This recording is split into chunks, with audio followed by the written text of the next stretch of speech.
Before clocks, before calendars on walls, even before numbers meant the same thing everywhere, my tired friends, there were people just looking up, night after night, noticing patterns no one had written down yet.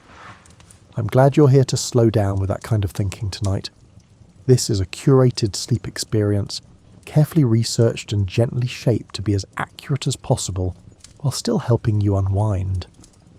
With the quiet settling in around us, we're easing into how ancient stargazers created our first calendars, not in a single moment, but through patience, repetition, and a long conversation with the sky itself. If this calm, slightly boring reflection helps you unwind, feel free to follow, drop a like, and tell me where you're listening from and what time it is for you. Now let your shoulders drop, rest a little deeper into the pillow, and let your breathing find a slow, easy rhythm as we drift into the story. Tonight, you will journey back to a time when humans first looked up at the night sky and wondered if those distant points of light could tell them when to plant their crops. Before smartphones and wall calendars, before printed almanacs and mechanical clocks, people relied entirely on the heavens to mark the passing seasons. What began as simple observations of sunrise and moonrise eventually transformed into sophisticated astronomical systems that still influence how we measure time today. The year is around 15,000 years before the Common Era. Ice still covers much of the northern world. Your people have no written language. They have no cities. They do not even have agriculture yet. But they have noticed something interesting about the sky. Every morning the sun rises from roughly the same direction. Every evening it sets on the opposite horizon. During the warm months it climbs higher in the sky and stays visible longer. During the cold months it barely makes it above the horizon before disappearing again. This pattern repeats itself with reliable consistency. You cannot read or write, but you can count. You can observe. You can remember. The oldest evidence of astronomical observation comes from bones. In the Dordogne region of France, archaeologists discovered a piece of eagle bone covered in tiny carved marks. The bone dates back roughly 32,000 years. At first, researchers thought these marks were decorative. Then someone counted them. There were exactly 29 marks arranged in a specific pattern. 29 is not a random number. It represents the number of days in a lunar month. The moon goes through its complete cycle of phases in approximately 29.5 days. Someone carved these marks deliberately. They were tracking something. This bone is not unique. Similar marked bones and antlers have been found across Europe and Asia. Some display groups of marks that correspond to lunar cycles. Others show patterns that might represent seasonal changes. The people who made these marks had no telescopes. They had no mathematics as we understand it. They simply watched the sky night after night and recorded what they saw. You might wonder why anyone would bother. The answer involves survival. If you live in a world without supermarkets or refrigerators, knowing when food will appear becomes critically important. Certain plants produce edible roots in spring. Specific animals migrate through your territory during particular months. Fish spawn in rivers at predictable times. Getting these timings wrong means going hungry. Getting them right means your family eats. The sky offered clues. When certain stars appeared on the horizon at dawn, spring was approaching. When the moon reached a particular phase, the salmon would start running upstream. When the sun set at a specific point between two distant mountains, winter was coming and you needed to prepare. These early observers had no idea they were doing astronomy. They were simply trying not to starve. The moon seems like it would make a perfect calendar. It changes in obvious ways that anyone can see. New moon becomes crescent, becomes half moon, becomes full moon, becomes half moon again. The cycle is clear and regular. Many early cultures based their calendars entirely on lunar months. Then they ran into a problem. 12 lunar months add up to approximately 354 days. But the solar year, the time it takes Earth to orbit the Sun once, lasts approximately 365.25 days. This means a purely lunar calendar falls short by roughly 11 days every year. This might not seem like much, but those 11 days accumulate.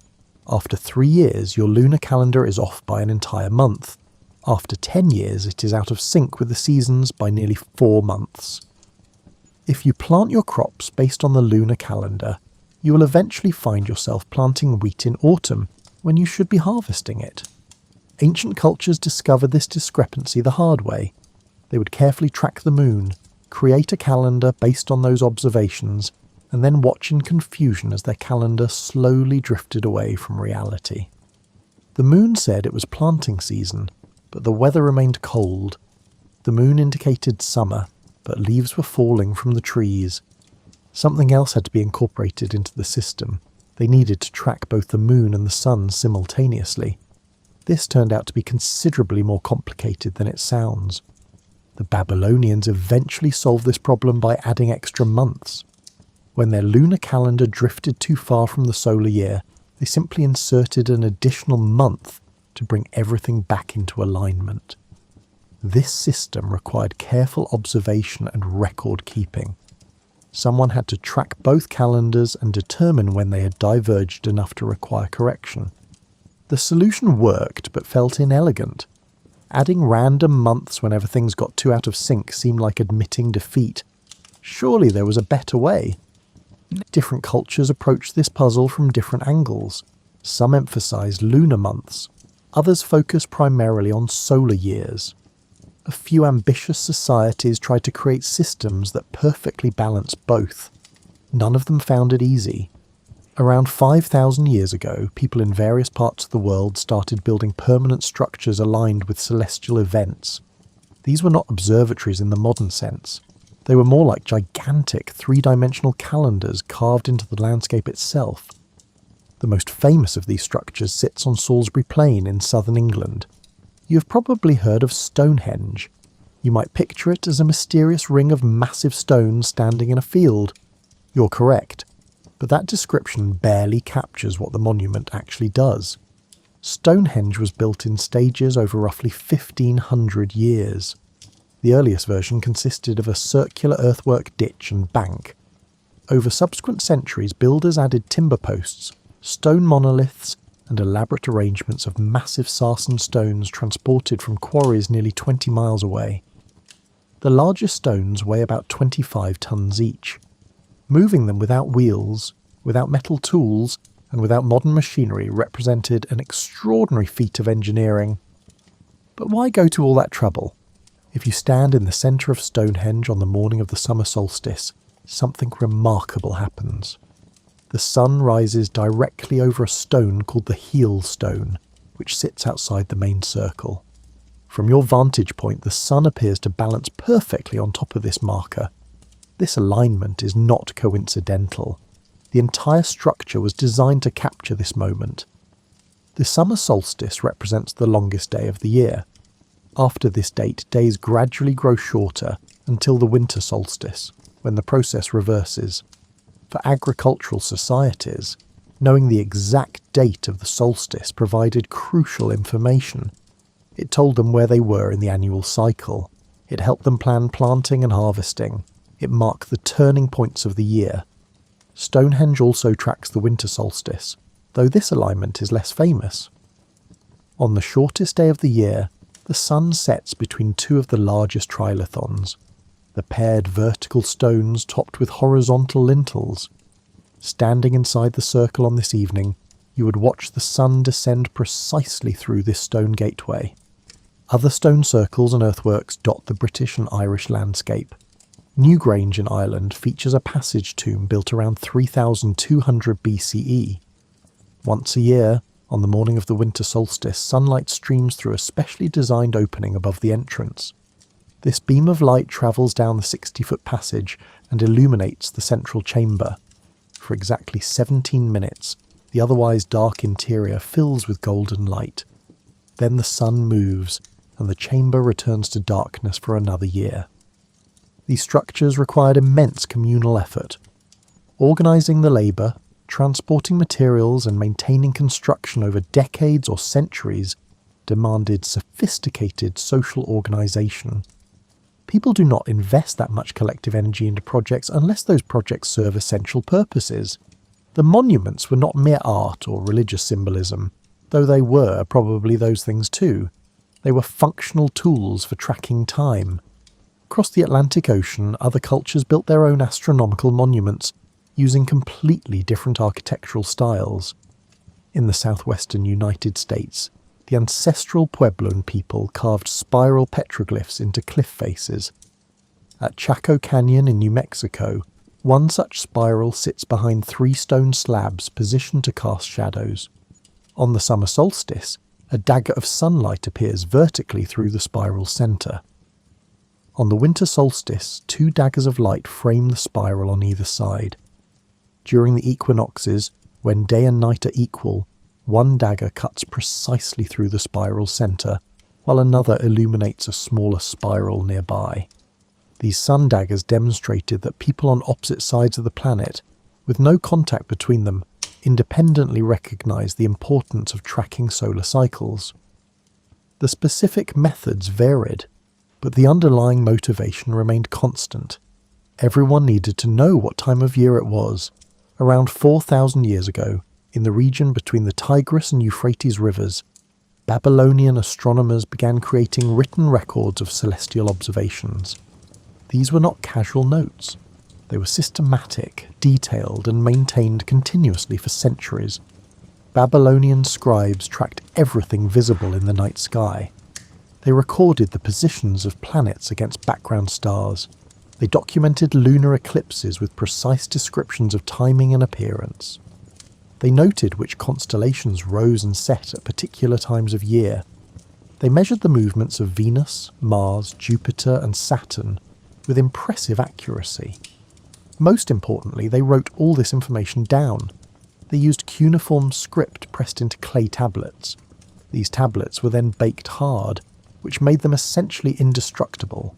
Thousands of these astronomical tablets survive today in museum collections. We can read their observations and marvel at the patience required to maintain such records, generation after generation. One particular set of tablets, called the Enuma Anu Enlil, represents one of humanity's first attempts at predictive astronomy. This series contains roughly 70 tablets covering omens associated with celestial events. If the moon appeared red at rising, certain consequences would follow.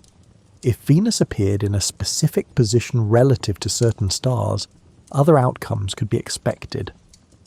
Modern scientists sometimes dismiss these omen texts as superstition, but embedded within the supposedly mystical predictions are genuine astronomical observations and calculations.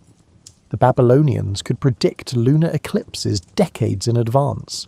They calculated the length of the solar year to within minutes of the correct value. They identified the repeating patterns of planetary motion. Their calendar system became the foundation for many later calendars, including the one eventually adopted by the Hebrews and early Christians. The Babylonian calendar was lunar, consisting of 12 months that alternated between 29 and 30 days. To keep this lunar calendar synchronized with the solar year, they added an extra month 7 times every 19 years.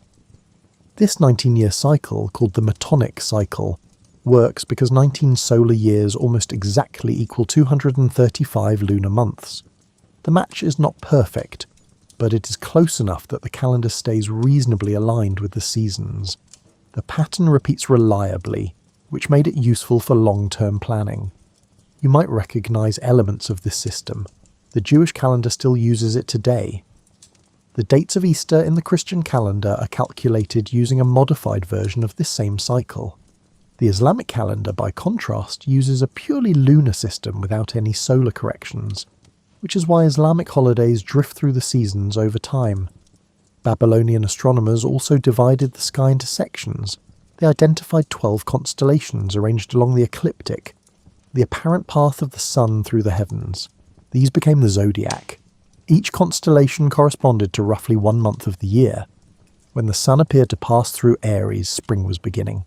When it moved into Cancer, summer had arrived. These constellation names and their associations with specific months spread throughout the ancient world. Greeks, Romans, Persians, and Indians all adopted modified versions of this system. The influence of Babylonian astronomy reached across continents and persisted for thousands of years. Egyptian civilization developed along the Nile River, and the Nile dictated everything about Egyptian life.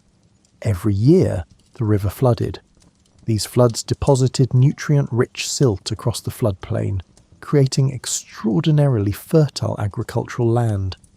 Farmers planted crops in this fresh soil and harvested abundant yields. Without the annual flood, Egypt would have been nothing but desert. The timing of the flood mattered enormously. If you planted too early, the water would wash away your seeds. If you planted too late, you missed the optimal growing window. Egyptian farmers needed to predict when the flood would arrive. They discovered that a particular star provided reliable advance notice. We call this star Sirius, but the Egyptians called it Sopdet. The Greeks called it the Dog Star because it forms part of the constellation Canis Major, the Great Dog. For several weeks each year, Sirius disappears from the night sky. It rises too close to the sun to be visible. Then, on one morning each year, it reappears briefly on the eastern horizon just before sunrise. This moment, called the Heliacal Rising of Sirius, marked the Egyptian New Year. The Heliacal Rising of Sirius occurred shortly before the Nile began to flood. This was not coincidence, it was a dependable correlation. When Sirius appeared at dawn, farmers knew the flood was coming. They prepared their fields, they repaired irrigation channels, they made ready for the growing season. The Egyptian calendar had 12 months of 30 days each, plus 5 extra days at the end of the year. This created a 365-day year, but the actual solar year lasts approximately 365 and a quarter days. The Egyptians knew about that extra quarter day. They chose not to include it in their civil calendar. This decision seems odd until you consider the alternatives. Adding an extra day every 4 years, the leap year system we use now, was complicated for a society without extensive written bureaucracy. It meant some years would have different lengths than others. The Egyptian solution was simpler. Let the calendar slowly drift. Eventually it would cycle back to alignment. The Egyptian civil calendar drifted forward by 1 day every 4 years. After 1460 years, it would complete a full cycle and realign with the seasons. This period became known as the Sothic cycle, named after Sirius. Egyptian astronomers understood this cycle and could calculate where their civil calendar stood relative to the natural year at any given time. Egyptian temples oriented themselves according to astronomical alignments. The Temple of Karnak at Luxor aligns with the winter solstice sunrise. The small temple of Abu Simbel in southern Egypt was positioned so that twice each year, on what are believed to be the pharaoh's birthday and coronation day, sunlight penetrates the entire length of the temple and illuminates statues of gods at the far end. These alignments required sophisticated mathematical and astronomical knowledge. The architects had to calculate the sun's position at specific dates. They had to account for the slow precession of Earth's axis, which causes the position of sunrise to shift slightly over centuries.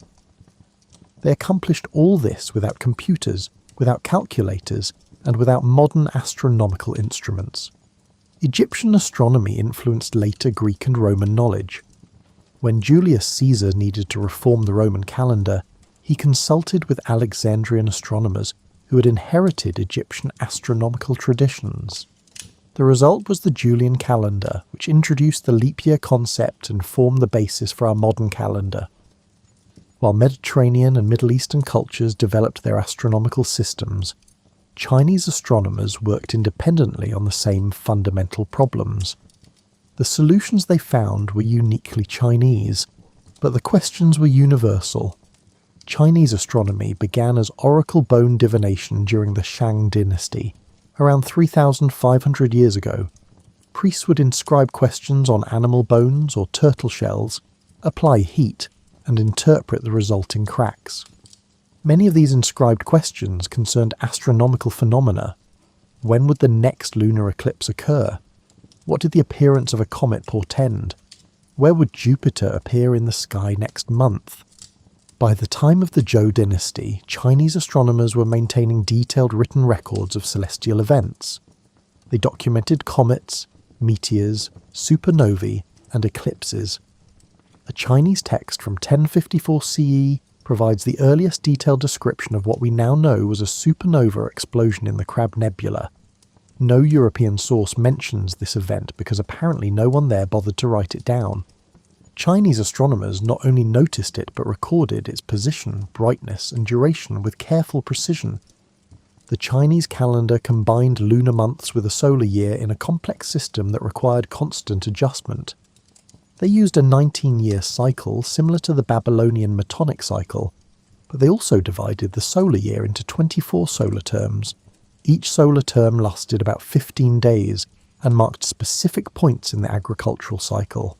Spring begins, insects awaken, grain rain falls, summer solstice arrives. These solar terms provided farmers with guidance that did not depend on lunar months. Chinese astronomers were particularly interested in planetary motion. They calculated the orbital periods of the 5 visible planets with remarkable accuracy. They noticed that these planets occasionally appeared to move backward against the background of stars, a phenomenon called retrograde motion. They proposed mechanical explanations for this behaviour centuries before European astronomers tackled the same problem. The Chinese also developed sophisticated instruments for astronomical observation. Bronze armillary spheres with rotating rings allowed astronomers to measure the positions of celestial objects with considerable precision. Water clocks regulated timing. Gnomons, vertical poles that cast shadows, provided a simple but effective way to track the sun's daily and seasonal movements. One particular Chinese invention deserves special mention. Around 2,000 years ago, during the Han Dynasty, astronomers created detailed star catalogues that mapped the positions of over 1,400 stars. They organised these stars into constellations that served similar purposes to those in Babylonian and Greek systems, though the Chinese constellations had different names and arrangements. These star catalogues allowed for the creation of sophisticated celestial globes and star charts. Unlike Babylonian clay tablets, which recorded observations but did not provide spatial maps, Chinese star charts gave viewers a visual representation of the entire night sky. You could look at a chart, identify a constellation, go outside, and find that same constellation in the actual sky. The Chinese government maintained an official astronomical bureau staffed with professional astronomers. These astronomers held important positions because the emperor's legitimacy partly depended on his harmony with celestial patterns. An accurately predicted eclipse demonstrated that the emperor understood heaven's will. A failed prediction suggested the opposite. Astronomy was not merely academic, it was political. Across the Pacific Ocean, Mesoamerican cultures developed what many scholars consider the most sophisticated pre-modern calendar systems ever created. The Maya, in particular, became obsessed with measuring time. Maya civilization flourished in what is now southern Mexico, Guatemala, Belize, and Honduras. They built cities with massive stone pyramids and ornate palaces. They developed a complete writing system capable of expressing complex ideas. They created detailed astronomical tables and mathematical calculations. And they counted days. They counted every single day. The Maya actually used several different calendar systems simultaneously. The Tzolk'in was a ritual calendar of 260 days. The Hab was a solar calendar of 365 days. These two calendars meshed together like interlocking gears. A date specified in both systems, such as 4 Ahau, 8 Kumku, would only repeat once every 52 years. This 52-year period was called the calendar round. It functioned similarly to our century. When a calendar round completed, it was a major event worthy of elaborate ceremonies. But the calendar round had a limitation. Once it cycled back to the beginning, you could not distinguish between dates from the previous cycle and dates from the current cycle. The Maya solved this problem with the long count, a calendar that counted days from a fixed starting point in the distant past. The long count used a modified base 20-number system. 20 days made one uinal, 18 uinals made one tune, 20 tons made one katoon, 20 katoons made one baktun. The long count starting date corresponds to August 11th, 3114 BCE in our modern calendar. The Maya chose this date for mythological reasons related to their creation stories. They then counted forward from this point, recording dates in a format that looks something like this: 9.1, 5.1, 0.0.0.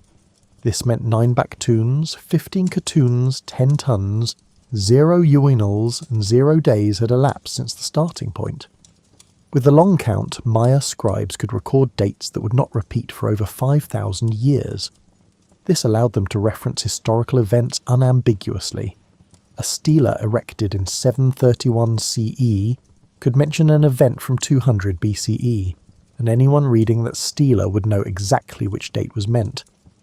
Maya astronomers made calculations that still impress modern researchers. They calculated the length of the solar year as 365.2420 days. The actual length is 365.2422 days. The Maya were more accurate than the Julian calendar that Europe was using at the same time. They tracked Venus with particular care. Venus appears as both the morning star and the evening star, and early observers sometimes mistook it for two different objects. The Maya understood it was a single planet. They calculated its synodic period, the time it takes to return to the same position relative to Earth and the Sun, as 583.92 days. Modern measurements give 583.92 days. The Maya numbers are exact. How did they achieve this accuracy? Through centuries of patient observation and meticulous record keeping. Maya astronomers did not have telescopes. They sighted celestial objects using crossed sticks or architectural alignments. But they recorded their observations on bark paper books called codices, on stone monuments called stelae, and on the walls of buildings. Generation after generation of astronomers added to this collective knowledge. Maya buildings incorporated astronomical alignments. At Chichen Itza, the pyramid called El Castillo creates a serpent shadow during the spring and autumn equinoxes. Sunlight illuminates the pyramid in such a way that triangular shadows descend the stairs, connecting with a carved serpent head at the base. This effect draws thousands of tourists today, but it was originally a functional demonstration that the equinox had arrived. At Uxmal, the governor's palace aligns with the southernmost rising point of Venus. Every 8 years, Venus reaches this position on the horizon, and someone standing at a specific spot in the palace doorway would see the planet rise directly over a distant pyramid. This alignment combined architectural planning with astronomical knowledge, with long-term calendrical calculations. The sophistication of Maya astronomy came from practical necessity combined with religious significance. Knowing when to plant and harvest crops remained critically important, just as it was for every agricultural society. But the Maya also believed that time itself was divine. The days were gods, the calendar cycles were sacred. Understanding the movements of celestial bodies meant understanding the will of the gods. As different cultures expanded and came into contact with each other, their various calendar systems began to interact. This created confusion, frustration, and occasional comedy. The Roman calendar was, to put it kindly, a mess. It started as a 10-month lunar calendar attributed to Romulus, the legendary founder of Rome. This calendar began in March and ended in December. January and February did not exist yet. Winter was just an undefined stretch of time between years. Eventually the Romans added January and February, creating a 12-month year of 355 days. But 355 days is far too short for a solar year. The calendar drifted badly. To fix this, Roman priests were supposed to insert extra months when necessary. These intercalary months were added at the whim of priests and politicians, who sometimes manipulated the calendar for political advantage. Extra months could extend a favoured politician's term in office, or delay inconvenient elections. By the time Julius Caesar came to power, the Roman calendar was a shambles. The months bore little relationship to the seasons. January sometimes fell in autumn. Summer festivals occurred in spring. Something had to be done. Caesar recruited an Alexandrian astronomer named Sosigenes to fix the problem. Sosigenes proposed a solar calendar of 365 days, with an extra day added every 4 years. This system, which became known as the Julian calendar, was more accurate than anything Rome had used before. But implementing it required a transitional year of extraordinary length. The year 46 BCE lasted 445 days, while the old calendar was brought into alignment with the new one. Romans called it the Year of Confusion. They were not wrong. The Julian calendar worked well for over 1,000 years, but it had a small error. The solar year is not exactly 365.25 days. It is approximately 365.2422 days. This means the Julian calendar was about 11 minutes too long per year. That seems trivial, but those minutes accumulate. After 128 years, the Julian calendar was a full day ahead of the seasons. By the 16th century, this drift had become noticeable. The spring equinox, which was supposed to occur around March 21st, was happening on March 11th. Easter, which is calculated based on the spring equinox, was drifting earlier in the year. Church officials found this unacceptable. Pope Gregory XIII commissioned scholars to create a better calendar. The solution they proposed was elegant. Keep the leap year system, but skip 3 leap years every 400 years. Specifically, century years would only be leap years if they were divisible by 400. So 1700, 1800, and 1900 would not be leap years, but 2000 would be. This adjustment brought the calendar almost perfectly into alignment with the solar year. The Gregorian calendar, as it became known, loses only 1 day every 3,236 years. That was close enough for practical purposes. Implementing the Gregorian calendar required another one-time correction. On October 4th, 1582, Pope Gregory declared that the next day would be October 15th. 10 days simply disappeared from the calendar. People went to bed on Thursday and woke up on Friday, but it was somehow 10 days later. Catholic countries adopted this change immediately. Protestant countries were suspicious of anything coming from Rome and resisted for decades or even centuries. Great Britain did not switch until 1752, by which point they had to delete 11 days to catch up. Russia held out until 1918. Greece waited until 1923. During the transition periods, different countries used different calendars. A merchant travelling from London to Paris in 1650 would cross the English Channel and suddenly find himself 10 days in the future. Letters would be dated differently depending on where they were written. International diplomacy required carefully specifying which calendar system was being used for any given date.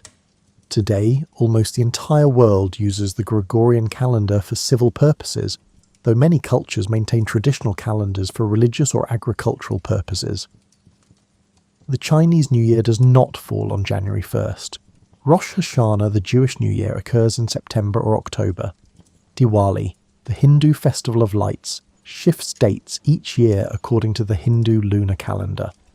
We ended up with a global calendar not because it is perfect, but because international coordination required standardization. Trains, ships, and telegraphs made time synchronization necessary. You cannot run an international railway system if different countries cannot agree on what day it is. You're lying on your back in a field. It is a clear night with no moon. Far from city lights, the stars fill the sky with such density that you can barely distinguish individual constellations.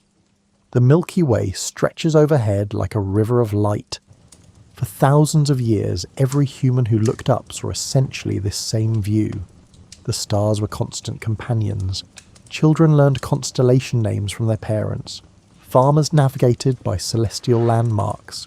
Sailors crossed oceans using only the stars and sun to guide them. Modern electric lighting has changed this relationship. Most people living in cities today have never seen the Milky Way. The stars are still there, of course, but artificial light overwhelms them. We have traded our connection to the night sky for the convenience of illumination. This represents a profound shift in human experience. For almost all of human history, People were intimately familiar with celestial patterns. They knew which stars rose when. They recognized the phases of the moon without checking a calendar. They oriented themselves using the sun's position almost unconsciously. Ancient astronomical knowledge was not the domain of specialists. Everyone knew the basics because everyone needed to. A farmer who could not read the sky would fail at farming. A traveller who could not find north by the stars would get lost. This was practical, survival-relevant information that passed from generation to generation as naturally as language itself. The calendar systems developed by ancient astronomers represent humanity's first sustained scientific endeavour. Long before chemistry or physics or biology existed as disciplines, people were making careful observations of natural phenomena, looking for patterns, creating models to explain those patterns, and testing those models against reality. They made mistakes, certainly. They mixed astronomy with astrology, empirical observation with mystical interpretation. But the fundamental approach was sound. Watch carefully. Record what you see. Look for repeating patterns. Use those patterns to make predictions. Check whether your predictions come true. This is the scientific method in embryonic form, and it started with people looking up at the night sky and wondering. The stone circles, the clay tablets, the bark paper codices, the star charts and calendar systems all represent the same human impulse. We want to understand the world around us. We want to find order in apparent chaos. We want to anticipate what comes next. Calendars gave us power over time, or at least the illusion of such power. We cannot stop the seasons from changing. We cannot prevent the sun from rising and setting. But we can measure these changes, predict them, mark them, and organise our lives around them. In doing so, we transformed ourselves from creatures who merely experienced time into creatures who could conceptualise it, manipulate it, and plan across it. The farmer who could predict the arrival of spring 6 weeks in advance had an enormous advantage over the farmer who simply waited for warm weather. The society that could schedule festivals, rotate crops, and organise long-term construction projects around a shared calendar could accomplish things that societies without calendars could not. The calendars created by ancient astronomers still structure your daily life in ways you probably do not think about. You know, there are 7 days in a week because ancient Babylonian astronomers assigned each day to one of the 7 celestial bodies visible to the naked eye. Sunday belongs to the sun, Monday is the moon's day. The other 5 days were assigned to Mercury, Venus, Mars, Jupiter, and Saturn. You know there are 12 months in a year because the Babylonians divided the sky into 12 zodiac constellations. The number 12 appears throughout calendrical systems because it is mathematically convenient. It can be evenly divided by 2, 3, 4, and 6. This makes it useful for organising time into smaller units. You celebrate New Year on January 1st because the Roman Senate, way back in 153 BCE, decided to move the start of the civil year from March to January. This allowed newly elected magistrates to take office and travel to their provinces before the spring campaign season began. The change had nothing to do with astronomy. It was a purely administrative decision that happened to stick. Your year starts in the middle of winter, rather than at a natural turning point like the spring equinox or the winter solstice, because of bureaucratic convenience 2,000 years ago. And you probably never questioned it. The names of the months contain their own history. September, October, November and December come from the Latin words for 7, 8, 9 and 10. But they are the 9th, 10th, 11th and 12th months.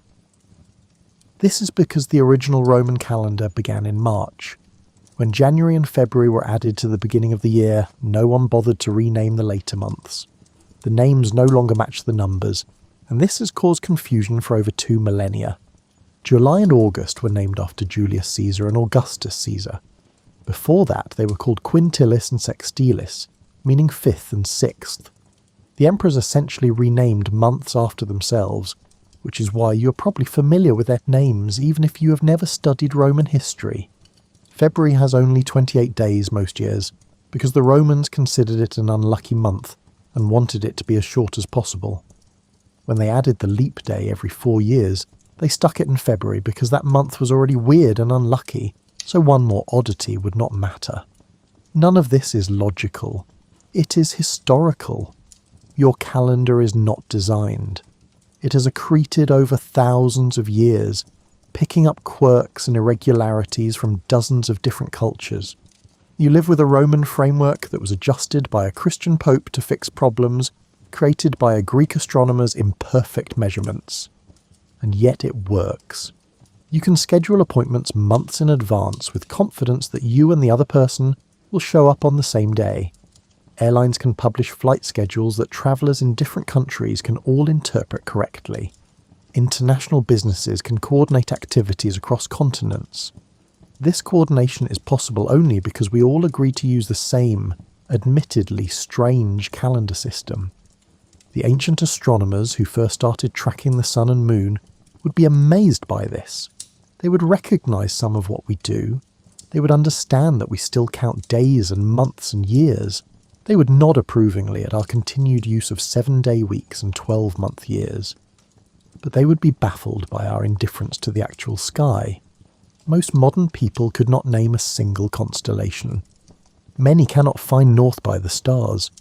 The idea of using the heliacal rising of Sirius to predict anything would seem bizarre.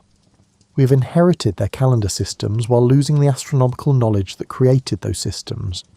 We use the tools without understanding how they work or why they were built in particular ways. The calendar on your wall or in your phone is a technological artifact separated from its technological context. This is not necessarily bad. You do not need to understand internal combustion engines to drive a car. You do not need to know how transistors work to use a computer. Division of knowledge is a feature of advanced civilizations. Specialists handle specialized things. But something has been lost. The direct connection between humans and the sky, which existed for tens of thousands of years, has weakened. We no longer need to watch the sunset to know what time it is. We no longer need to track the moon to plan next month's activities. Clocks and smartphones provide all the temporal information we require. The calendar has become transparent in a way it never was for ancient peoples. It is so much a part of the background of life that we hardly notice it. We glance at dates without thinking about where those dates came from or how they are calculated. We plan years ahead without marvelling at our ability to project ourselves into the future with such confidence. Ancient astronomers would envy this casual relationship with time. They struggled for generations to create systems that would remain accurate for a single lifetime. We have systems that will remain accurate for thousands of years. They watch the sky anxiously, worried they might miss the crucial sign that planting season was approaching. We check our phones and see exactly what date it is and how many days remain until any future event we care about. But they had something we have lost. They had a direct, unmediated relationship with the cosmos. They knew the rhythms of the sky the way you know the layout of your home. They could read time in the stars the way you read time from a screen. Their knowledge was built from observation, passed down through generations, refined over centuries. Every culture that created a calendar system did so by watching the same sun, the same moon, the same stars. They found the patterns, they figured out the cycles, they built systems to track and predict astronomical events. They did all this without ever leaving the ground or understanding what celestial objects actually were. The sun was not understood as a massive nuclear fusion reactor 93 million miles away. It was simply the bright thing that rose and set each day. The moon was not known to be a rocky satellite orbiting Earth. It was the changing light that moved through the night sky in predictable patterns. The stars were not recognized as distant suns. They were fixed points of light that slowly wheeled overhead. And yet, despite this limited physical understanding, ancient astronomers created functional predictive models. They could tell you when the next eclipse would occur. They could predict the seasons years in advance. They could calculate the movements of planets with impressive accuracy. This is what makes their achievement so remarkable. They worked backward from effects to causes. They saw patterns in the sky and built systems to explain those patterns. When their systems failed to predict observations, they revised the systems. This iterative process of observation, hypothesis, and refinement is recognisably scientific, even though the people doing it would not have used that word. You probably check the date several times a day without thinking about it. You glance at your phone, your computer, or your watch. The current date appears instantly, accurately, and with no effort required on your part. This availability would have seemed miraculous to someone living even 200 years ago. For most of human history, knowing the exact date required education, access to written calendars, and enough social standing to care about such things. Peasant farmers rarely knew what day of the month it was. They knew the seasons, they knew approximately how far through the growing cycle they were. They could judge time by the sun's position. But specific dates, those were for merchants, priests, and nobility. The spread of mechanical clocks in the 14th century began to change this. Clocks were initially enormous, expensive, and installed in public spaces like church towers. These clocks rang bells at regular intervals, marking the hours for everyone within earshot. The bells created a shared temporal experience. Everyone in town heard the same signal at the same moment. As clocks became smaller and cheaper, they moved into homes. Pocket watches allowed individuals to carry time with them. Wristwatches made time even more accessible. Today, most people carry smartphones that display not just the time, but also the date, the day of the week, and the phase of the moon if you want it. This democratization of temporal information has changed how we think about time. Ancient people experienced time as cyclical. The seasons repeated, the moon waxed and waned, the sun traced the same path year after year. Each cycle was functionally identical to the previous one. Time was an endless repetition of familiar patterns. Modern people tend to experience time as linear and progressive. Today is different from yesterday. Tomorrow will be different from today. We mark time by dates rather than by cycles. We think about history as a sequence of unique events stretching from the past into the future. January 15th, 2024 will never happen again. It is a distinct moment, forever distinguishable from every other moment. This linear conception of time emerged from calendar systems that count continuously from fixed starting points. The long count of the Maya was one early example. The Common Era dating system used in most of the world today is another. We count years from an arbitrary starting point, and each year has a unique number. Year 500 is not the same as year 1500 or year 2500. They are different years with different dates, and history happened in a particular order between them. Ancient astronomical knowledge made this possible. Without calendars, without methods for tracking and recording dates, you cannot build a linear historical narrative. Everything collapses into vague generational time.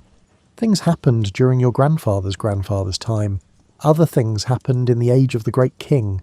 Events cannot be precisely ordered or accurately dated. Written history as we understand it depends on calendars. When historians say the Persians invaded Greece in 480 BCE, or that Columbus reached the Americas in 1492, or that the First World War began in 1914, they are using calendar systems to pin events to specific moments.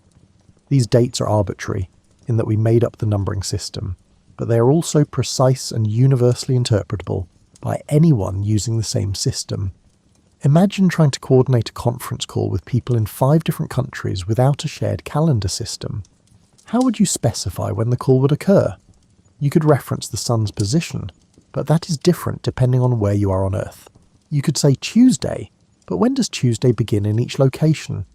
You could count days from some agreed upon starting point, but you would need everyone to agree on that point first. This is the problem ancient cultures faced when they came into contact with each other. Different calendars meant different temporal frameworks. Trade, diplomacy, and warfare all became more complicated when you could not even agree on what day it was. Today you can schedule a meeting for March 15th at 3 in the afternoon, and everyone knows exactly what you mean. Give or take time zone differences. This works only because we have all agreed to use the same calendar system for civil purposes.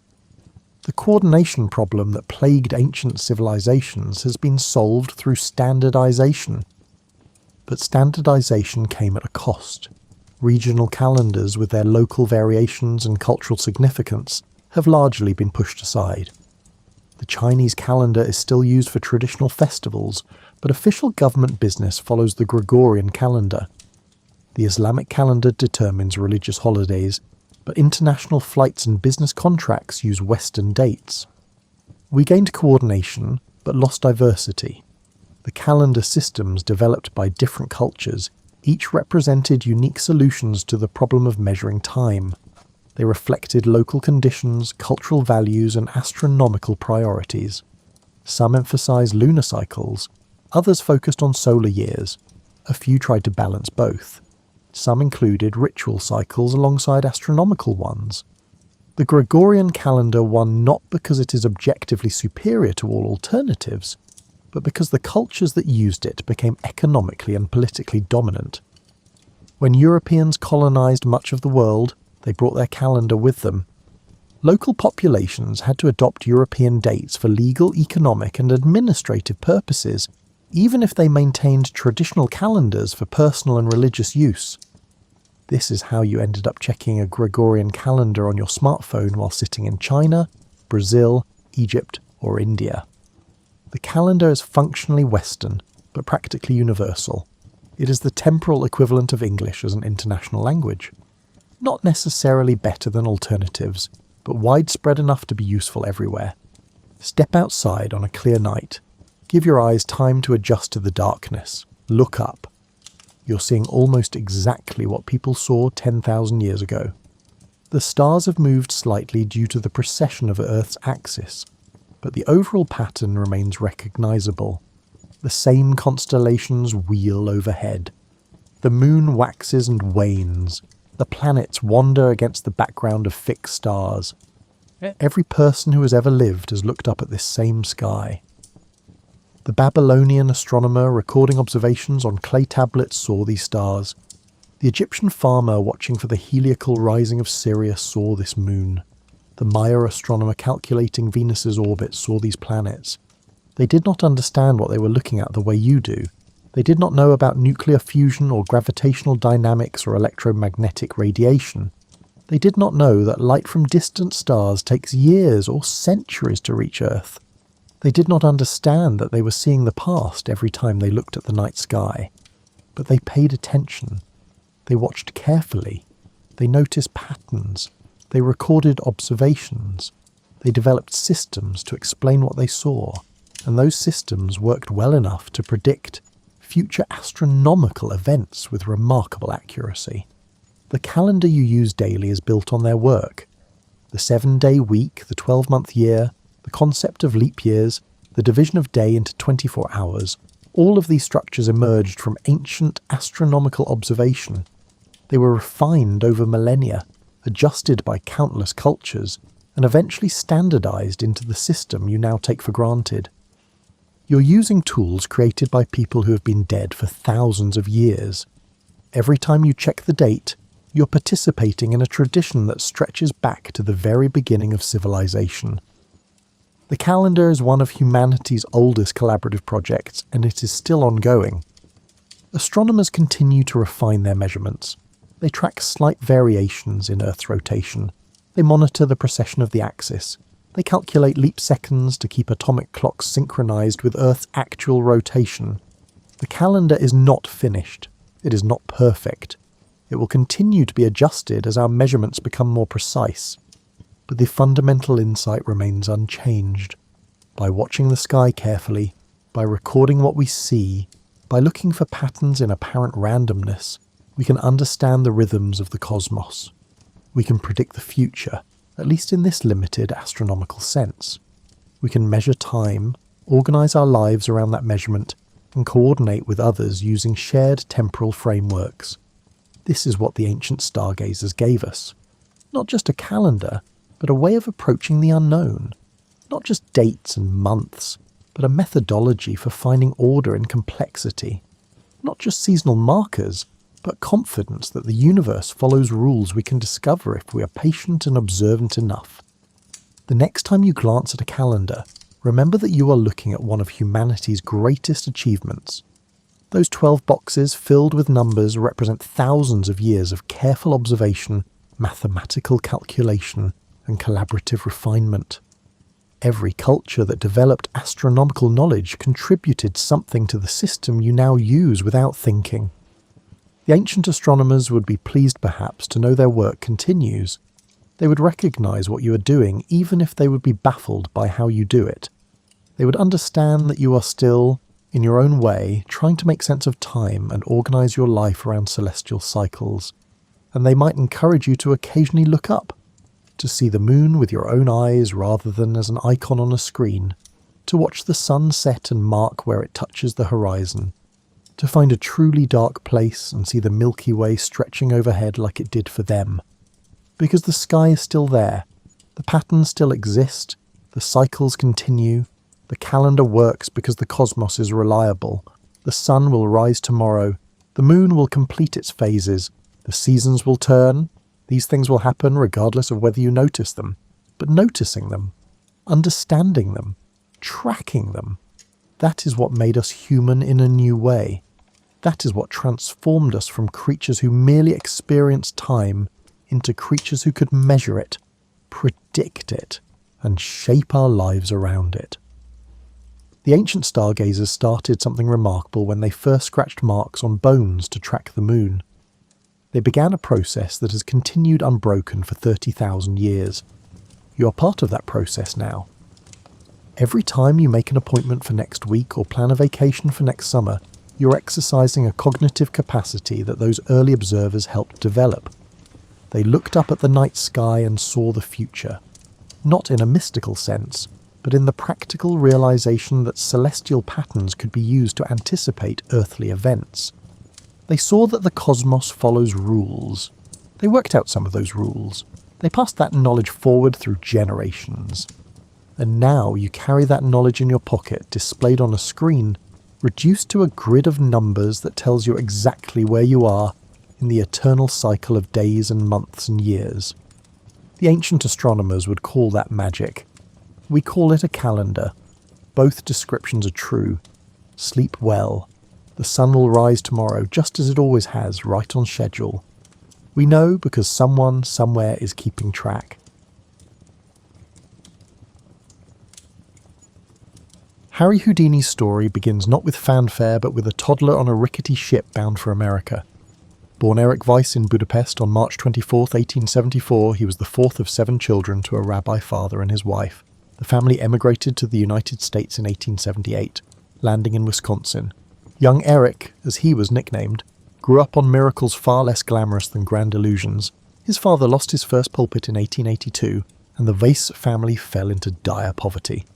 Eric, a small-town boy with lofty aspirations, skillfully juggled his work and survival obligations with his early showbiz instincts. By age 9, he was performing as a trapeze artist and billing himself as Erich, the Prince of the Air, in one of many makeshift tent shows. Even as a child, he seemed to understand that real escape was needed. Escaping hunger with shoe shining and newspaper rounds, and escaping obscurity by wowing circus crowds. The name Houdini was still years away.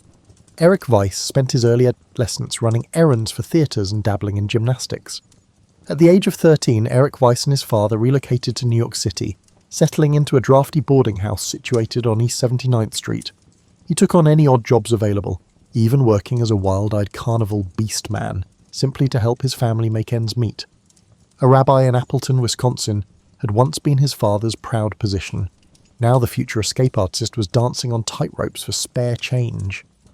By his teens, he was tall and sinewy enough to make an impression, an athletic cross-country runner turned showman.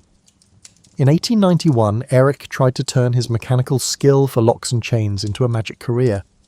He read the autobiography of French magician Jean-Eugène Robert Houdin, and wrongly assumed that adding an I meant like Houdin in French. Thus Weiss became Weiss, and Erich became Harry Houdini. He later insisted Harry was an homage to his idol Harry Keller, but in truth the name Houdini mostly came from a childhood nickname for Eric.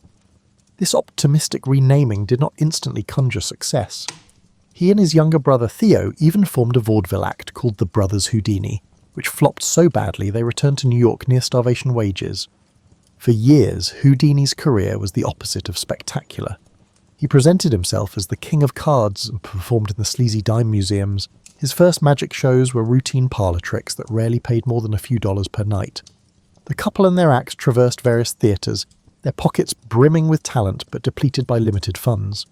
One moment they were in Chicago at the 1893 World's Fair, with Hope, Dime and Shimmer. The next, just as quickly, they were boxed into an opium den sideshow. The early 20th century showbiz was a terrifying experience, combining elements of starvation and hardship. Through those struggles, Houdini learned a valuable lesson. Confinement in a mess box posed a greater risk than imprisonment by creditors. He tinkered with handcuffs and shackles in his off hours, convinced there must be a way out. It was little wonder, given his name, that he became obsessed with getting out. He tested keys in his slimy apartment and studied locksmithing using ragged manuals. When Houdini first approached a lock, one friend would later quip, that lock screamed at an SOS by morning. By 1894, his wife Bess, formerly Wilhelmina Rana, was relieved that he was making more money as a doorman and bouncer than he was with his magic. It took a few more years of scraping by before anything resembling a big break materialised.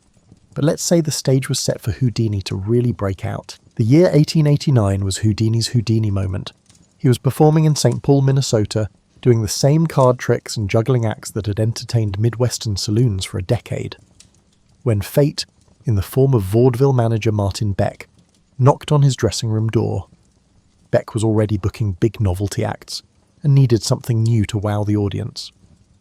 Houdini demonstrated to Beck his preferred distraction technique, which involved escaping from a pair of prison handcuffs, a feat that would have left most men speechless. The normally unflappable Beck's eyes lit up. "Stick with those escape stunts," he advised, "and I'll get you on the Orpheum circuit." Within weeks, Houdini was performing at the top vaudeville halls across America. The public had suddenly gone wild for the idea that a man could slip through steel restraints as easily as you slip through airport security, and Houdini became their handcuff Houdini. He wasn't the first escape artist ever, but he invented the concept of escape mania. Every evening from St. Paul to Chicago, Houdini lived up to his name by springing free from county jail cells supplied by impressed local sheriffs. Tied in leather straps and dipped into rivers in wooden crates, he'd emerge minutes later dripping but unchained. He was performing escapes that were so physically impossible, newspaper mistalked, and girls fainted. One local paper headlined, "If I put these cuffs on, you'll never escape." And Houdini escaped anyway, basking in the headlines and leaving jailers to eat another bite of plain donuts for supper. By the year 1900, Beck had arranged for Houdini to travel abroad, and in London, Houdini rose to even greater fame. In England, he encountered a notoriously sceptical police force at Scotland Yard. The initial audition resulted in Houdini being restrained in the renowned yard's irons, and he confidently walked out in just 5 minutes. Houdini immediately secured a 6-month contract at London's Alhambra Theatre, where he quickly rose to fame. Americans and Brits alike flocked to his shows, and to Houdini this was no illusion. His salary shot up to $300 a week, a fortune at the time. A young man who once ate beans and rice with stagemates in New York was now presenting gold medals to his mother and renting a $25,000 brownstone in Harlem by 1904. As a nice bonus for poor Mama Weiss, he even bought her a gown rumoured to have been made for Queen Victoria, the proudest hour of the family's history, Houdini later said. By his mid-20s, Houdini had largely overcome his poverty. Newspapers began calling him the Handcuff King, so a title he wore with pride. He was also forthright about his methods.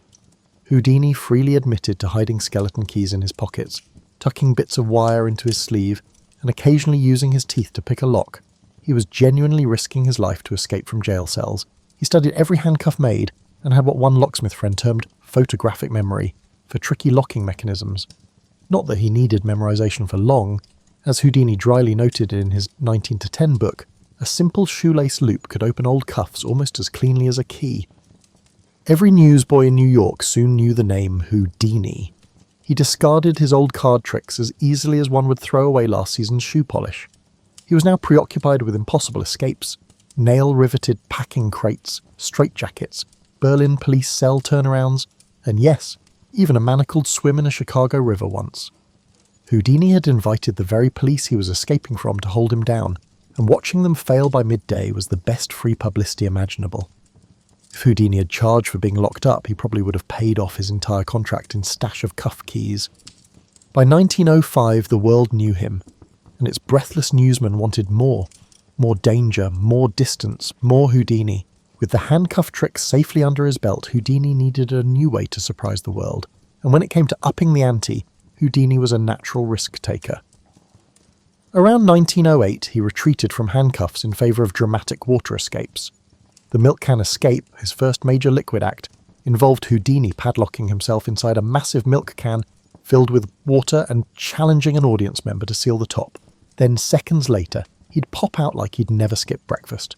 The stunt was so successful he took it overseas immediately, and crowd members began betting whether Houdini would dangle like a drowned insect or slip out victorious. Spoiler: Houdini won every time, much to the disappointment of the booing skeptics. Once the milk can became well known, imitators crept in like moths to a flame-proof cloth.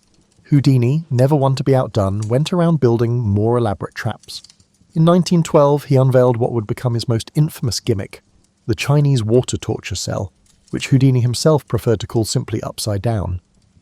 For that purpose, he commissioned a custom tank of mahogany and steel, with a thick plate glass window and plumbing fixtures, in effect a giant aquarium on its side.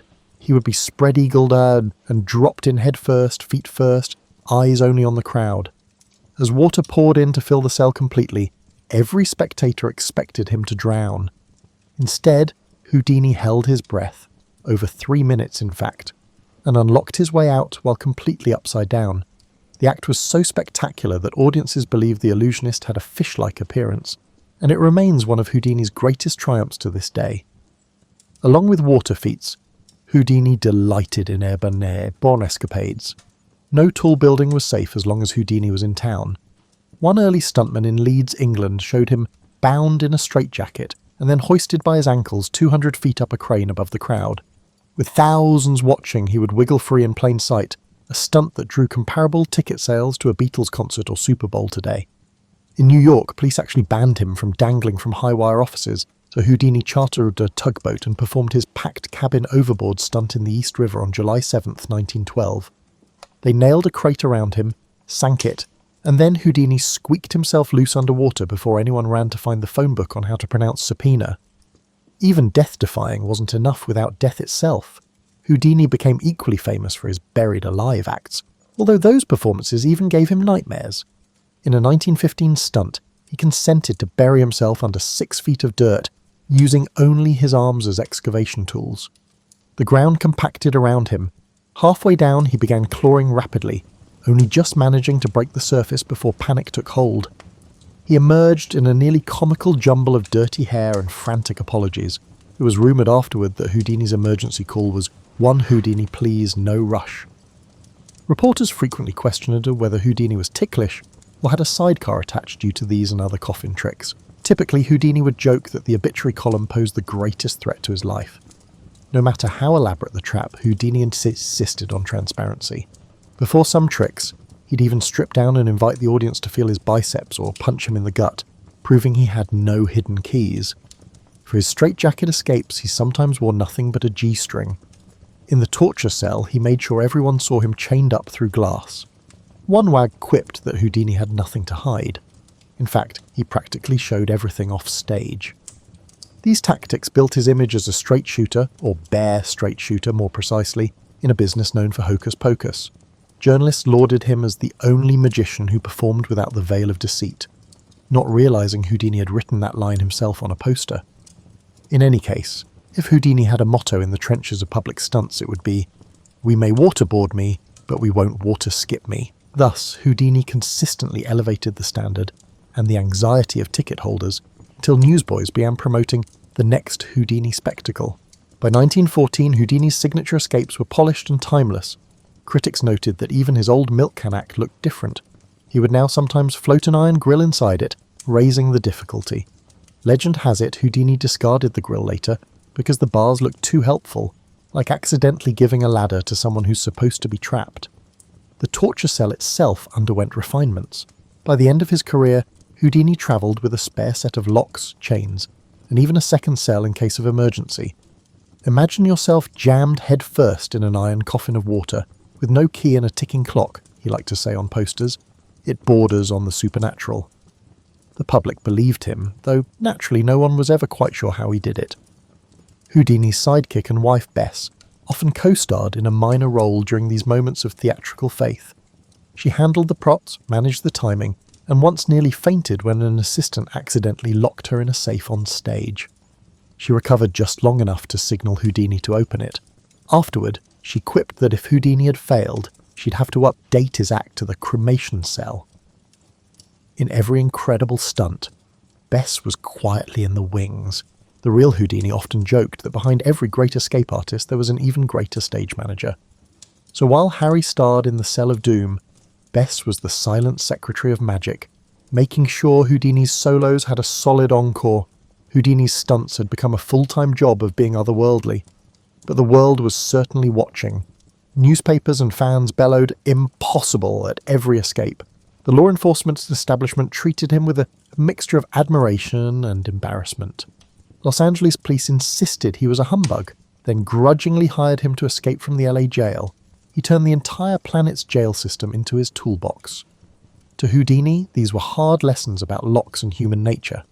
If you bend the rules just a bit, or break the lock, everyone will ask you to break free next. It was like the ultimate game of tag, except Houdini was always it, and chains were just part of the catch. By the late 1910s, Houdini's name had international cachet. He was rich and restless. There were no more dime museums in New York paying him by the burger and fries. Now he entertained kings and commoners. He continued to tour constantly, in Great Britain, Europe, Russia, and the Netherlands, and everywhere he went, Houdini challenged local police to one of his escape bouts. Every city became a stage, every prison a proving ground. In Moscow, for example, he escaped from a boxcar bound for Siberia. The key supposedly was kept at the North Pole.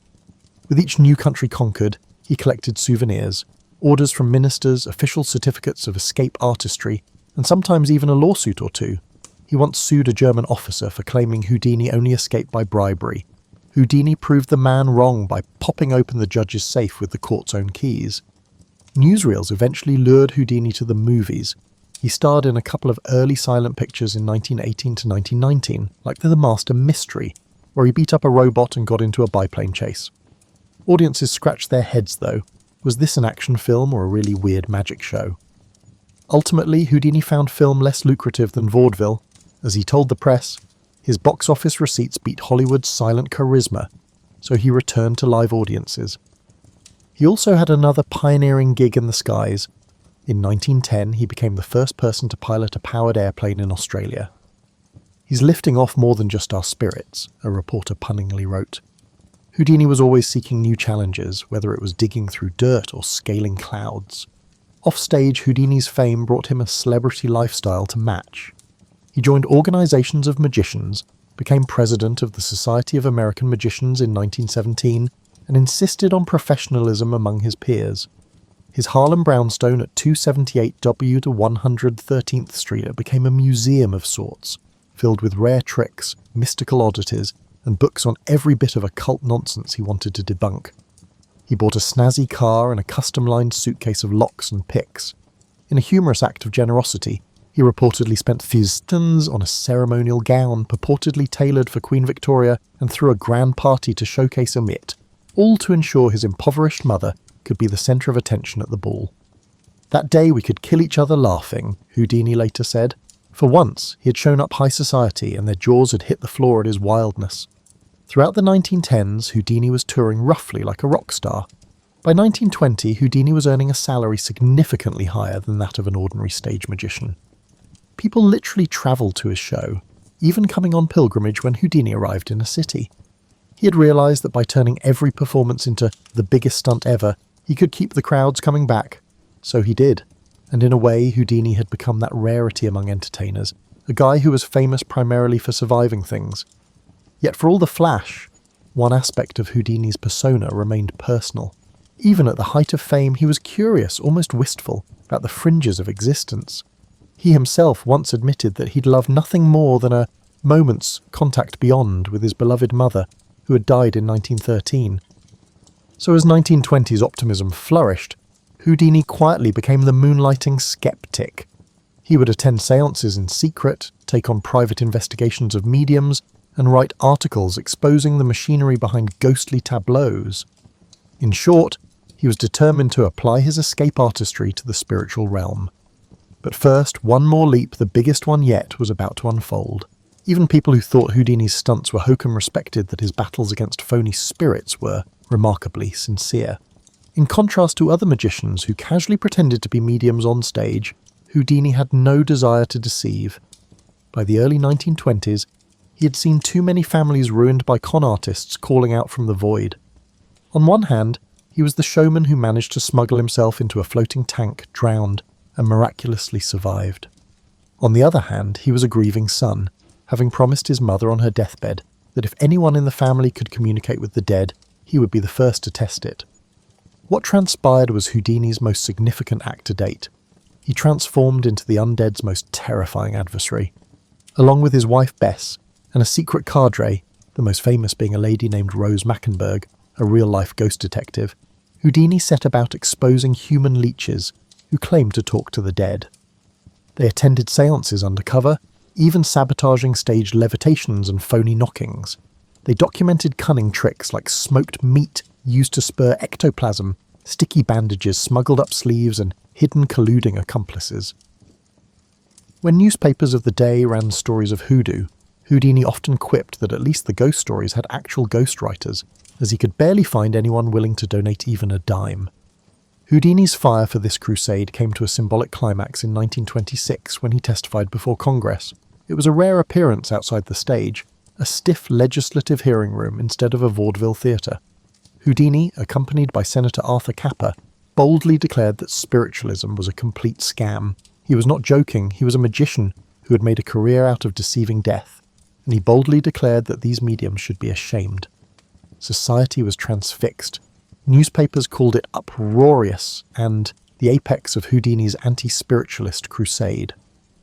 He even supported bills to criminalize fake fortune-telling and phony spiritual communications.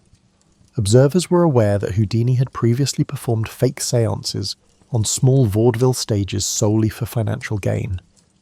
But that was a long time ago, and now the focus was on the psychic charlatans. He felt a bit of irony and sometimes joked, "I put the ghost in Ghostbusters," to audiences. In truth, this mission wasn't about laughs, it was deeply personal. Bess and Houdini had agreed on a secret code, Rosa Bell, the title of Bess's favourite song, to confirm whether Houdini could truly communicate from the other side after his death. So far, every message from the spirit world would have been hogwash to him and him to us. Houdini also wielded his fame and organisational power in more direct ways. From 17 to his death, Houdini served as the president of the Magicians' Union, Society of American Magicians, urging his fellow magicians to expose frauds and to avoid joining the psychic movement. If a medium dared lecture him, Houdini would challenge them on stage. He famously offered $10,000, a small fortune, to anyone who could perform a real spiritual feat he couldn't explain. Unsurprisingly, he never wrote any checks. He frequently asserted that claiming it was all real was just as unethical as claiming the Titanic was unsinkable, and we all know how that turned out. The public found Houdini's switch to ghost-busting both fascinating and confusing. Here was a man who'd escaped death physically, now chasing after fake death claims. Some newspapers played along, dutifully reporting every sneer he made at so-called spiritual journalism. Others grumbled that Houdini was murdering market share for mediums. An editorial openly questioned whether Houdini saw himself as a hero or a villain. Throughout it all, Houdini never utilised his magic to solve this problem. Instead, he relied on basic sleight-of-hand knowledge and forensic intelligence. Houdini maintained a clear perspective in a world of deceit. There are tricks in every trade, and no one is more greedy than those who trade on the dead. Houdini's crusade gave him a new identity. Not just escapist entertainer, but public educator. He went on lecture tours, not only on how to break locks, but also on how to spot a fake medium's tacky gimmicks.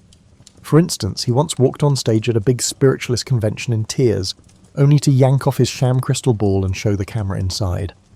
People want something to believe in, he'd say, but at least they should know if it's a dollop of egg or an echo of the real thing. In these interviews he called charlatans crooks and liars, and to some he was the very definition of a fanatic. However, for many others, particularly the grieving widows and widowers, he emerged as an improbable defender of reason.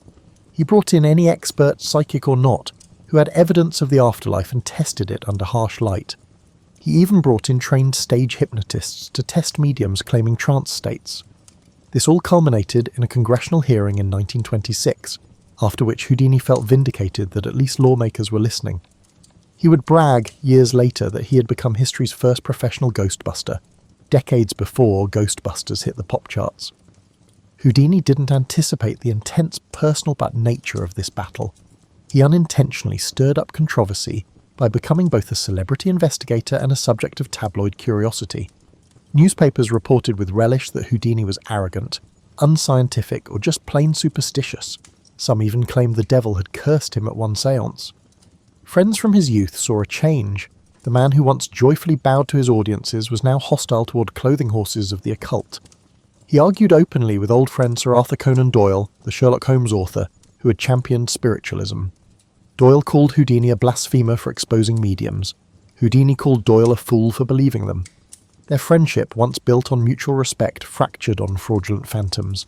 Despite the growing friction, Houdini admitted he himself wanted a sign that maybe there was something beyond, but only if it was genuine.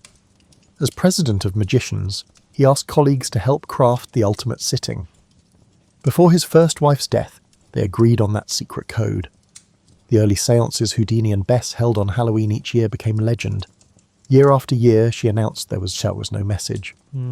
Every time the telephone rang on those nights, Houdini's heart would skip. However, Houdini's final performance in 1926 revealed something about him. A man who had defied every possible trick was now anticipating that he would approach death like any other challenge. And yet, like any outstanding showman, he would only tell the ending after the final curtain. Houdini's distaste for spiritualism had a consequence.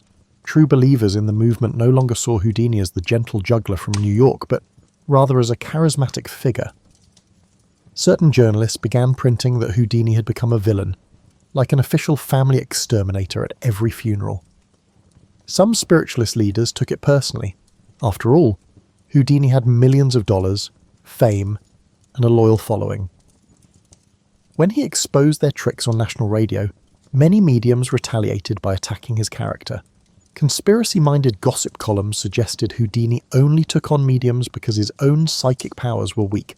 The irony being, of course, that Houdini explicitly denied having any mystical powers other than what any talented locksmith and beastman might possess.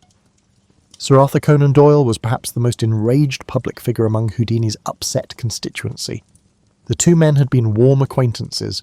Doyle even participated in séances with Houdini's mother in 1922, until Houdini began mocking Doyle's beliefs.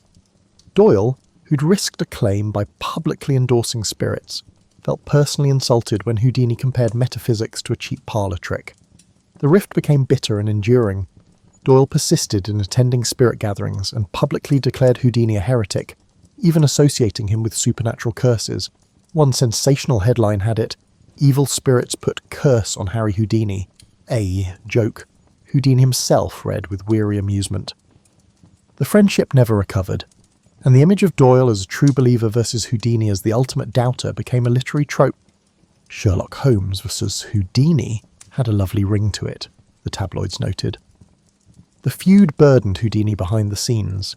He often confided in friends that he truly wanted spiritualism to be real. He had nearly started the ghost wrestling course himself, but Doyle's dogmatism pushed him away. Still, Houdini channeled frustration into action.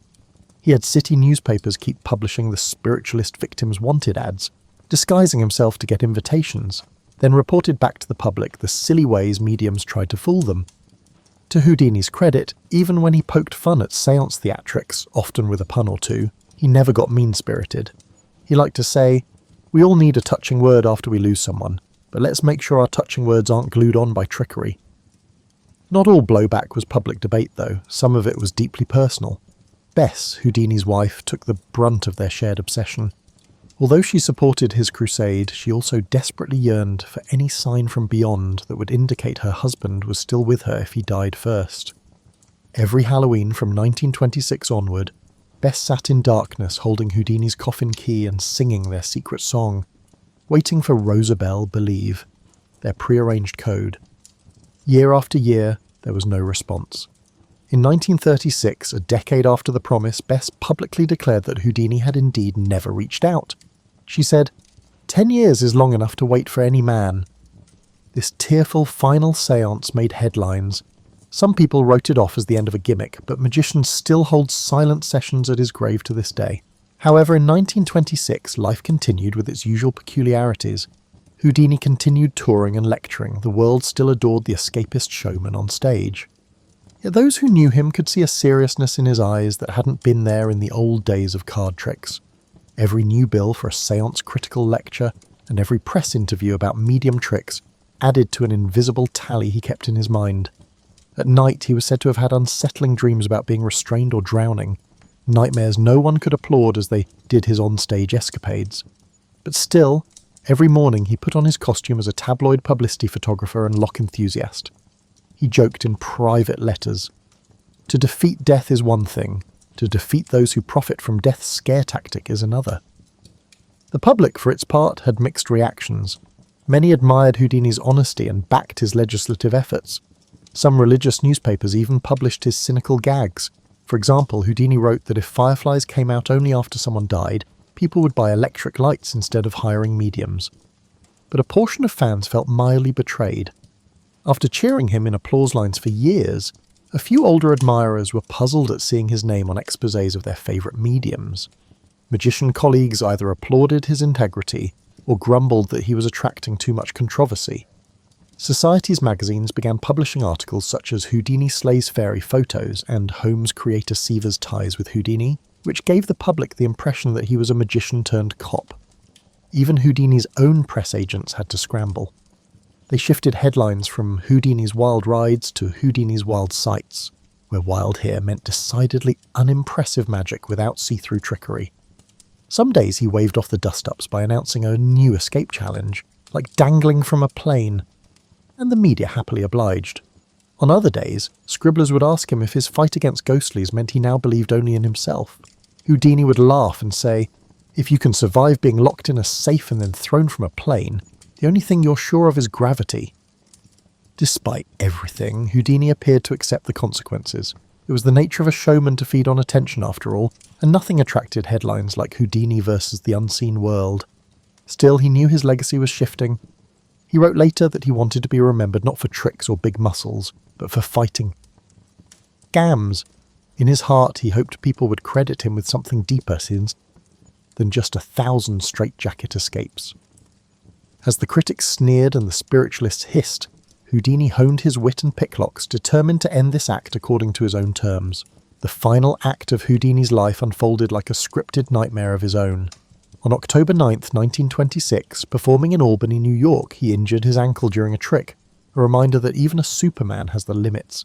He hobbled through shows until doctors advised rest, but Houdini, ever proud to deliver the show, shrugged it off, saying, "A broken ankle is not going to stop Houdini." Then came Halloween, 1926's prelude. While resting in Montreal on October the 22nd after a lecture, a member of the audience, a punch-loving medical student, asked Houdini if he was as tough as rumours. "Knock me out if you can," Houdini joked. The student, Dr. J. Gordon Whitehead, obliged with a series of swift blows to Houdini's stomach, landing several before Harry could tense up. Houdini gasped but laughed it off. He called it a fun experiment, telling reporters later he'd felt nothing but an empty pain. That evening he boarded a train for Detroit, attributing the discomfort in his gut to that playful punch in his stubborn foot. On October the 24th, Houdini's show in Detroit began with an uncharacteristically slow start. He complained of cramps and cold sweats. After a late-night performance, which he insisted on doing despite temperatures spiking to 104 degrees Fahrenheit in his dressing room, he collapsed backstage. A doctor diagnosed acute appendicitis and urged immediate surgery. Houdini, known for pep-talking his body, reportedly grinned and said, "I'll do this show if it's my last." But by 6 a.m, he could no longer delay. Houdini was rushed into surgery. The appendectomy revealed a ruptured appendix had sent infection, peritonitis, coursing through his abdomen. The great Houdini now fought for his life with novelty anti-serums and multiple operations, but the escape artist met a foe he couldn't outmaneuver. On October the 31st, 1926, Halloween, he finally passed away, a 52-year-old man who had braved death for our entertainment. His oft-reported final words were a hushed, "I'm tired of fighting." The world was stunned. Newspapers published gloomy headlines. The master of escapes had vanished, possibly due to a cunning move or a stroke of fate. The official cause listed was peritonitis from a ruptured appendix. But already the legend of Houdini needed an even more spectacular finale. Many whispered that the friendly jab in Montreal had been more serious than Houdini let on. A few doctors of the era indeed speculated that Whitehead's blows had caused the appendix to burst, while others argued the situation was mere coincidence. The truth remains something we'll never fully know. Even some modern medical journals debate how often belly trauma actually causes appendicitis. We do know this: the surgeon discovered no abnormalities apart from the spread of infection, and Houdini's family discreetly maintained that it was merely a tragic accident. But for the public, the timing felt eerie.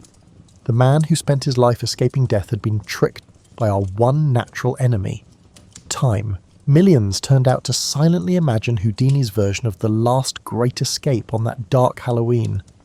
Biographers later noted it as a poetic, if tragic, symmetry. Houdini's final moment occurred on the Night of Spirits. While doctors tended his body, Houdini's mind reportedly raced to that final promise he'd made to Bess. Between operations in his hospital bed, Houdini mumbled the code Rosabelle, believe, fervently hoping for a response. Alas, he never came through. In fact, by some reports he asked for his notebook to jot down any bizarre occurrences, as though expecting us at a ghostly pen to answer him. On November 1st, under the watch of his stunned wife and two brothers, Houdini let go of his mortal frame. The world lost not just an escape artist, but a showman who had always insisted on reality. The news of his death disseminated swiftly, akin to wild smoke emanating from a fog machine. Movie houses dimmed lights. Theatres held brief memorial shows. Across the globe, magicians knelt, severing a straitjacket on stage, and observing a moment of silence. Indeed, Houdini had vanished from the realm of life, leaving a legacy of unresolved mysteries. Did his last heroic act lie in hunting out any phony mediums, or in proving that even the greatest man must someday give in to fate? That remained a question for the midnight philosophers. We are aware of how people remember him. As promised, Bess held one final séance a decade later, and on Halloween 1936 she declared Houdini did not come through. Every year on that date, magicians still gather at his gravesite, or, when the city says no, gather elsewhere, to honour the legendary escapist. They close their eyes, they whisper the secret song, and whether a breeze stirs or not, they say it in unison. Rosabelle, believe. It's tradition, part tribute, part hope. Houdini himself would likely be amused by it all, perhaps making one last wonderful escape with a sly grin. For nearly 3 centuries we have never really known how he pulled most of his tricks off, and perhaps that mystery is fitting. Houdini left no key to the afterlife behind, only the legend of his earthly feats. He remains a figure who cheated the Grim Reaper on stage time and again, and who wrote, in effect, an obituary for mediocrity every time he won. The individual who had experienced life in a unique way imparted a final lesson to us. Sometimes the greatest escape is not from chains or water, but from the ordinary.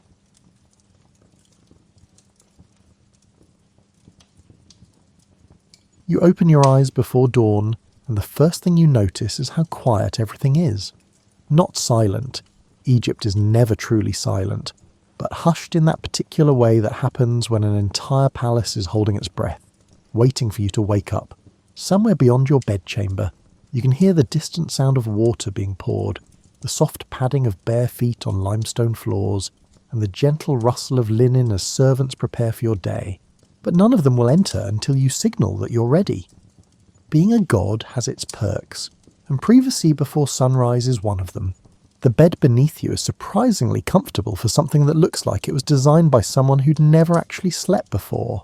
It's a wooden frame with a footboard carved to look like protective spirits. Part lion, part something else entirely that you're not entirely sure about, but the artisan seemed confident, so you went with it. The mattress is woven reed covered with linen sheets that somehow stay cool even in the Egyptian heat. Your headrest, a curved piece of wood that cradles your neck, has taken some getting used to over the years. When you were younger, you thought it was a torture device disguised as furniture. Now you can't sleep without it. The room smells like myrrh and frankincense from the censers that burn through the night, mixed with the peculiar scent of old stone that permeates every building in Egypt. It's not unpleasant.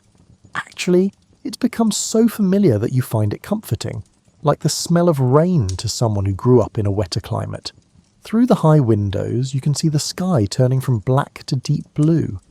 That particular shade that only exists for about 15 minutes each morning before the sun decides to make its dramatic entrance. You sit up slowly, because even pharaohs need a moment to let their backs adjust after lying down all night. The golden lapis lazuli pectoral you wore to bed, you're never completely unadorned even in sleep, catches the pre-dawn light and throws tiny blue stars across the wall. It's one of your favourites actually, less ostentatious than some of the ceremonial pieces, but beautiful in a way that doesn't scream, "Look at me, I'm incredibly important and wealthy." It just whispers it politely. There's a gentle cough from beyond the door. Not an impatient cough, because nobody in their right mind would cough impatiently at a pharaoh. But a "we're ready when you are but also the sun waits for no one" kind of cough. You call out that you're awake, and the door opens to admit a small procession of people whose entire job is to make sure you don't have to dress yourself. Leading them is Amenhotep, your chief steward, who has perfected the art of looking simultaneously alert and serene at an hour when most people look like they've been hit with a brick.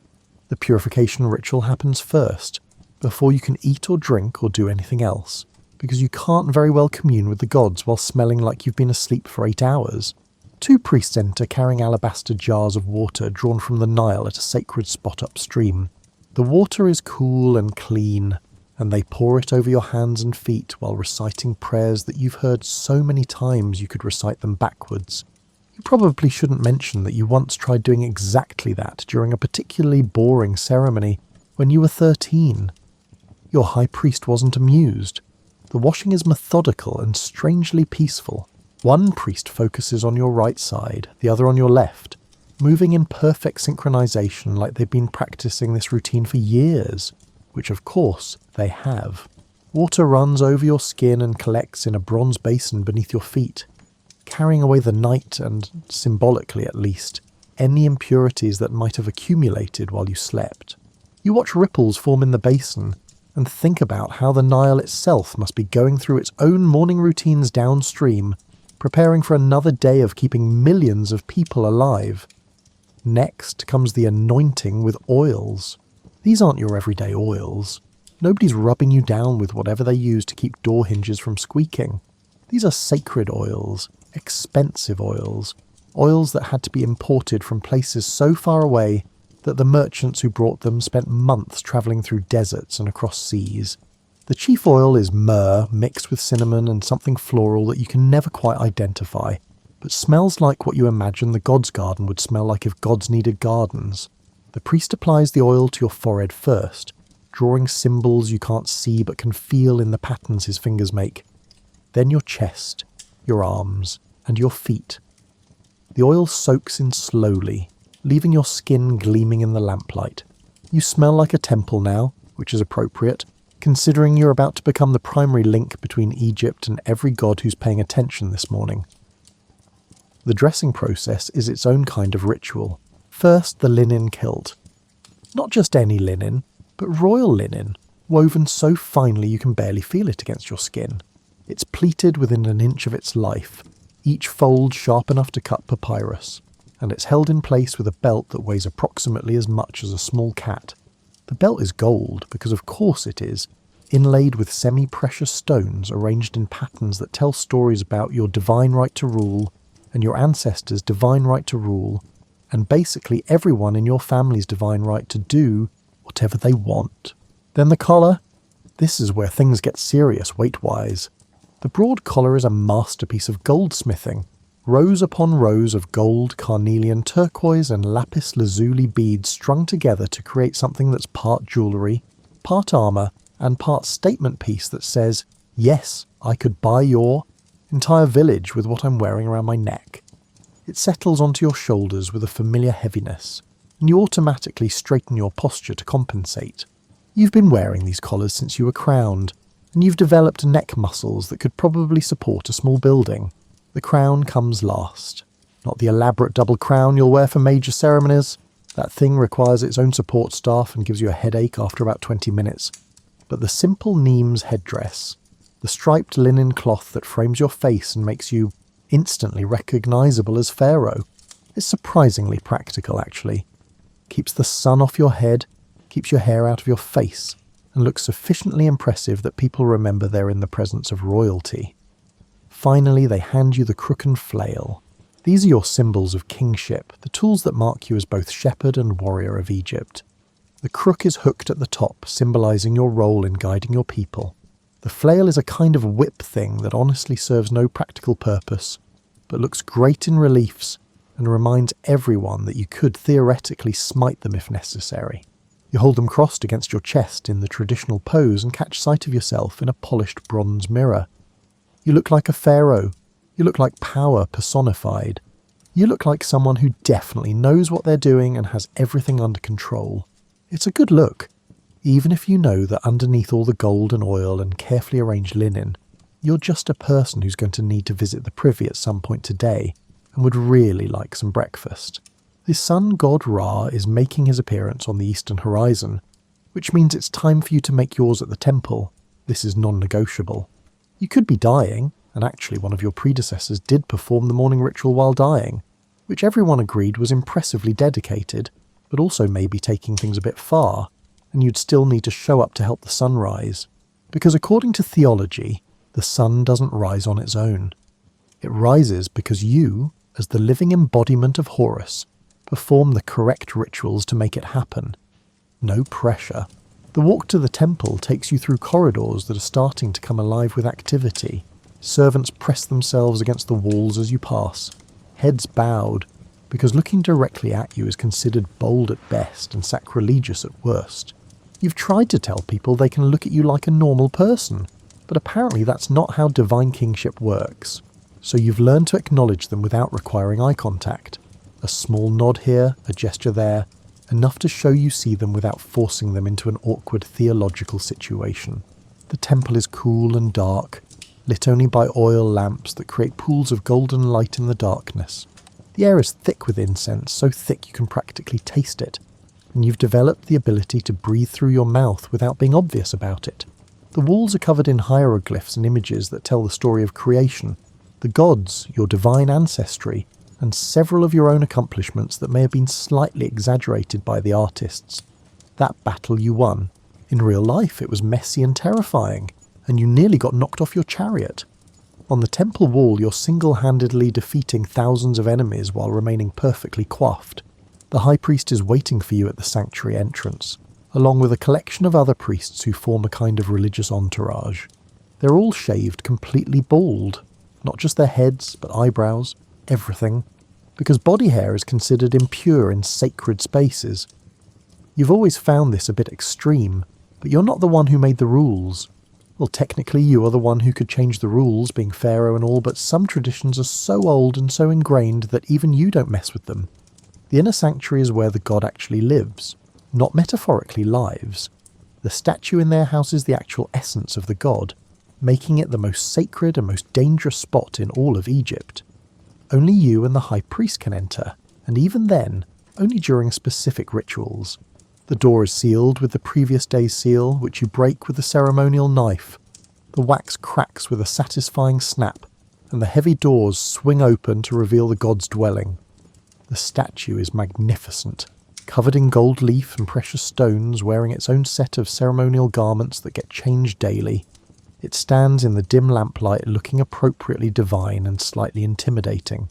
The deity's eyes seem to follow you as you approach, which is either a trick of the light or proof that the god is indeed present. You prefer not to think about it too deeply. The morning ritual is always the same. You approach the statue reciting prayers in the ancient tongue that you learned phonetically as a child. Even though you're fluent in them now, there's something about the sound of the words, rounded and formal and heavy with millennia of repetition, that makes them feel powerful.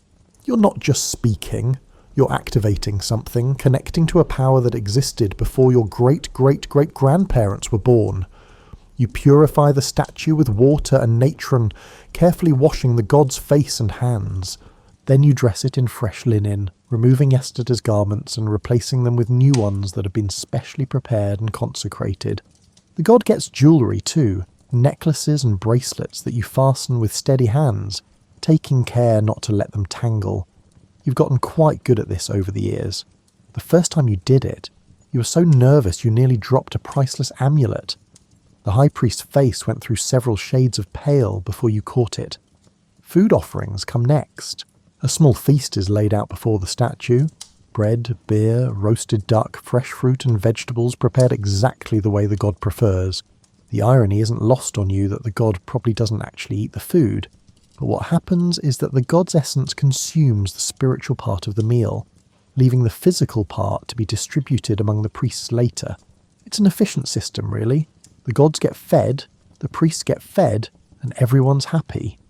You light incense and make the final offerings, reciting the prayers that release the god's power to flow through Egypt for another day. It's during these moments that you sometimes feel something shift in the air, something you can't quite explain but that makes the hair on your arm stand up. Maybe it's just the incense smoke playing tricks on your mind. Maybe it's the weight of belief from millions of Egyptians flowing through you. Maybe the gods really are listening. When you emerge from the sanctuary, the sun has fully risen. This is important.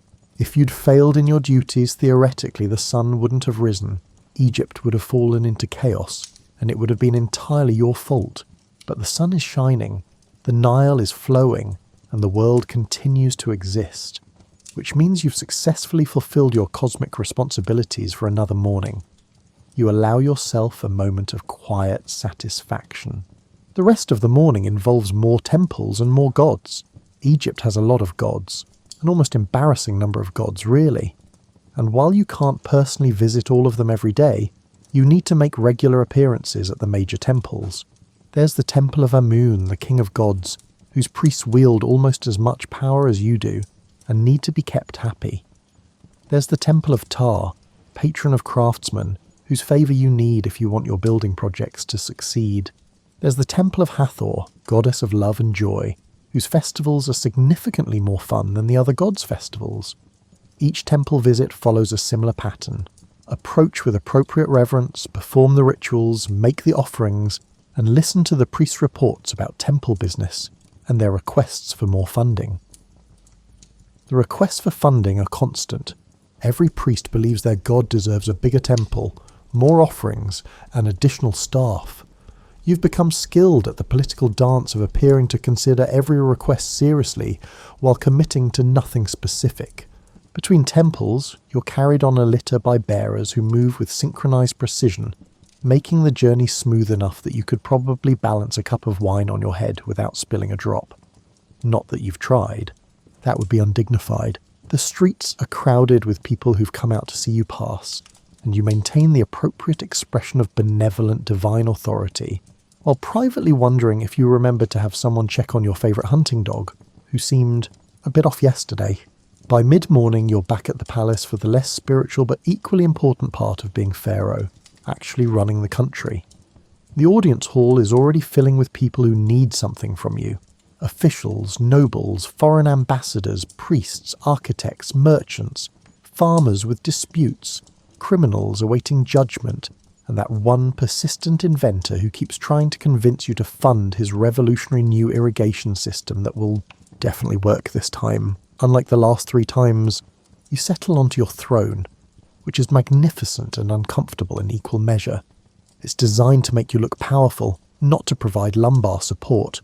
The throne is gold-plated, inlaid with ivory and ebony, and carved with images of you defeating enemies, communing with gods, and generally being excellent at everything. The arms are shaped like rearing cobras, which looks impressive but means you have to be careful not to scratch yourself on the cobra fangs when you adjust your position. Your vizier, Ptah approaches with the day's agenda. He's been your second in command for 5 years now, and you trust him more than almost anyone. He's brilliant and efficient and has the rare quality of being willing to tell you when you're wrong. but doing it in such a diplomatic way that you don't feel like having him thrown to the crocodiles. He's also apparently immune to boredom, which is essential when dealing with palace administration. The first matter is a border dispute between two provincial governors who both claim the same stretch of farmland. The dispute has been going on for 3 years, which seems excessive for an argument about dirt, but apparently this particular dirt is extremely fertile and produces exceptional barley. Both governors are present, each with scrolls of evidence, witnesses and arguments prepared. You let them present their cases, which takes approximately forever and involves a lot of dramatic gesturing and appeals to ancient precedents. The truth is, you could probably solve this by simply declaring one of them the winner and moving on. You're Pharaoh. Your word is law. But you've learned that arbitrary decisions, even when you have the power to make them, tend to create resentment and problems down the line. So you listen, ask questions, and eventually propose a solution that involves surveying the land properly, splitting it based on the survey results, and both governors contributing to a new irrigation project that will benefit the entire region. Neither governor looks entirely happy, which probably means it's a fair solution. Next is a delegation from Nubia with tribute and trade proposals. The Nubians are skilled diplomats who've dressed in their finest. Gold jewellery that rivals your own, fine fabrics, and elaborate hairstyles. They present their gifts with appropriate ceremony. Gold, ivory, ebony, exotic animal skins, and a live leopard that seems less than thrilled about being a diplomatic gift. The leopard is beautiful, but looks like it's considering making a break for freedom, which would certainly liven up the proceedings. You accept the tribute graciously, and listen to their trade proposals, which are actually quite reasonable. Nubia has resources Egypt needs, and Egypt has grain and manufactured goods Nubia wants. It's basic economics dressed up in diplomatic language. You agree to most of their requests, modify a few details, and send them away happy. The leopard goes to the royal menagerie, where hopefully it will feel less homicidal. Then there's the criminal case. A merchant is accused of using false weights to cheat customers.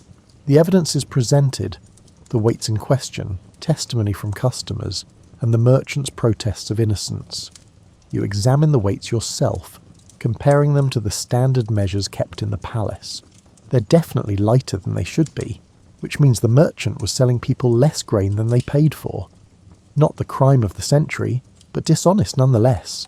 Egyptian law is supposed to be based on Ma'at, truth, justice, harmony, and the fundamental order of the universe. In practice, it means trying to be fair while also making sure people don't think they can cheat each other with impunity. You find the merchant guilty and sentence him to pay back double what he stole plus a fine to the temple. It's stern enough to discourage others from trying the same thing, but not so harsh that it destroys the man's life. He leaves looking relieved that you didn't order anything involving crocodiles. The architect arrives with updated plans for your mortuary temple. This is the building that will serve as your cult centre after you die, where priests will make offerings to your memory for centuries. No pressure to make it impressive or anything. The architect unrolls papyrus after papyrus, showing you designs for courtyards, columns, statues and reliefs. Everything is calculated to inspire awe and demonstrate your divine nature to future generations. You suggest some modifications, a larger courtyard here, different proportions there, maybe fewer images of you smiting enemies, and more of you making offerings to gods, because you want to be remembered as pious, not just violent. The architect makes notes, nodding enthusiastically at your ideas, even though you suspect he's going to gently talk you out of half of them later, by explaining various architectural principles you don't fully understand. Between official audiences, Ptahhotep updates you on the kingdom's finances. Egypt is wealthy, but wealth requires management. There are granaries to maintain, armies to pay, building projects to fund, temples to support, and foreign trade to manage. The Nile's flood this year was good, which means the harvest should be abundant, which means tax revenue should be solid. But there's always something. A warehouse that needs repairs, a garrison that needs supplies, a canal that needs dredging. You approve budgets, sign off on expenditures, and make decisions about resource allocation that would probably bore you to tears if they weren't so crucial to keeping Egypt functioning. The truth about ruling an empire is that it's less about dramatic pronouncements and more about making sure grain gets from where it's grown to where it's needed. Workers get paid, infrastructure gets maintained, and the complex machine of civilization keeps turning. A messenger arrives with news from the army. There's been a skirmish on the eastern border. Nothing major, just raiders testing Egypt's defences. Your general has handled it efficiently, but he's requesting additional troops to reinforce the garrison. You approve the request and dictate a response praising the general's vigilance. Military matters require careful attention. Egypt is powerful, but the world is full of neighbours who would love to claim a piece of the Nile's wealth. By early afternoon, you're ready for a break from audiences and administrative decisions. You retire to the private quarters of the palace, where the rooms are cooler, quieter, and significantly less formal. Here you can actually relax, or at least engage in the pharaonic version of relaxation, which still involves some level of ceremony, but with fewer people watching your every move. The palace is a city unto itself, a sprawling complex of buildings, courtyards, gardens, and halls. Your private quarters are in the heart of it all, protected by multiple layers of guards, walls, and protocol. The rooms are beautiful, painted walls showing gardens and wildlife, floors of polished stone, and furniture inlaid with precious materials. But they're also surprisingly comfortable. You've made sure of that. Yes, you're a god king, but you're also someone who appreciates a good chair. Your chief wife, Nefertari, is waiting in the garden courtyard. She's dressed more casually than you'd see her in public, still elegant, still wearing enough jewellery to fund a small army, but in lighter linen suitable for the afternoon heat. She's been dealing with her own administrative duties all morning. The royal household doesn't run itself, and she manages a staff of hundreds with the efficiency of a military commander. You discuss the day over light refreshments. She tells you about a dispute between two servants that she had to mediate, a request from the Temple of Hathor for her to attend an upcoming festival, and her concerns about your eldest son's education. He's showing more interest in hunting than in learning the administrative skills he'll need when he eventually becomes Pharaoh. You make a mental note to spend some time with him. Maybe find a way to make governance seem as exciting as chasing gazelles through the desert. The garden is one of your favourite places in the palace. It's an oasis of green in a landscape of stone and sand with carefully tended trees, flowers, and a pool stocked with fish. The Egyptians have managed to make gardens an art form, creating spaces that are both beautiful and functional. The trees provide shade, the flowers provide perfume, and the pool provides a spot for actual relaxation that doesn't involve sitting on a throne covered in angry cobras. You spend some time with your children, who are brought to you by their nurses. Royal children live somewhat separate lives from their parents. It's tradition, and also practical given the demands of kingship. But you make time for them when you can. Your daughter shows you a drawing she made, which is supposed to be a lotus flower, but looks more like an enthusiastic blob. You praise it appropriately. Your youngest son, who's about 3, is more interested in trying to grab your ceremonial beard, which is attached to your chin with some kind of ancient Egyptian adhesive technology that works better than it has any right to. These moments are precious, not because they're grand or ceremonial, but because they're normal. In these moments, you're not a pharaoh or a god, or the living embodiment of cosmic order. You're just a parent trying to keep a toddler from destroying your royal regalia, while pretending to understand a child's artwork. Later, you review reports from your various estates. As pharaoh, you personally own significant amounts of land throughout Egypt, managed by stewards who send regular updates. The reports are written on papyrus in the neat hieratic script that scribes use for business documents, faster than hieroglyphs, though significantly less impressive looking. You've learned to read these reports quickly, scanning for important information while skipping the elaborate formalities that every scribe feels compelled to include. This estate had a good harvest. That estate had some problems with locusts, but managed to save most of the crop. This estate steward is requesting permission to build a new irrigation channel. That estate steward wants to know if you'd like any of the particularly fine cattle they've bred. You make notes, approve or deny requests, and generally ensure that your personal wealth, which is considerable, is being managed competently. There's a relaxing interlude of music. You have court musicians who are genuinely talented, not just employed because they're good at flattering the Pharaoh. A harpist plays while you recline on a comfortable couch, the music filling the room with something beautiful and temporary and completely divorced from politics or religion or responsibility. The harp is a beautiful instrument, its sound clear and resonant, and the musician's fingers move across the strings with practiced grace. You close your eyes and just listen. The music washes over you, and for a few minutes your mind is empty of border disputes, budget concerns, diplomatic negotiations, and theological responsibilities. There's just the music, the cool air from the garden, and the distant sound of the palace continuing its daily business without you. A bath follows, which is less a quick rinse and more an elaborate process involving servants, oils, and water at exactly the right temperature. The bath is in a dedicated room with a limestone tub that's been polished smooth by years of use. The water is scented with lotus oil, and as you sink into it, you feel muscles relax that you didn't realise were tense. Being a pharaoh is physically demanding in ways people don't often consider. All that standing, sitting on uncomfortable thrones, wearing heavy jewellery, and maintaining perfect posture. Your body keeps a running tally. The afternoon heat is building, and the palace has grown quiet during the hottest hours. This is when sensible people rest, and even pharaohs need to be sensible occasionally.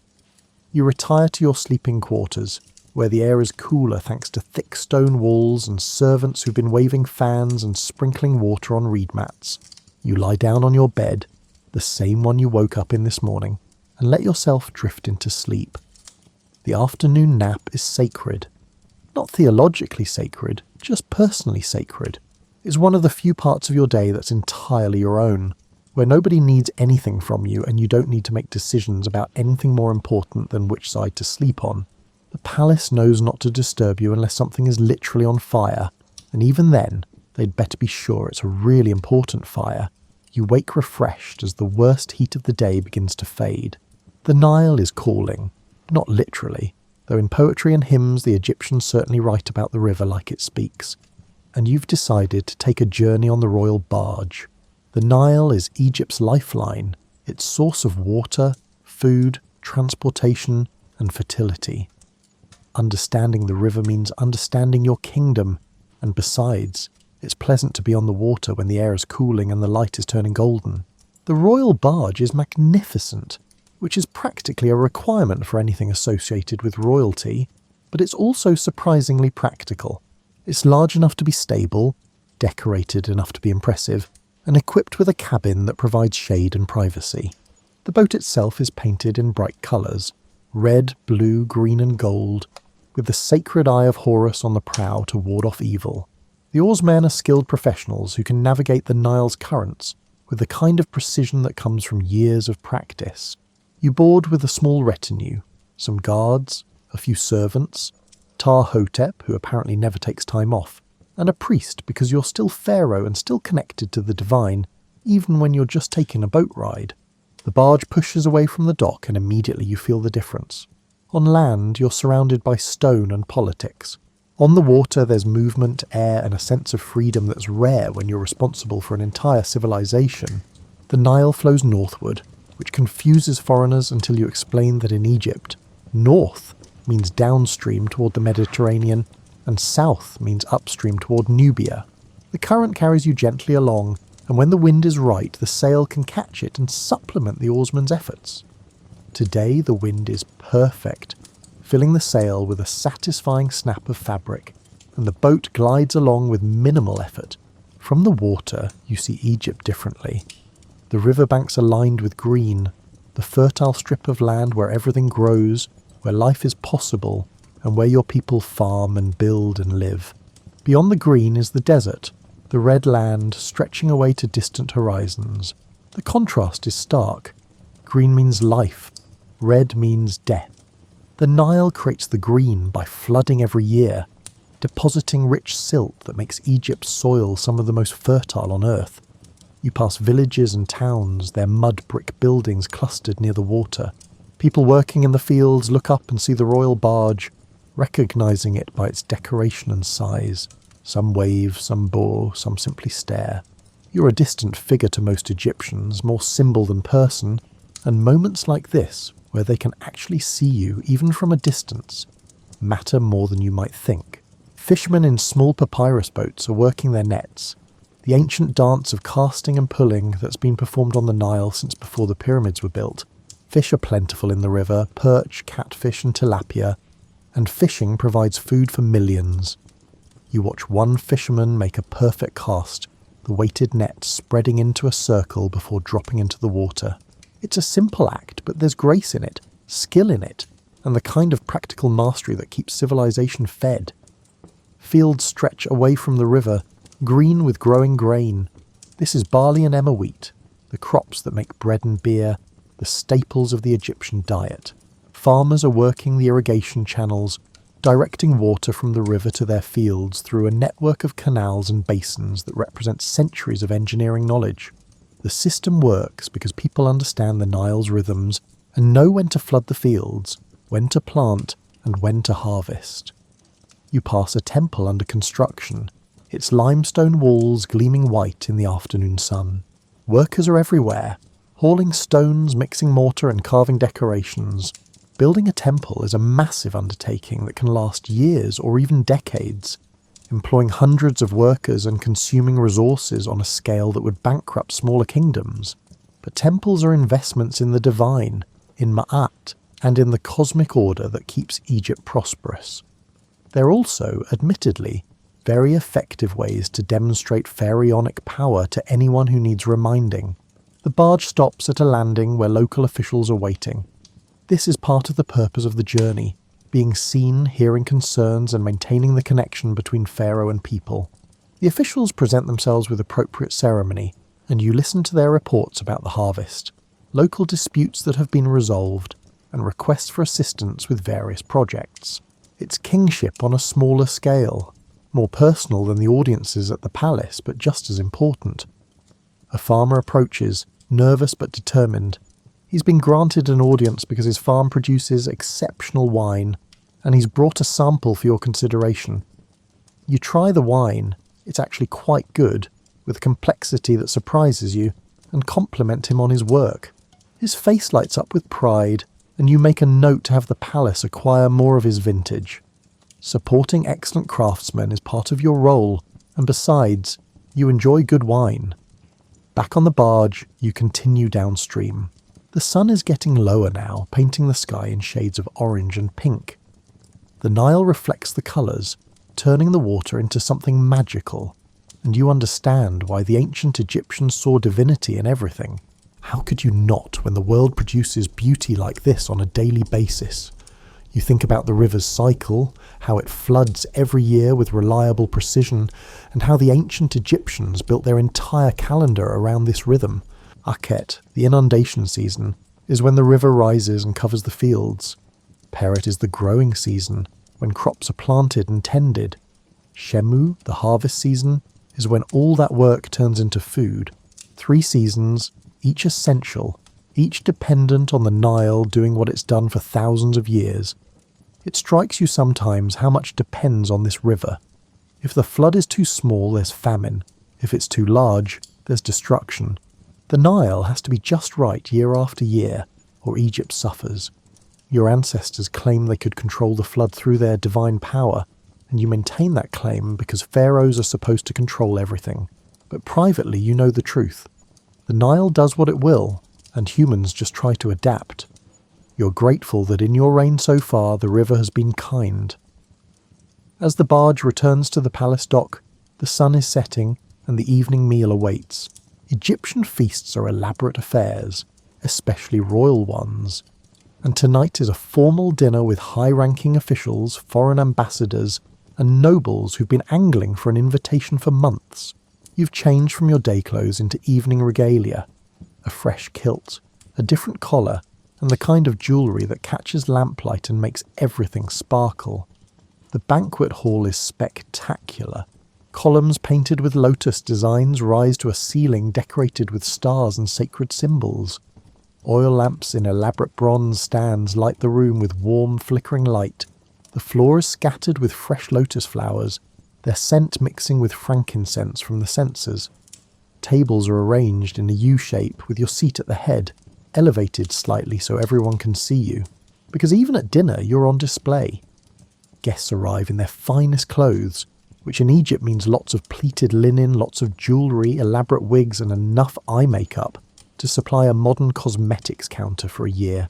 The women's dresses are sheer enough to be slightly scandalous to foreign visitors, but perfectly normal by Egyptian standards.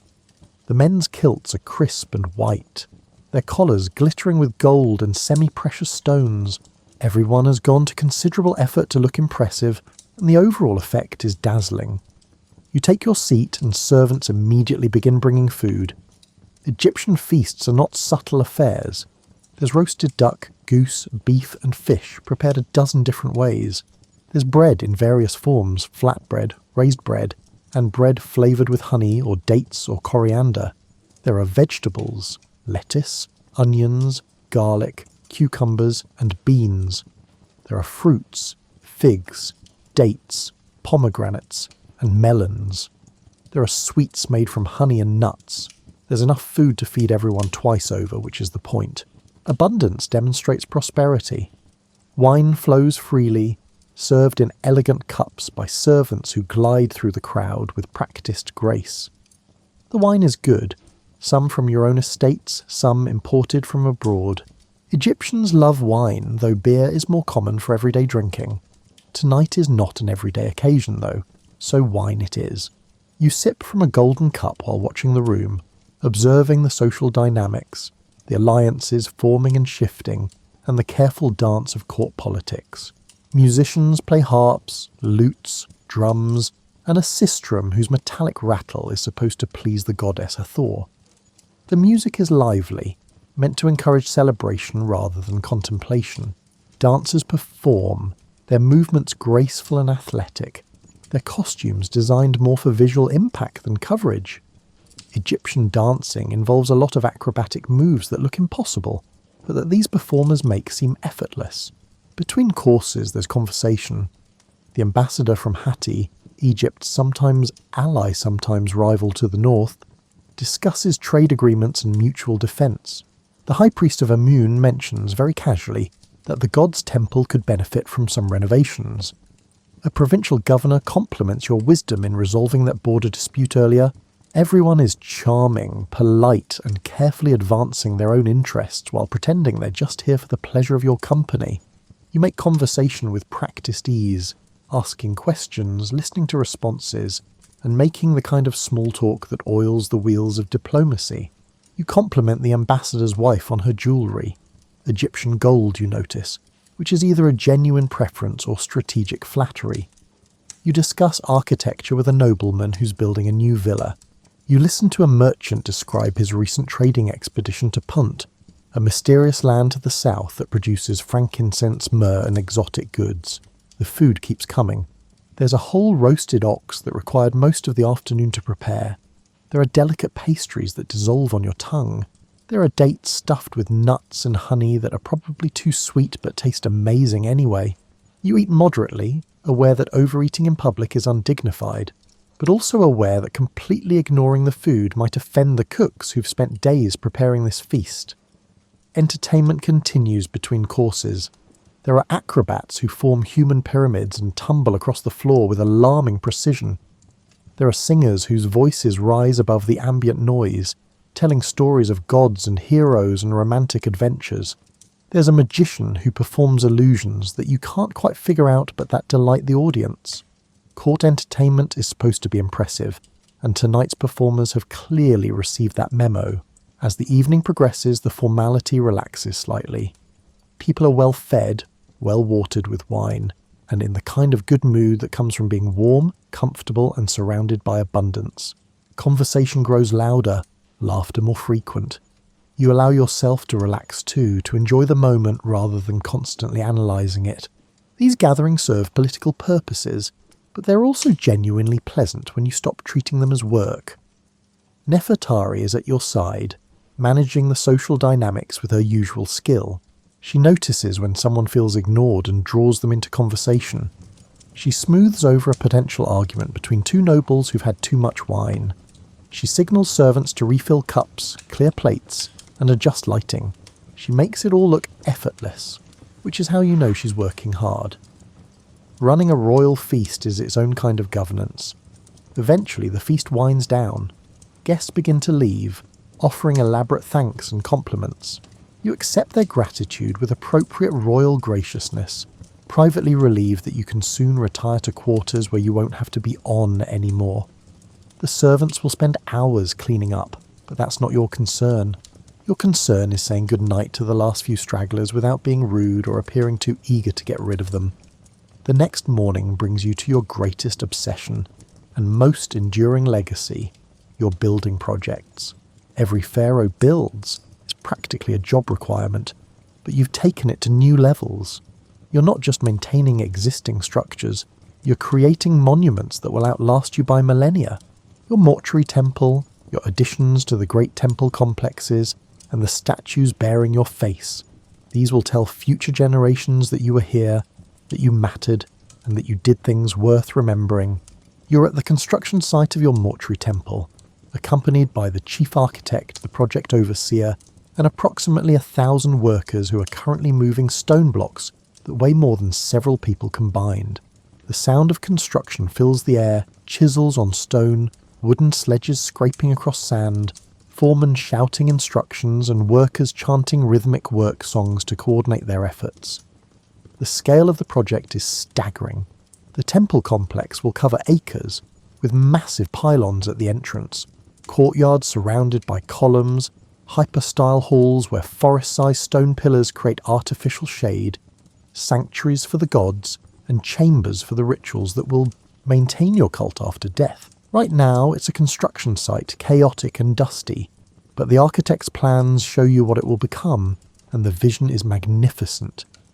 You walk through the site, stepping carefully over tools and cut stone. Workers pause in their labour to bow as you pass, and you nod acknowledgement. These men, and they are almost all men, though women participate in some aspects of construction, are skilled professionals. The stone cutters can split granite with precision that seems impossible. The masons can fit blocks together so tightly that you couldn't slip a knife blade between them. The artists carving reliefs can turn flat stone into images so lifelike they seem ready to step off the wall. The architect shows you the foundation work for the Great Hall.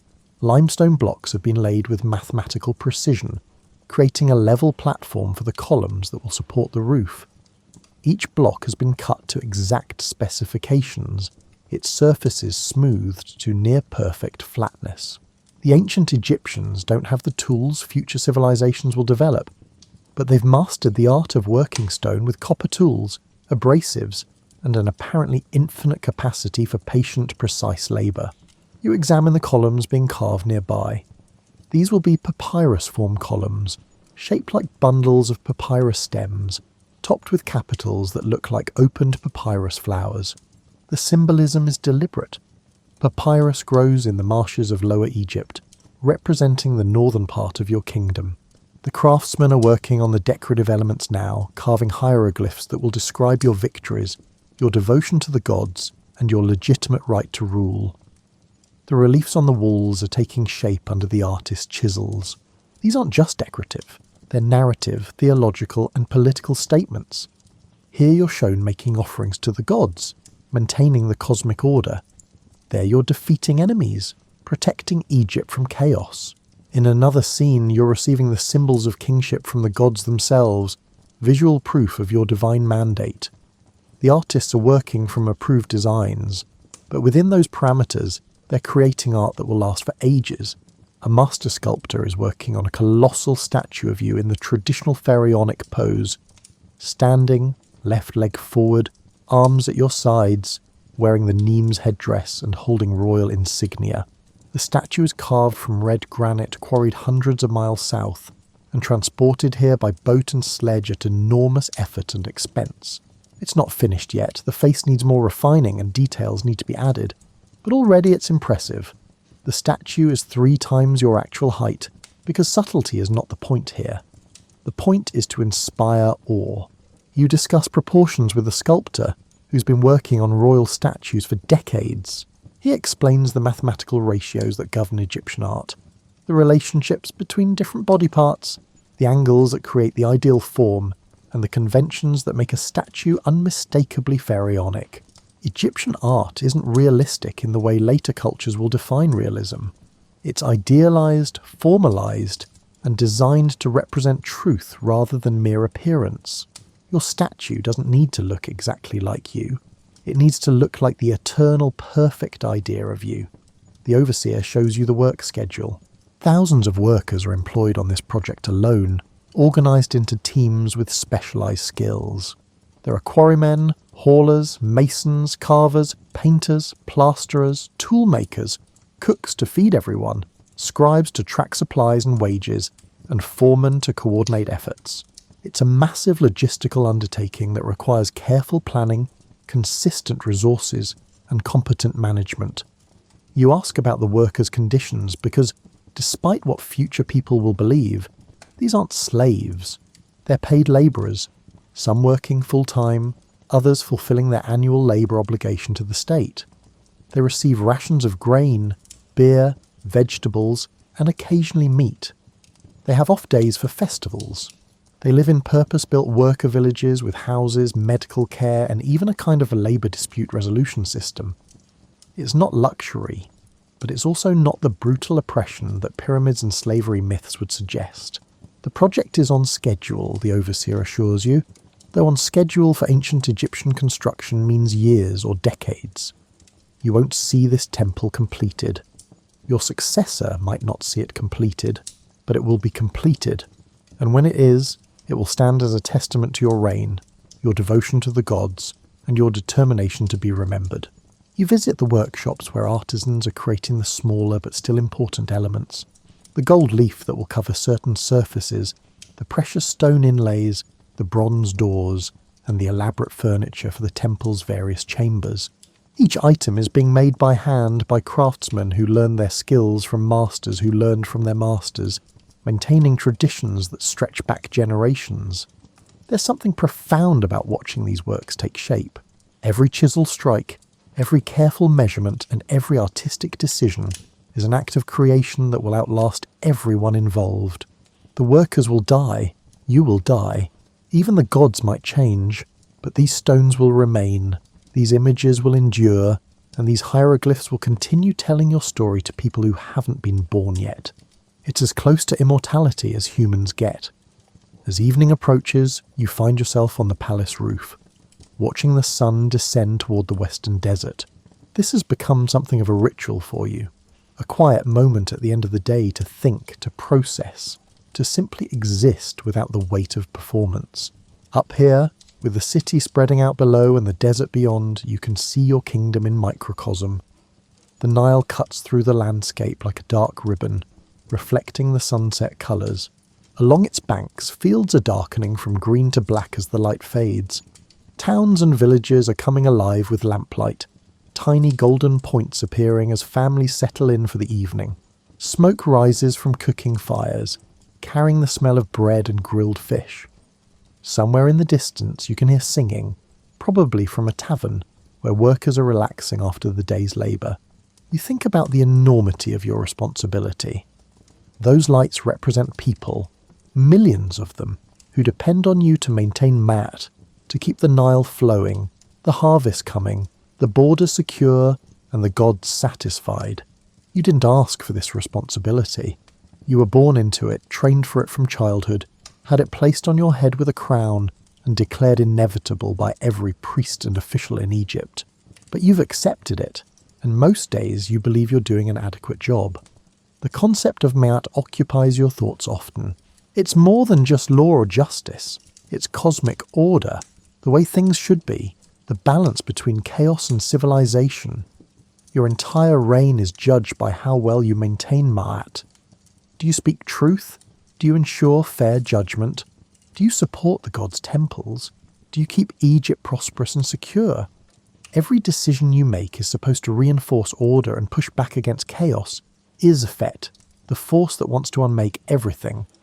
It's an impossible standard, really. You're human. Despite what the theology says, you make mistakes. You have biases.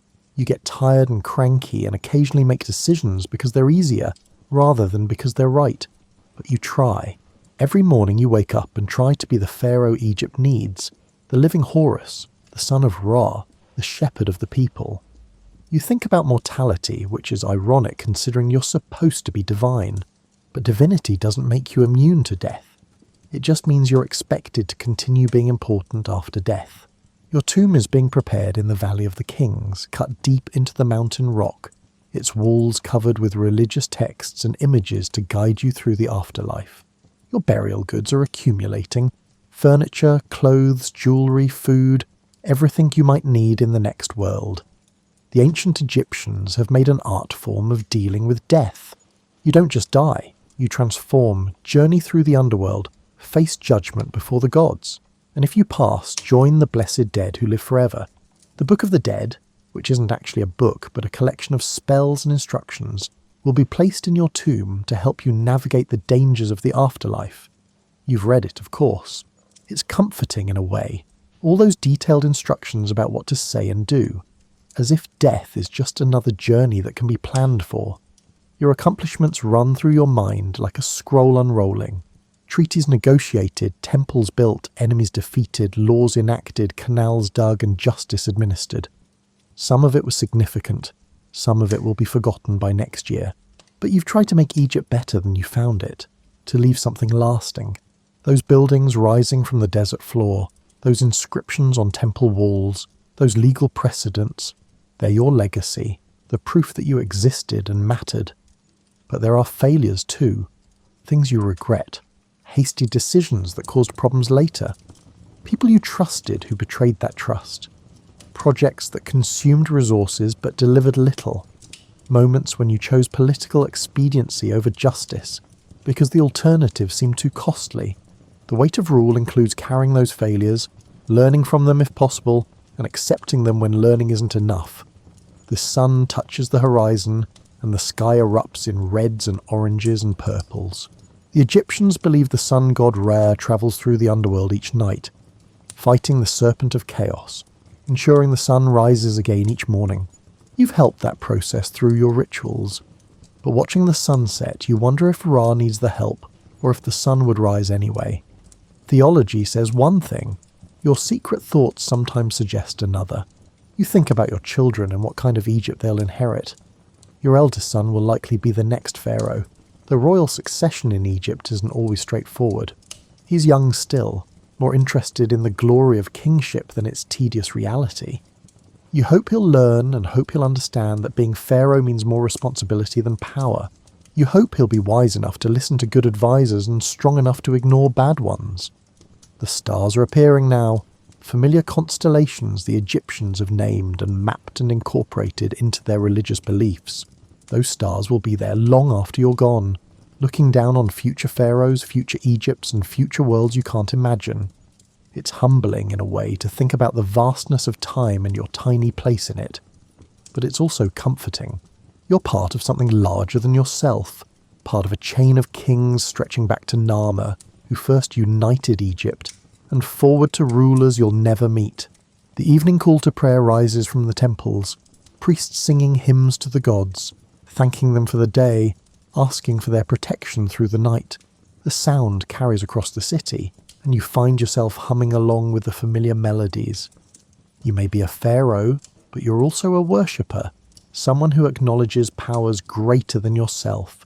As darkness settles over Egypt, you feel the day's tensions releasing. Tomorrow will bring new challenges, new responsibilities, and new opportunities to maintain mayat or fail trying. But for now, this moment is enough.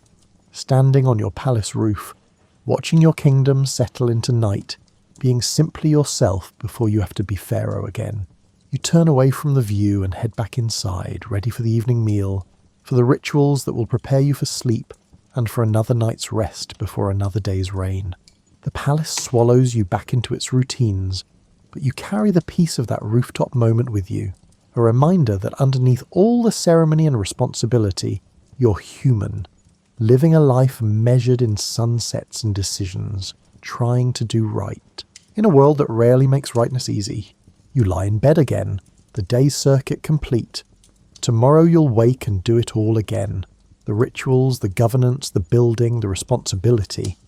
It's a rhythm as reliable as the Nile's flood, as predictable as the sun's daily journey. You're not immortal, despite the divine titles. You're a person doing a job that happens to involve being treated like a god. Your legacy will be stone and law, temples and treaties, children who carry your bloodline forward, and officials who learned from your decisions.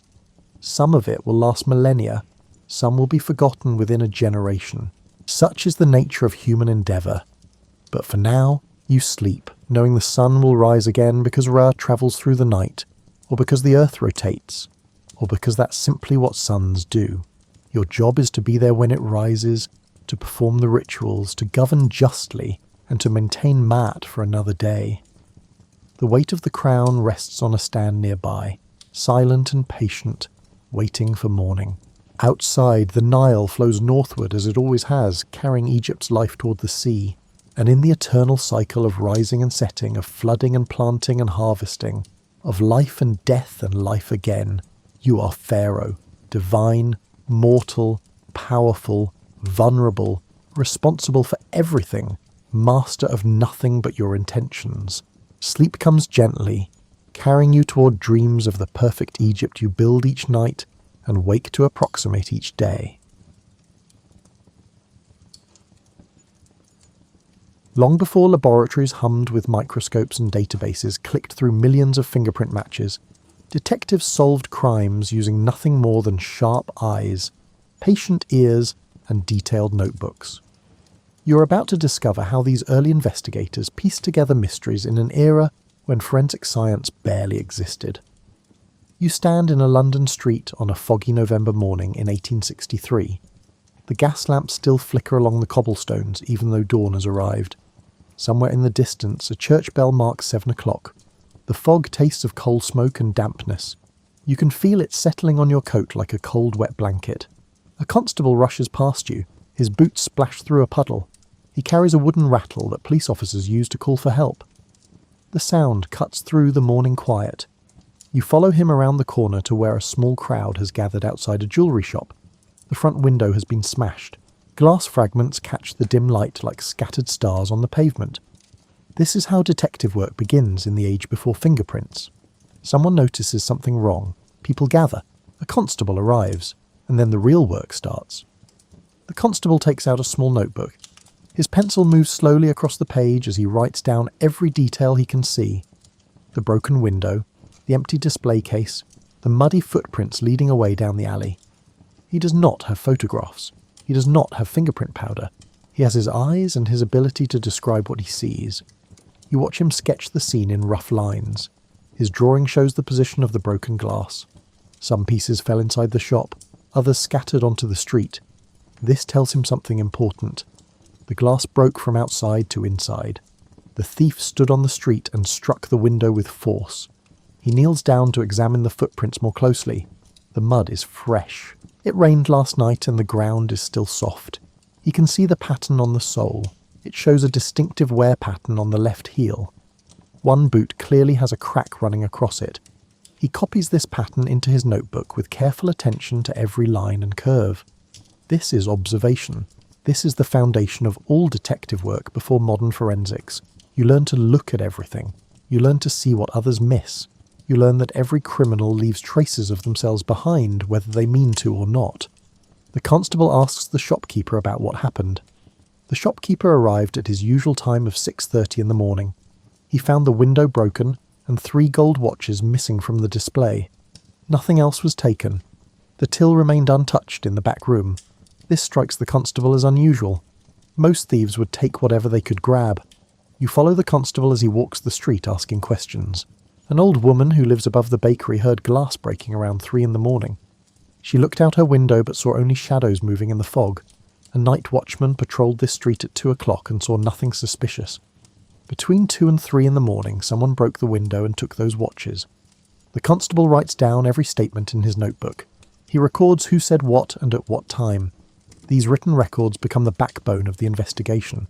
Without them, details blur and fade. Memory proves unreliable, but words on paper stay fixed and certain. By mid-morning, the constable has filled several pages with observations and statements. He has sketches of the broken window. He has descriptions of the missing watches. He has the pattern of that distinctive boot print.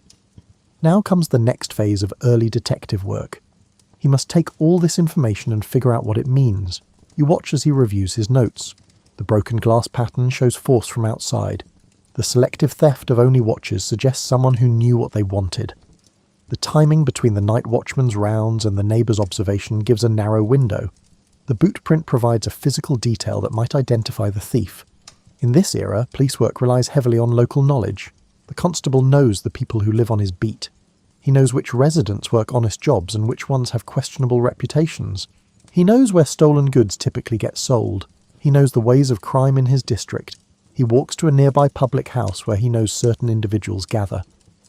The publican nods when the constable asks about strangers in the area.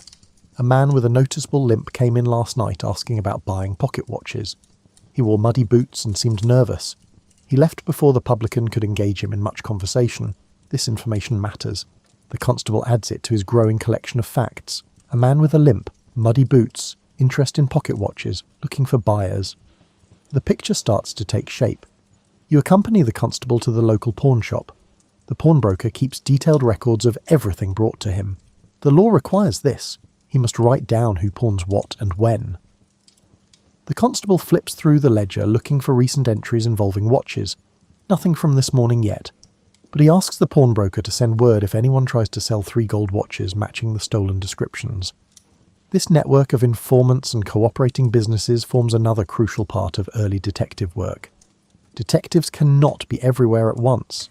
They need eyes and ears throughout the community. Shopkeepers, publicans, pawnbrokers, and even reformed criminals sometimes provide valuable information. The constable returns to the station to file his report. You watch him copy his notes into the official record book. Every detail gets preserved. The date, the time, the location, the nature of the crime, the witness statements, the physical evidence, the leads being pursued. Senior detectives review these reports daily. They look for similar info. 3 jewellery shops broken into over the past month. All during the early morning hours, all targeting specific valuable items rather than grabbing everything. This suggests someone with knowledge and planning rather than desperate opportunistic theft. You sit in the detective office as they discuss the cases. The room smells of tobacco smoke and old paper. Files stack up on every available surface. Maps of London cover one entire wall with pins marking crime locations. String connects related incidents. Red for robberies, blue for burglaries, yellow for assaults. One detective notices something interesting. The 3 jewellery shop break-ins all happened within a mile of each other. They all occurred between 2 and 4 in the morning, they all involved broken front windows, and in each case witnesses mentioned seeing a figure with an unusual gait moving away from the scene. This is pattern recognition. Before computers could analyse crime statistics, detectives had to spot connections themselves. They had to remember details from weeks or months ago. They had to see how separate incidents might actually be the work of one person or one group. The detective decides to stake out the remaining jewellery shops in that area. If the pattern holds, another break-in might happen soon. Several constables volunteer to spend their nights watching and waiting. They position themselves in doorways and alleys where they can observe without being seen. You join one constable on a cold November night. The hours pass slowly. Your feet grow numb from standing in one position. The fog rolls in thick and heavy. Every sound seems amplified in the darkness. A cat yowls somewhere nearby. A drunk staggers past singing off-key. A carriage rattles over distant cobblestones. Nothing happens that first night, or the second night, or the third. This is also part of early detective work. Patience, long hours of watching and waiting, the willingness to endure boredom and discomfort on the chance of catching someone in the act. On the 4th night, you see movement near the jewellery shop at the end of the street. A figure approaches from the east. The person walks with a distinctive limp favouring the left leg. They pause at the shop window and look around nervously. Then they pull something from their coat. In the dim lamplight you can see it is a short iron bar. The constable steps out from his hiding place before the window breaks. The suspect tries to run, but the limp slows them down. Within moments, the constable has them in custody. The iron bar clatters to the ground. And there on the suspect's left boot, visible even in the poor light, runs a distinctive crack across the sole. This is how detective work succeeds before fingerprints. Careful observation, detailed records, patient surveillance, pattern recognition, and sometimes a bit of luck combined with persistent effort. The suspect gets brought to the station. Now comes another crucial aspect of early detective work: the interview, the interrogation, the careful questioning designed to extract truth from evasion. You sit in the interview room. It contains only a wooden table and 2 chairs. A single oil lamp provides light. The detective sits across from the suspect and opens his notebook. He does not shout or threaten. He speaks calmly and asks simple questions. Where were you on the night of November 8th? The suspect claims to have been home sleeping. The detective writes this down. He then produces the statement from the publican about a limping man asking about pocket watches that same night. The suspect shifts uncomfortably. The detective points out the crack in the boot sole. He shows his drawing of the boot print from the crime scene. They match exactly. The suspect begins to sweat despite the cool temperature in the room. This technique relies on accumulating evidence and presenting it piece by piece. Each fact chips away at the story the suspect wants to tell. Each contradiction makes denial harder to maintain. The detective remains patient. He has all night. He can wait. Eventually, after hours of careful questioning, the suspect admits to the break-ins. He reveals where he hid the stolen watches. He explains that he needed money to pay gambling debts. The limp came from an old injury that never healed properly. He thought it would not matter. He did not realize how distinctive his walk appeared, or how easily someone could identify his boot prints. The watches get recovered. The suspect faces charges. The case closes, all without a single fingerprint analysis or DNA test. Just observation, documentation, interviews, and persistent detective work. But this represents only one type of crime in one city at one moment in history. Early detective work took many different forms depending on the location and the era. You need to understand how these techniques developed over time. Travel backwards several centuries to Renaissance Italy. You walk through Florence in the year 1520. The city buzzes with art and commerce. Markets fill the piazzas with merchants selling everything from silk to spices. But crime thrives here too. Thieves pick pockets in crowded spaces. Counterfeiters produce fake coins. Merchants cheat customers with false weights and measures. The authorities rely on informants to catch criminals. They recruit people from the criminal underworld itself. Former thieves know how thieves think and operate. They know the hiding spots and the secret signals. They know who sells stolen goods and who can be bribed for information. These informants work for reduced sentences or for payment.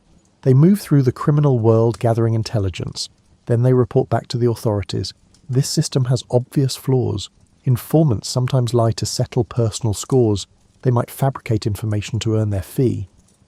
But without modern investigative tools, authorities depend on human sources for most of their information. You observe a magistrate questioning a merchant accused of selling underweight bread. The magistrate has no scientific instruments to test the claim. Instead, he calls witnesses. Other merchants testify about the accused's reputation. Customers describe being cheated. The baker's own apprentice, promised immunity, reveals how his master hollowed out the loaves to use less flour. The magistrate weighs all these testimonies against each other. He considers the character of each witness. Are they known to be honest?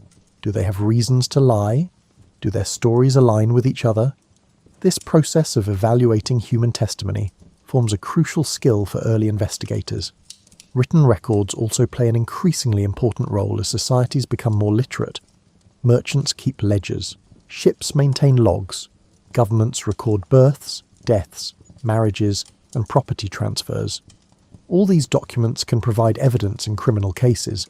You watch a merchant try to prove he was in Venice when a crime occurred in Florence.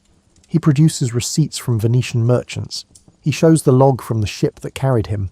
The dates and signatures all confirm his alibi. Without these written proofs, he would have only his word against his accusers. The concept of using documents as evidence might seem obvious now, but it represents a significant development in detective work. It means investigators can check stories against objective records. They can verify claims independently. They can catch people in lies when the written evidence contradicts their statements. Move forward in time to 17th century England. You stand in a courtroom watching a handwriting expert testify. He holds two documents side by side. One is a will leaving a large estate to a distant cousin. The other is a known sample of the deceased person's writing. The expert points out differences in letter formation, pen pressure, and spacing. This represents an early form of forensic document analysis. Experts learn to recognize individual characteristics in handwriting. They study how people form their letters. They notice habits like crossing T's high or low, dotting I's to the left or right, connecting letters in distinctive ways. The expert testifies that the will appears to be a forgery. The handwriting shows attempts to mimic the deceased's style but fails in subtle ways. The forger made S's differently. The baseline slant does not match. Several letter combinations reveal hesitation marks where the forger paused to think about how to form them. The jury finds the will fraudulent based largely on this handwriting analysis. The distant cousin faces charges of forgery and attempted fraud, all because someone developed the skill to examine handwriting as evidence. You begin to see how detective work gradually incorporates more specialized knowledge. It is no longer just about asking questions and following suspects. It starts to involve expertise in specific areas: handwriting analysis, document examination, even early chemistry for detecting poisons. Travel to Paris in the early 19th century. You enter the office of Eugène-François Vidocq, the first director of the French Criminal Investigation Department. Vidocq himself was once a criminal. He escaped from prison multiple times. He lived among thieves and knew their methods intimately. Then he switched sides and brought that knowledge to police work. His office contains filing cabinets filled with detailed records on known criminals. Each file includes physical descriptions, known associates, typical methods, and past crimes. Vidocq recognizes that information is power. The more details you collect about criminals, the easier they become to catch. He introduces the concept of undercover work. His agents dress as criminals and infiltrate gangs. They gather evidence from the inside. They learn about planned crimes before they happen. They identify criminal networks that previously operated in the shadows. You accompany one of his agents into a tavern frequented by thieves. The agent drinks and jokes with the regulars. He never asks direct questions, he just listens. Criminals talk. They brag. They share information. The skilled agent absorbs it all while maintaining his cover. Later, back at headquarters, the agent writes a detailed report. He names the people he met. He describes the crimes they discussed. He maps out relationships within the criminal network. This intelligence allows Vidocq to plan raids and arrests strategically. Vidocq also pioneers the use of plaster cast for preserving evidence. When investigators find a boot print at a crime scene, they pour plaster into it. Once the plaster hardens, they have a permanent copy of the print. They can compare it to suspects' boots. They can store it for future reference. You watch technicians carefully pour plaster into a print left in soft earth near a murder scene. They work slowly to avoid creating air bubbles. Once set, they lift the cast gently. It captures every detail of the boot sole, including a distinctive nail pattern and a worn heel. Later, when police arrest a suspect, they compare his boots to the cast. The match is exact. This physical evidence proves the suspect was at the crime scene. Combined with other evidence, it helps secure a conviction. These advances might seem simple compared to modern forensics, but they represent important steps forward. Investigators learn to preserve evidence. They learn to document it systematically. They learn to present it in court in ways that juries can understand. You move forward to the middle of the 19th century. The Industrial Revolution has transformed cities. Populations explode. Crime increases. Police forces struggle to keep up. Detectives need better methods. In London, the Metropolitan Police establish a detective branch. These plainclothes officers focus on investigating crimes rather than just patrolling streets. They develop techniques for shadowing suspects, conducting surveillance, and gathering intelligence. You follow a detective as he tracks a suspected murderer through London streets. The detective stays far enough behind to avoid detection, but close enough to see where the suspect goes. He notes every stop, every person the suspect talks to, every building the suspect enters. This kind of patient surveillance requires enormous skill. The detective must blend into crowds. He must change his appearance when necessary. He must anticipate where the suspect might go. If the suspect spots him, the entire operation fails. The detective follows his target for 3 days. He learns the suspect's routine: morning coffee at a specific cafe, visits to a boarding house in the afternoon, evening drinks at a public house near the docks. The detective writes all of this down in his notebook. On the fourth day, the suspect meets a woman at the boarding house. The detective cannot hear their conversation, but he sees money change hands. The woman leaves looking frightened. The detective follows her instead. She leads him to a small shop where she works. The detective approaches her carefully. He identifies himself and asks about the meeting.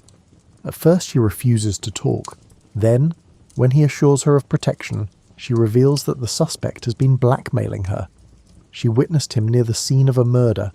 He threatened to harm her family if she told anyone. This testimony provides the link investigators needed. The woman's presence near the crime scene places the suspect there too. Combined with other evidence, it builds a case strong enough to arrest him. This illustrates another key aspect of early detective work: building relationships with witnesses, earning trust, protecting those who come forward with information. Without the detective's patient approach, the woman might never have spoken. You observe how detectives in this era develop informal networks of contacts. Street vendors who notice unusual activity, landlords who know their tenants' habits, cab drivers who remember where they took passengers. All these people potentially hold pieces of information that might solve crimes. Smart detectives cultivate these contacts over years. They help people when they can. They show respect. They keep confidences. Then, when they need information, people willingly provide it. Consider the case of a missing child in Victorian London. A detective begins by talking to everyone in the neighbourhood. He asks gentle questions. Did you see the child yesterday? Did you notice any strangers? Did you hear anything unusual? Most people have nothing useful to report, but one old man mentioned seeing a carriage stopped on the corner around the time the child disappeared. He didn't think much of it at the time. Carriages stop on corners regularly. But something about this one seemed odd. The driver looked nervous. He kept glancing around. The detective asks for a description. The old man remembers the carriage was black with a distinctive brass lamp. The horse had white markings on its face. The driver wore a brown coat and a wide-brimmed hat. The detective takes this information to the cab companies and livery stables. He asks about carriages matching that description. Most companies keep records of which drivers took which vehicles on which days. After checking several businesses, he finds a match. The company produces the driver. The detective questions him carefully. Where did he go that afternoon? The driver claims to remember nothing unusual, just regular fares around the city. But the detective persists. He describes the corner. He mentions the old man who saw the carriage stop there. The driver's story begins to shift. Maybe he did stop there briefly. Maybe someone asked him for directions. He cannot quite recall. The detective notes these inconsistencies. An innocent person usually remembers clearly or admits they do not remember. Changing stories suggests something hidden. The detective obtains permission to search the driver's lodgings. There, hidden under the floorboards, he finds the child's torn dress. Confronted with this evidence, the driver confesses. He took the child intending to demand ransom, but the child became ill and died. Panicking, he disposed of the body in the river and kept the dress, meaning to burn it later. This tragic case demonstrates how detectives combine multiple techniques: careful questioning of witnesses, following up on small details, checking written records, patient interrogation, physical searches. Each step builds on the previous one until the truth emerges. You witness how detectives also learn to read people. They study facial expressions, they notice nervous gestures, they hear the tremor in someone's voice when they lie. These skills develop over years of experience interviewing countless witnesses and suspects. Some detectives become legendary for their ability to spot deception. They claim to see guilt written on a person's face. Of course, this is not magic. It comes from observing tiny behavioural cues most people miss. A person who lies might touch their face more often. Their eye contact figure might change. They might speak more quickly or more slowly than usual. These observations are not scientific. They can be mistaken. An innocent person might act nervous for many reasons. But combined with other evidence, behavioural cues sometimes point investigators in the right direction. Travel to America in the mid-1800s. You observe the Pinkerton National Detective Agency at work. Alan Pinkerton builds the first private detective agency in the United States. His agency takes on cases that local police cannot or will not handle. The Pinkertons develop extensive files on criminals. They collect photographs when possible. They record physical descriptions in minute detail: height, weight, hair colour, eye colour, distinguishing marks, scars, tattoos. Every detail gets documented and filed. When a new crime occurs, investigators consult these files. Does the method match anyone's known routine? Does the physical description fit any known criminals in the area? This systematic approach to criminal records improves detective efficiency enormously. You watch Pinkerton agents investigate a train robbery. They interview everyone who was on the train. They examine the scene where the robbery occurred. They follow the tracks the robbers left heading into the wilderness. The agents are skilled trackers. They can read signs in the landscape. Broken branches show where someone pushed through brush. Disturbed soil reveals where someone knelt. Scattered ashes mark where someone made camp. Following these traces, the agents track the robbers to a remote cabin. They do not rush in immediately. Instead, they watch and wait. They want to identify everyone involved. They want to catch the whole gang, not just one or two members who might be at the cabin while others remain free. After 2 days of surveillance, they see all the suspects together. Then they move in quickly. They move in. The element of surprise prevents resistance. The agents recover the stolen money. The entire gang faces arrest and prosecution. This case shows the value of patience and planning. Less experienced investigators might have rushed in and caught only some of the criminals. The Pinkertons waited until they could capture everyone and recover the evidence. You observe how detective work varies depending on the type of crime. A murder investigation differs from a robbery case. A fraud scheme requires different techniques than a kidnapping. Good detectives learn to adapt their methods to the specific circumstances. For financial crimes, detectives must understand business records. They need to trace money moving between accounts. They need to spot irregularities in ledgers. They need to recognize when numbers have been altered or fabricated. You watch an investigator examine a merchant's account books. The numbers look correct at first glance, but the investigator notices something odd. Several entries use slightly different ink. The handwriting looks similar but not quite identical. Closer examination reveals erasures under some numbers. The investigator compares these suspicious entries to corresponding receipts and invoices. The numbers do not match. Someone altered the books after the fact. The investigator traces the pattern. It shows money being siphoned off gradually over months. The merchant's bookkeeper stands accused of embezzlement. This case required no dramatic chases or confrontations. Just careful examination of documents. Just attention to detail. Just the patience to compare hundreds of entries looking for discrepancies. For murder cases, detectives must reconstruct what happened. They examine the body. They study the crime scene. They establish timelines. They identify who had means, motive, and opportunity. You accompany a detective examining a murder scene in a wealthy home. The victim was found in his study with a fatal blow to the head. The room appears ransacked. Drawers hang open, papers scatter across the floor. It looks like a robbery gone wrong. But the detective notices details that seem wrong. The ransacking appears theatrical. Valuable items sit in plain view but were not taken. The papers on the floor are arranged too neatly for genuine chaos. Someone staged this scene to look like a robbery. The detective examines the wound more carefully. The angle suggests someone of similar height struck the blow. The victim was tall. Most household staff were considerably shorter. This narrows the suspects. The detective interviews the household. Everyone claims to have been elsewhere when the murder occurred. But the detective asks about the victim's schedule. Who knew he would be in his study at that time? Who had access to that part of the house? Who stood to gain from his death? One name keeps appearing in the answers, the victim's nephew. He was supposed to inherit a large sum. He had argued with his uncle recently about money. He was in the house that evening despite claiming to have left earlier.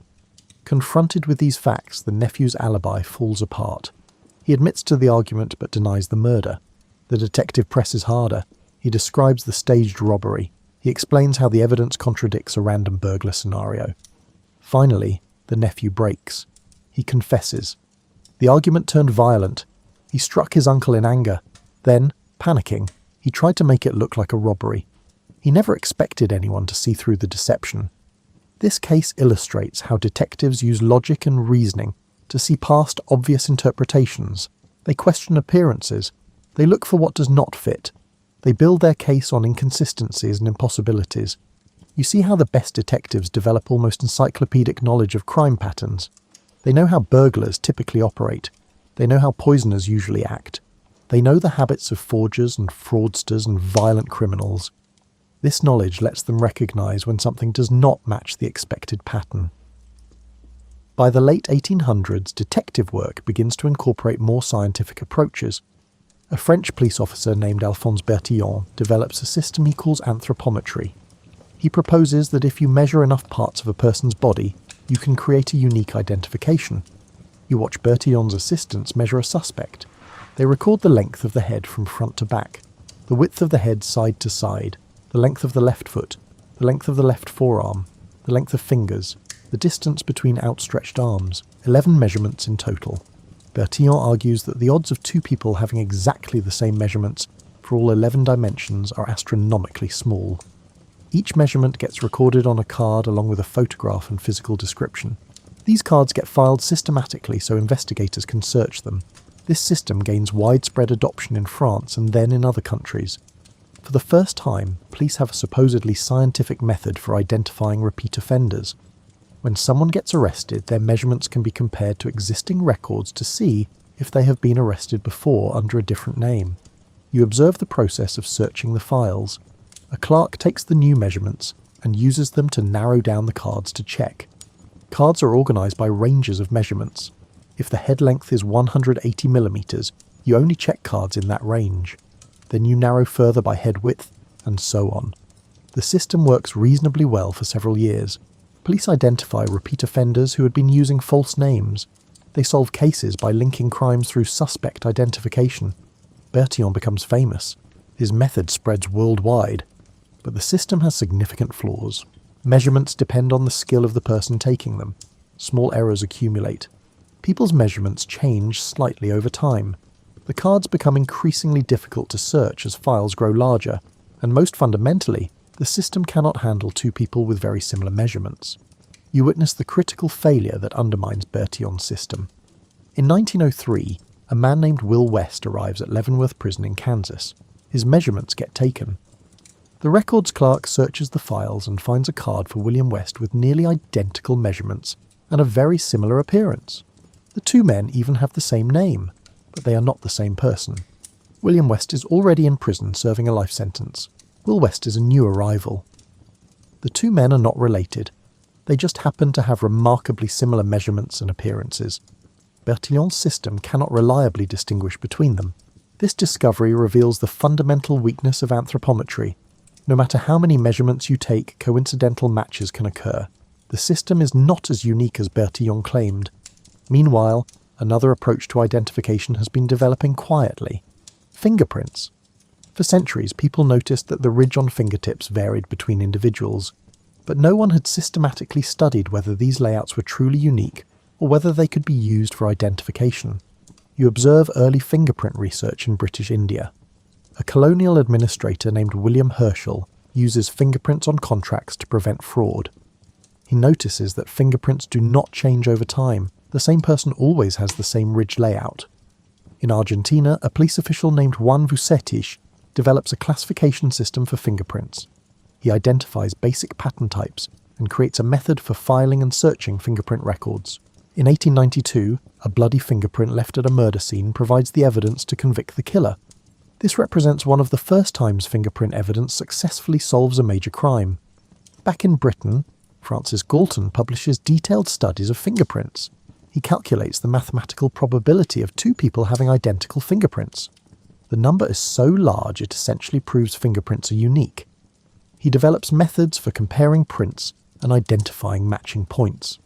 You watch as these different threads come together. By the early 1900s, police forces begin adopting fingerprint systems. The technology is simple. You press someone's finger onto an ink pad and then onto paper.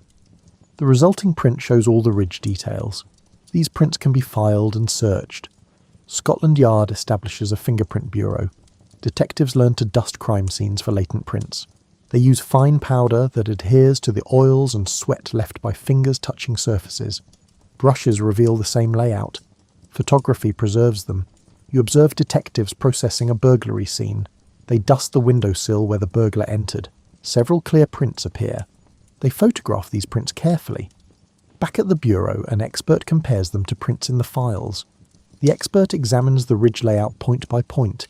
He identifies specific features, a ridge ending here, a bifurcation there, an island, a spur. Each feature gets marked and counted. When he finds 12 matching points between the crime scene print and a file card, he declares a positive identification. The fingerprint belongs to a known burglar named Thomas Anderson. Detectives arrest Anderson. He denies involvement until confronted with the fingerprint evidence. The scientific certainty overwhelms his protests. He cannot explain how his fingerprints appeared at the scene if he was not there. This represents a revolution in detective work. For the first time, investigators have physical evidence that can definitively link a specific person to a specific crime scene. Witnesses can be mistaken, confessions can be coerced or false, but fingerprints do not lie. You see how this changes the nature of investigation. Detectives still use all the traditional methods. They still interview witnesses. They still build timelines and check alibis. They still cultivate informants and follow suspects. But now they have an additional powerful tool that can provide conclusive proof. The transition from Bertillon's measurements to fingerprints happens gradually. Some police forces resist change. They have invested heavily in anthropometry equipment and training. They are reluctant to abandon it. But the Will and William West case makes the superiority of fingerprints undeniable. By 1910, fingerprinting has largely replaced anthropometry in most developed countries. Police bureaus maintain massive fingerprint files. Every arrest results in fingerprints being taken and filed. Crime scenes get examined for latent prints as a matter of routine. You observe how this affects detective work in practice. A series of burglaries plague a neighbourhood. Traditional investigation yields few leads. No witnesses saw anything useful. The stolen items have not appeared at any known fences. The burglar seems to strike randomly with no clear pattern, but at each scene, investigators find fingerprints. The same prints appear at multiple burglaries. This tells detectives that one person is responsible for all of them. They can now focus their investigation instead of treating each burglary as a separate incident. They search the fingerprint files. The prints do not match anyone in the system. This tells them the burglar has no prior arrests. They are dealing with either a first-time criminal or someone who has always avoided capture. The detectives increase surveillance in the area. They wait for the next burglary. When it occurs, they process the scene immediately and find the same fingerprints. But they also find something new. A partial palm print on a window frame. Palm prints work the same way as fingerprints. The ridge layout on palms are unique. By checking the palm print against suspects, they can potentially identify the burglar. The detectives begin checking everyone in the area who fits the general description from the few witness sightings. Young male, average height, dark coat. They ask people to volunteer their palm prints for elimination purposes. Most people cooperate. They want the burglaries to stop. One by one, their palm prints are checked and ruled out. But one young man refuses. He says he does not trust the police. He claims it violates his rights. He becomes defensive and hostile. The detectives cannot force him to provide palm prints without cause. But his refusal arouses suspicion. They watch him carefully. They ask neighbours about him. They learn he has been spending money freely lately despite having no obvious job. Eventually, they obtain enough evidence for a warrant. They search his room and find some of the stolen items. With this evidence, they arrest him and take his fingerprints and palm prints. They match perfectly to the prints from the burglary scenes. This case shows how fingerprints complement traditional detective work. The prints proved that one person committed all the burglaries. The prints eventually identified that person. But between those 2 points, detectives still needed to use observation, interviews, surveillance, and logical deduction. You reflect on how far detective work has come. From the constable with his notebook sketching boot prints in the mud to experts analysing fingerprint minutiae under magnifying glasses. The fundamental skills remain important. Observation, documentation, interviewing, building networks of informants, patient surveillance, logical reasoning. But science adds new dimensions. Fingerprints provide certainty where before there was only probability. Photographs preserve crime scenes better than sketches. Chemical analysis can detect poisons that produce no obvious symptoms. Microscopes reveal details invisible to the naked eye.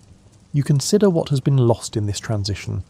The romantic image of the brilliant detective who solves crimes through pure deductive reasoning becomes less realistic. Sherlock Holmes could examine a crime scene and announce the solution through logical inference. Real detectives increasingly rely on scientific laboratories and technical experts. But something important has been gained too. Justice becomes more reliable. Innocent people are less likely to be convicted based on mistaken witness identifications or forced confessions. Guilty people are harder to escape punishment when physical evidence links them to crimes. The early decades of the 20th century see continued refinement of detective techniques. Fingerprint classification systems improve, filing methods become more efficient, photography advances allow better crime scene documentation. Ballistics experts learn to match bullets to specific guns.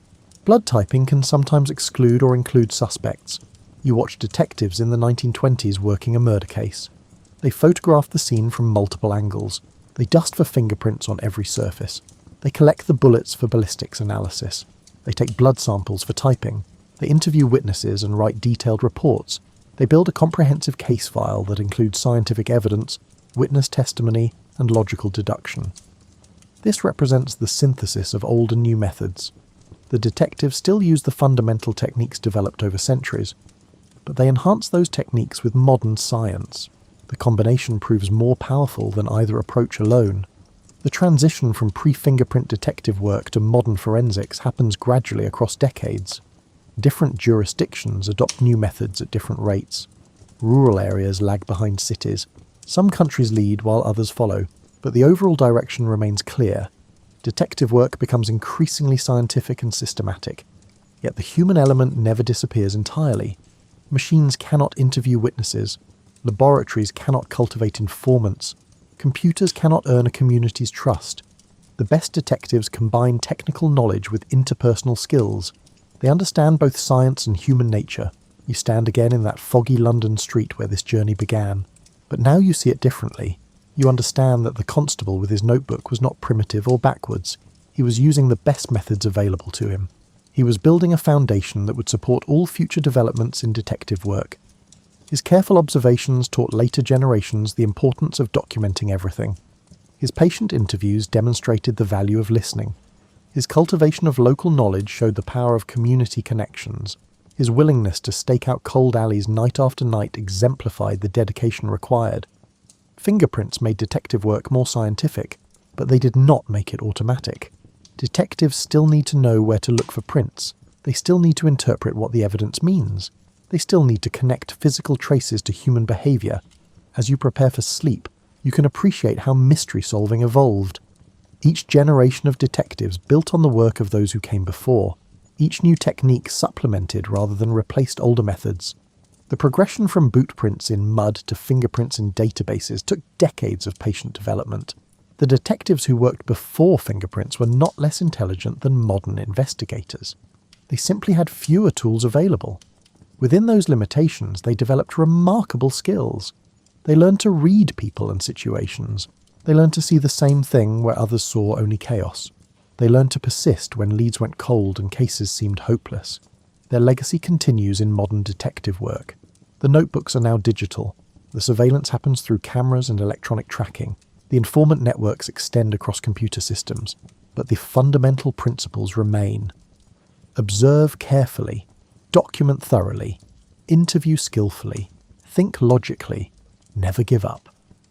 You close your eyes and imagine that foggy London morning one last time. The constable writes in his notebook. His pencil moves steadily across the page. Each word captures a detail that might solve the crime. Each observation might be the key that unlocks the mystery. He works patiently and thoroughly because he knows that justice depends on getting the details right. In the darkness, you feel the connection across centuries. Every detective who ever tried to solve a mystery, every investigator who ever pursued truth through careful observation and patient effort, they form an unbroken chain linking that constable in 1863 to investigators working today. The methods changed, the tools improved, but the dedication remained constant. The commitment to finding truth, the willingness to work long hours on difficult cases, the satisfaction of finally solving what seemed impossible. These things connect all detectives across all eras. You drift towards sleep with these thoughts. The fog rolls through your mind like that London morning. Questions dissolve into dreams. Mysteries blur into peaceful darkness. And somewhere in that transition between waking and sleeping, you understand something profound about human persistence and ingenuity. We solve problems with whatever tools we have available. We build on what came before. We gradually improve our methods through experience and innovation. And we never stop trying to find better ways to uncover truth. The detective story never ends. It just evolves. From bootprints to fingerprints to DNA analysis to digital forensics. Each era brings new challenges and develops new solutions. But the fundamental human desire to solve mysteries remains unchanged. You rest now in the knowledge that human cleverness has always found ways to pursue justice. Before fingerprints, detectives relied on sharp eyes and patient effort. After fingerprints, they combined scientific tools with those same fundamental skills. The future will bring changes we cannot yet imagine. But the dedication to uncovering truth will persist. Before sleep arrives completely, you revisit other remarkable cases from the era before fingerprints. Each one teaches something about the ingenuity and persistence of early detectives. Consider the case of the missing diamonds in Amsterdam in 1878. A wealthy merchant reported that a fortune in gems had vanished from his safe.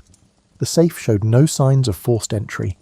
Only 3 people knew the combination: the merchant himself, his business partner, and his most trusted clerk. The investigating detective interviewed all 3 separately. Each claimed innocence. Each had an alibi for the time when the theft likely occurred. The merchant was at his club with witnesses.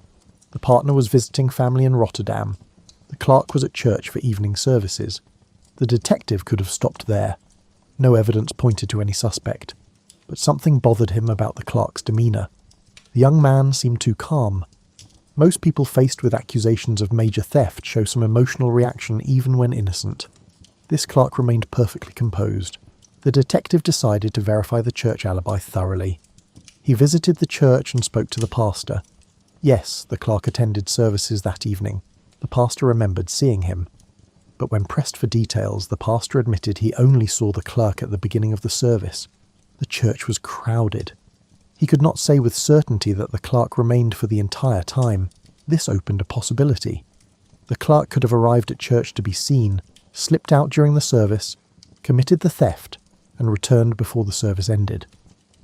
The church sat only a few blocks from the merchant's office. The timing could work. The detective then investigated how the clerk might have learned the safe combination. He spoke to the merchant's wife. She mentioned that her husband often worked late at the office with the clerk present. Could the clerk have observed the merchant opening the safe? The detective examined the office layout. The safe sat in a corner behind the merchant's desk. From the clerk's usual position at his own desk, he could not see the safe dial directly. But a large mirror hung on the wall across from the safe. The merchant probably never noticed that this mirror reflected his movements at the safe perfectly visible from the clerk's position. The detective tested this theory.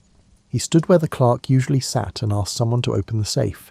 Sure enough, he could clearly see the entire combination dialed in the mirror's reflection. Over months of working late evenings together, the clerk had ample opportunity to memorize those numbers. But proving this theory required more than speculation. The detective needed evidence. He obtained a warrant to search the clerk's lodgings. In a locked trunk hidden under the floorboards, he found the missing diamonds. Confronted with this discovery, the clerk confessed. He had indeed memorized the combination from the mirror reflection. He slipped out of church during a lengthy sermon. He went to the office, opened the safe, took the diamonds, and returned to church before anyone missed him. He planned to sell the gems gradually and emigrate to America. This case demonstrates how detectives had to think about sightlines and reflections, and all the ways someone might secretly observe information. They had to question alibis not by disproving them entirely, but by finding gaps and possibilities within them.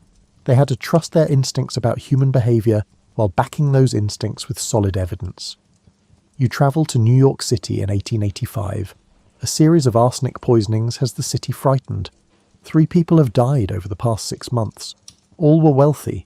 All died after sudden mysterious illnesses. All showed symptoms consistent with arsenic poisoning. The detective assigned to the case faces a difficult challenge. Arsenic was commonly available. It was sold openly for killing rats. Anyone could purchase it. The victims had no obvious connections to each other. They lived in different neighbourhoods. They moved in different social circles. They had different occupations. The detective begins by studying the victims' final days in detail. What did they eat? Who did they see? Where did they go? He interviews family members, servants, doctors, and friends. He fills notebook after notebook with information. A pattern gradually emerges. Each victim had received a gift of expensive chocolates shortly before falling ill. The chocolates came in elegant boxes with cards expressing admiration. The cards were unsigned. The victims assumed they came from secret admirers and ate them without suspicion. The detective now has a crucial lead. Someone is sending poisoned chocolates to wealthy victims. But who? And why these particular people? He investigates the chocolate shops. None of the victims purchased such chocolates themselves. The boxes must have been bought by the killer. The detective shows descriptions of the boxes to every confectioner in the city. Most recognize the style. It comes from a particular high-end shop on Fifth Avenue. The shop owner remembers selling several such boxes over the past year. He describes the customer as a well-dressed middle-aged woman wearing a veil. She always paid cash. She never gave her name. She seemed nervous and hurried. This description helps but does not identify anyone specific. Thousands of women in New York fit that general description. The detective needs more information. He returns to studying the victims. What connected them? He digs into their pasts. He examines their business dealings and family histories. He looks for any intersection in their lives, no matter how distant. Finally, he finds it. 20 years earlier, all three victims served on a jury together. They convicted a man of murder. The man was hanged. He left behind a wife and young daughter. The detective locates the widow. She died years ago. But the daughter is still alive. She's now a middle-aged woman who matches the confectioner's description. She lives modestly despite inheriting a small amount of money from her mother. The detective investigates her movements. She'd been seen near each victim's home shortly before the poisoned chocolates were delivered. She'd used different names to rent rooms in those neighbourhoods. She had purchased rat poison from several different shops. With this evidence, the detective obtains a warrant. He searches her home and finds the same elegant chocolate boxes. He finds receipts from the confectioner. He finds a list of other jury members who convicted her father. She admits everything. She spent 20 years planning revenge against everyone responsible for her father's death. She believed him innocent. She wanted them to suffer as her family had suffered. The detective has stopped her before she could poison the remaining jury members. This case shows how detectives must look beyond the obvious. The victims seemed random. Only by researching their histories could the connection be found. The investigation required patience and meticulous record-keeping. Without notebooks full of details about each victim's past, the link to that long-ago trial might never have been discovered. You observe a counterfeiting investigation in Paris in 1890. Fake banknotes have appeared throughout the city. They are excellent forgeries. Most shopkeepers and bank tellers cannot distinguish them from genuine currency. The forgeries threaten to undermine confidence in French money. The detective examining the fake notes uses a magnifying glass to study every detail. The paper quality is nearly perfect. The printing is excellent. The watermarks look correct. But under close examination, tiny differences appear. The genuine notes use a particular shade of blue ink that contains ultramarine pigment. This pigment produces a specific colour under certain lighting conditions. The forged notes use a similar but slightly different blue. The difference is almost imperceptible to the naked eye, but the detective learns to spot it. He also notices that the serial numbers on the fake notes follow a pattern. They all fall within specific ranges. This suggests the forger produced them in batches. By tracking which fake notes appear where, the detective can map the distribution network. Most forgeries turn up in shops and markets on the left bank. The detective stations observers at key locations. They watch for anyone spending unusual amounts of money with different vendors. They note descriptions and follow suspects. One man appears repeatedly.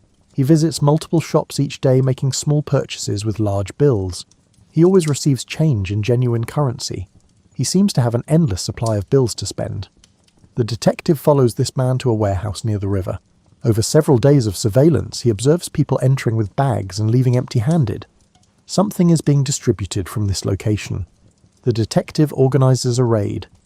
Inside the warehouse, authorities find printing presses, engraving tools, special paper, and inks.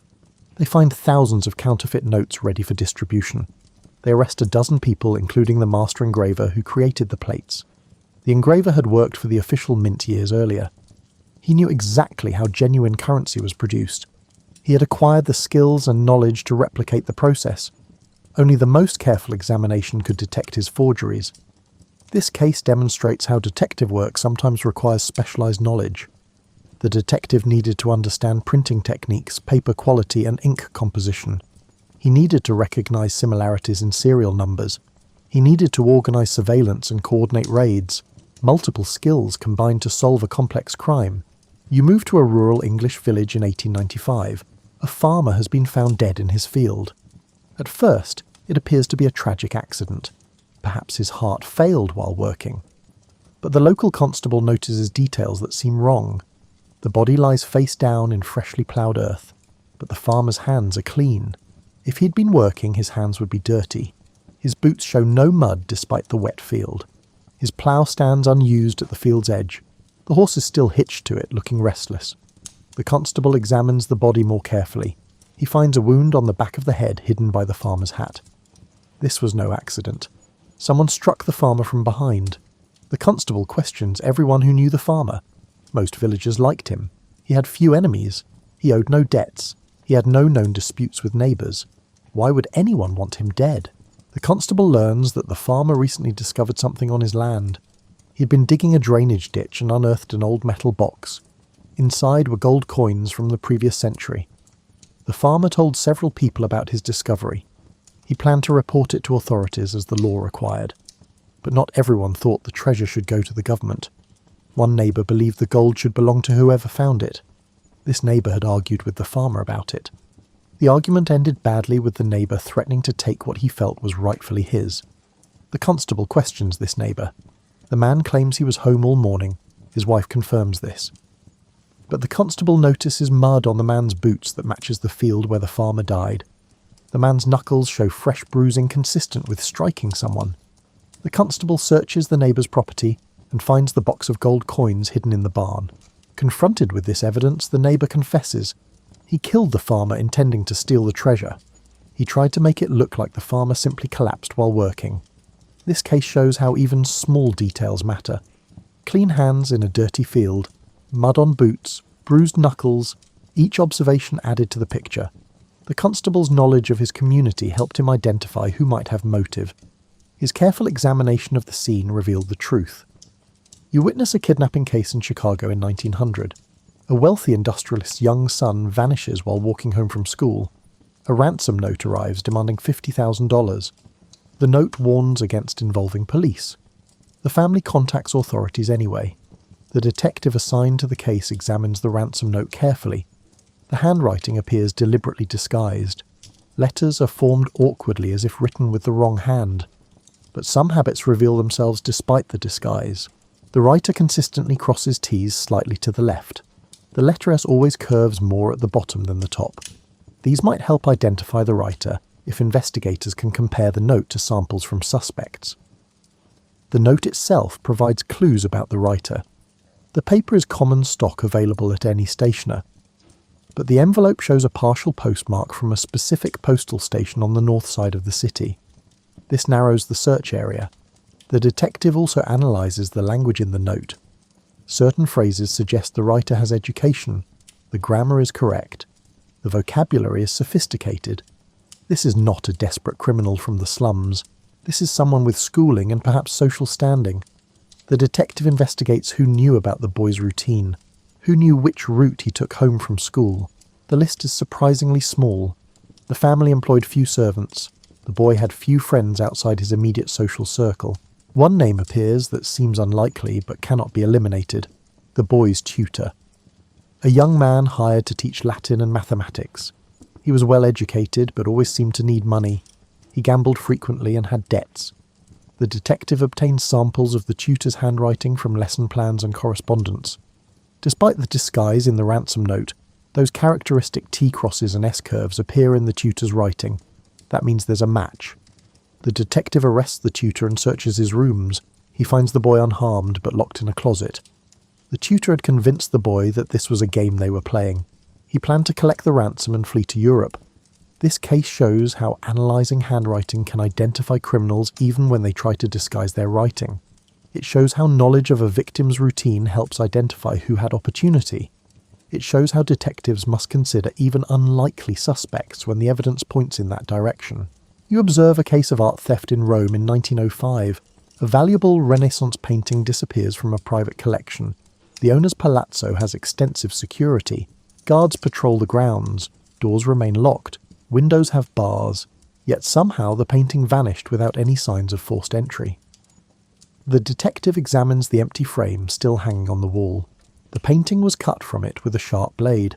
This was done carefully to avoid damaging the canvas. The thief knew how to handle valuable art properly. The detective studies the room's layout. The windows are indeed barred. The door locks from inside. The only other entrance is through the owner's private chambers. Examining the room more carefully, the detective notices the fireplace is large and ornate. He looks up the chimney and sees that it connects to an old shaft that once served as a servant's passage between floors. The detective explores the cellar and finds evidence that someone recently opened the sealed passage. Fresh scrape marks show where a wooden panel was pried loose. Following these traces leads to a coal chute that provides access from outside. He questions the oldest servants. One elderly man remembers the passage from his youth. He mentions that he showed it once to his nephew, who was curious about the palazzo's history.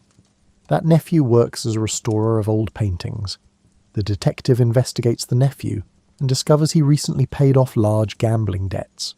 A search of his workshop reveals tools and materials consistent with the theft. Under questioning, the nephew admits everything. He used his knowledge of the palazzo's architecture to steal the painting. This case demonstrates how detectives must understand architecture and history. They must think about old passages and forgotten routes. They must consider who has specialized knowledge that could enable a particular crime. You travel to San Francisco in 1908. A series of warehouse fires plague the waterfront. Each fire starts in the middle of the night. Each destroys valuable cargo. Insurance companies suspect arson, but cannot prove it. The detective visits each fire scene after the flames die down. At one scene, he finds melted glass and twisted metal showing the fire burned extremely hot in one specific location. This suggests an accelerant was used. He collects samples and sends them to a chemist who reports finding traces of kerosene mixed with other chemicals. The detective investigates who might benefit from these fires. He discovers an interesting pattern. Each warehouse that burned was scheduled to ship cargo to a specific merchant house. That merchant house then had to purchase replacement goods from a competing supplier at higher prices. The detective investigates this supplier's employees. One worker was recently fired from his previous job at the shipping company. That worker was seen near the waterfront late at night before several of the fires. Surveillance leads to the final evidence. The detective observes him meeting with the supplier's owner, discussing plans for the next fire. Police move in to make arrests. The arsonist confesses to setting the fires for payment from the competing supplier who wanted to eliminate business rivals. This case shows how detectives must understand business relationships and economic motives. They must recognize patterns across multiple incidents. They must use scientific analysis when available. These stories from the era before fingerprints reveal the breadth and depth of early detective work. Investigators developed remarkable skills using the tools available to them. They learned to observe minutely. They learned to question effectively. They learned to think logically about causes and effects. They learned to persist through difficulty. The arrival of fingerprint technology did not replace these skills. It enhanced them. Modern detectives still observe crime scenes carefully. They still interview witnesses and suspects. They still build cases through patient accumulation of evidence. They still use logic and deduction. They simply have additional scientific tools to support their work. You consider one final aspect of early detective work that deserves attention: the psychological understanding that developed through experience. Detectives learned to recognize markings in human behavior that helped them anticipate criminal actions and identify deception. A veteran detective in Berlin in 1910 could walk into a room and sense when something was wrong. He had interviewed hundreds of suspects over his career. He knew how innocent people typically reacted to accusations. They showed anger or confusion or fear, but they also showed a quality of genuine bewilderment that was difficult to fake. Guilty people often acted differently. Some became overly calm and controlled. They prepared their stories too carefully. Their answers came too quickly without the hesitation that accompanies genuine memory. Others became defensive in ways that seemed out of proportion to the situation. They protested too much. The skilled detective learned to recognize these. He understood that nervousness alone proved nothing. An innocent person might be terrified of police. A guilty person might appear completely at ease. But over time, subtle differences emerged that trained observers could detect. You watch this veteran detective interview a suspect in a murder case. The suspect maintains perfect composure while denying everything. His alibi sounds rehearsed. Every detail fits together smoothly. Too smoothly, perhaps. The detective asks seemingly random questions. What was the weather like that day? What did you eat for breakfast? What song was playing in the cafe? The suspect answers each question with confidence. But the detective notices that these peripheral details come as quickly as the alibi itself. Most people struggle to remember incidental information from days past. This suspect recalls everything with unusual clarity. The detective changes tactics. He mentions details about the crime that were never made public. He watches the suspect's reaction carefully. Does the suspect show surprise at learning new information? Or does something in his expression suggest he already knew these facts? A tiny flicker crosses the suspect's face when the detective describes the murder weapon. Just a momentary tightening around the eyes. Nothing dramatic. But the detective has spent decades watching people's faces. He knows that flicker. It is recognition. The suspect has seen that weapon before. The detective presses this advantage. He describes the weapon in more detail. He mentions where it was found. The suspect's carefully maintained composure begins to crack. Small signs of stress appear. He touches his face more frequently. His breathing quickens slightly. He shifts in his chair. These observations are not scientific evidence. They would not stand alone in court. But they tell the experienced detective where to focus his investigation. They suggest which lines of questioning might prove productive. They indicate when someone is hiding something worth pursuing. Combined with other evidence and testimony, these behavioral observations help solve the case. The detective's psychological insight guides the investigation toward productive avenues. His ability to read people complements his ability to analyze physical evidence. This psychological dimension of detective work developed naturally through practice.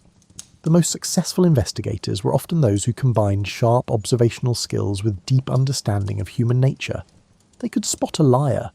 They could recognize when someone was protecting another person.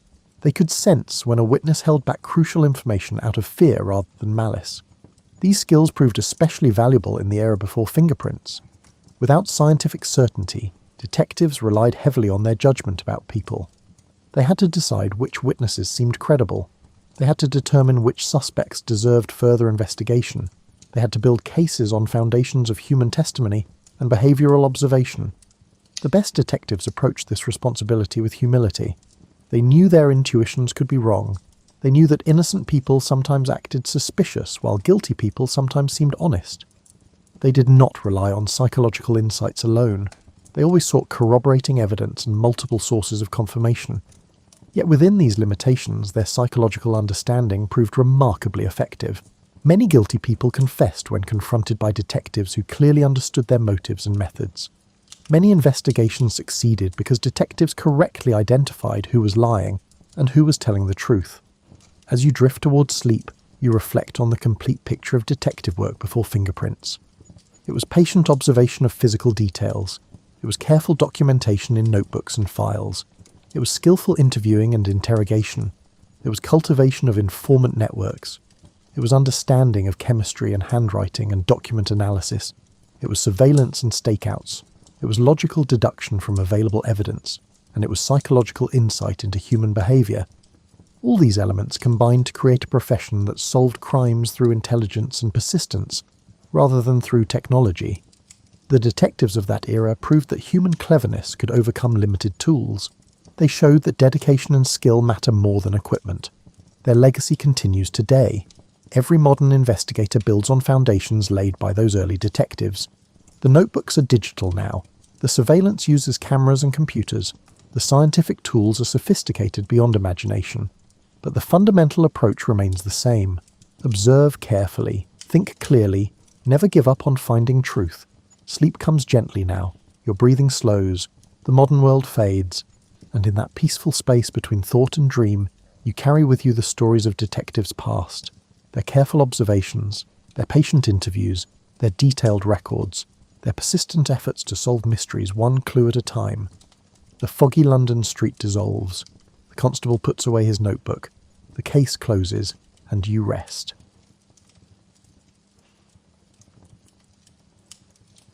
You're stepping into the everyday world of late 16th century and early 17th century England, away from the theatres and printed folios.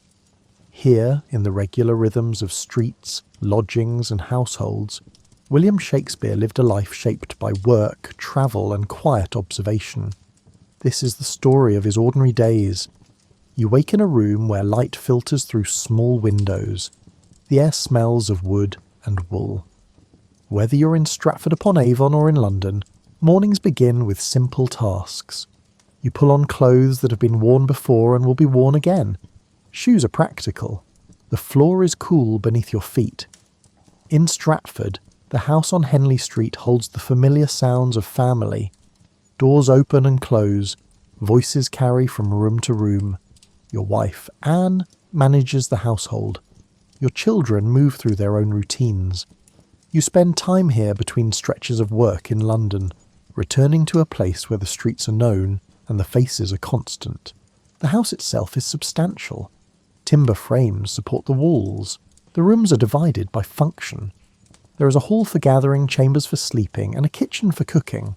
The structure has stood for years. It will stand for years more. You know every corner of it. Your daughters, Susanna and Judith, have their own lives within the household. Susanna is the elder, serious and capable. Judith is quieter and more reserved. You see them when you return from London. The time between visits means you notice their growth in sudden jumps rather than gradual changes. Anne is practical. She manages the property, oversees the servants and handles daily necessities. Your marriage is not passionate, but it is functional. You respect each other. You fulfill your roles. When you're home, you share meals and discuss household matters. When you are away, she continues without you. The town of Stratford is small enough that everyone knows everyone. You walk through the streets and greet neighbours, the baker, the smith, the tailor. These are people you have known since childhood. They know your family. They know your business. There is comfort in this familiarity. The River Avon runs through the town. You walk along it sometimes, watching the water move. The sound is constant and soothing. In summer, the banks are green. In winter, they are bare. The river marks the seasons more clearly than the calendar. London is different. The city is larger, louder and more crowded. You lodge in rooms near the Thames or in neighbourhoods where theatre workers gather. The buildings lean close together. Smoke rises from chimneys. The river moves steadily, carrying boats and barges. You walk the same routes often enough that your feet know the turns. Your lodgings in London change over the years. You move from one set of rooms to another. Sometimes you stay with other theatre people. Sometimes you rent a space above a shop. The accommodations are temporary. You do not invest in making them comfortable. They are places to sleep and work, nothing more. The city streets are busy from early morning until late evening. Carts rumble over cobblestones. Vendors call out their wares.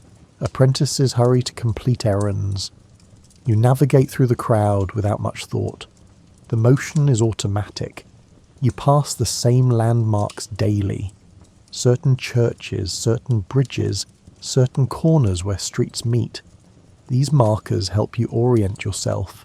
Even on foggy mornings or dark evenings, you know where you are by the shape of buildings and the sounds around you. Mornings in London begin with the sounds of carts and voices. You leave your lodging and step into streets already busy with work. Bakers, brewers, merchants and labourers move through their own schedules. You pass them without much notice. The rhythm of the city is constant and you are part of it. The smell of the city is distinctive, smoke from fires. The tang of the river, horse dung in the streets, cooking food, unwashed bodies. You stop noticing after a while. It becomes background, like the noise. You walk to the theatre. The Globe stands south of the river, a round wooden structure visible from a distance. You cross the Thames by boat or bridge, depending on the weather and the time. The water is cold in winter and calm in summer. Boatmen call out to passengers. You pay your fare and step aboard. The boat ride is brief. You sit or stand among other passengers. Some are going to the theatre as workers or patrons. Others have different destinations. The boat rocks gently. The boatman works the oars with practiced efficiency. You watch the water or the far bank. The walk from the bridge to the theatre takes you through streets lined with workshops and homes. You see the same buildings, the same signs, and the same corners. The route becomes automatic. Your mind wanders while your feet carry you forward. You think about the work ahead, a scene that needs revision, a line that felt awkward in yesterday's rehearsal, a conversation you need to have with an actor. These thoughts occupy you as you walk. Inside the theatre, the day's work begins. The space is open to the sky in the centre. Wooden benches and galleries surround the stage. The smell of sawdust and costumes fills the air. Actors arrive and prepare. You speak with them about the day's performance or the next rehearsal. The conversations are practical. Lines are reviewed. Blocking is adjusted. Costumes are checked. The stage itself is a raised platform. Trapdoors allow actors to enter from below. The balcony above serves as battlements, bedrooms, or upper windows depending on the play. The architecture is simple but versatile. You write with these physical constraints in mind. The backstage area is cramped. Costumes hang on pegs. Props are stacked in corners. Actors change quickly, pulling on robes or armour. The space is organised chaos. Everyone knows where things are supposed to be, even if they are not always there. You write in the mornings or afternoons, depending on the schedule. A table, a chair, paper and ink. The tools are simple. You sit and work through scenes, revising lines that felt rough the day before. The process is slow. You cross out words, rewrite phrases and test rhythm aloud to yourself. Writing is not magical. It is work that requires focus and repetition. The ink you use is black and thin. It flows from the quill easily when the quill is sharp. When the point dulls, the writing becomes scratchy. You sharpen the quill with a small knife. The motion is familiar. You have done it thousands of times. Paper is expensive, but not prohibitively so. You use it carefully. Margins are filled with notes. Crossed out lines remain visible beneath new ones. Each sheet represents money, so waste is minimized. You read what you've written aloud. Hearing the words reveals problems that reading silently does not. A rhythm that seemed fine on the page sounds awkward when spoken. A line that felt clever feels forced. You adjust accordingly. Between rehearsals and performances, there are hours to fill. You walk, you observe, you listen to conversations in markets and taverns. People speak about their work, their families, and their complaints. You remember fragments of speech, turns of phrase, and the way anger or humour sounds in different voices. These pieces find their way into your writing later. The marketplace is particularly rich with material. Arguments over prices, flirtations between vendors and customers, complaints about the weather or the quality of goods. You watch and listen without seeming to. People do not perform when they think they are unobserved. Their natural behaviour is more interesting than any performance.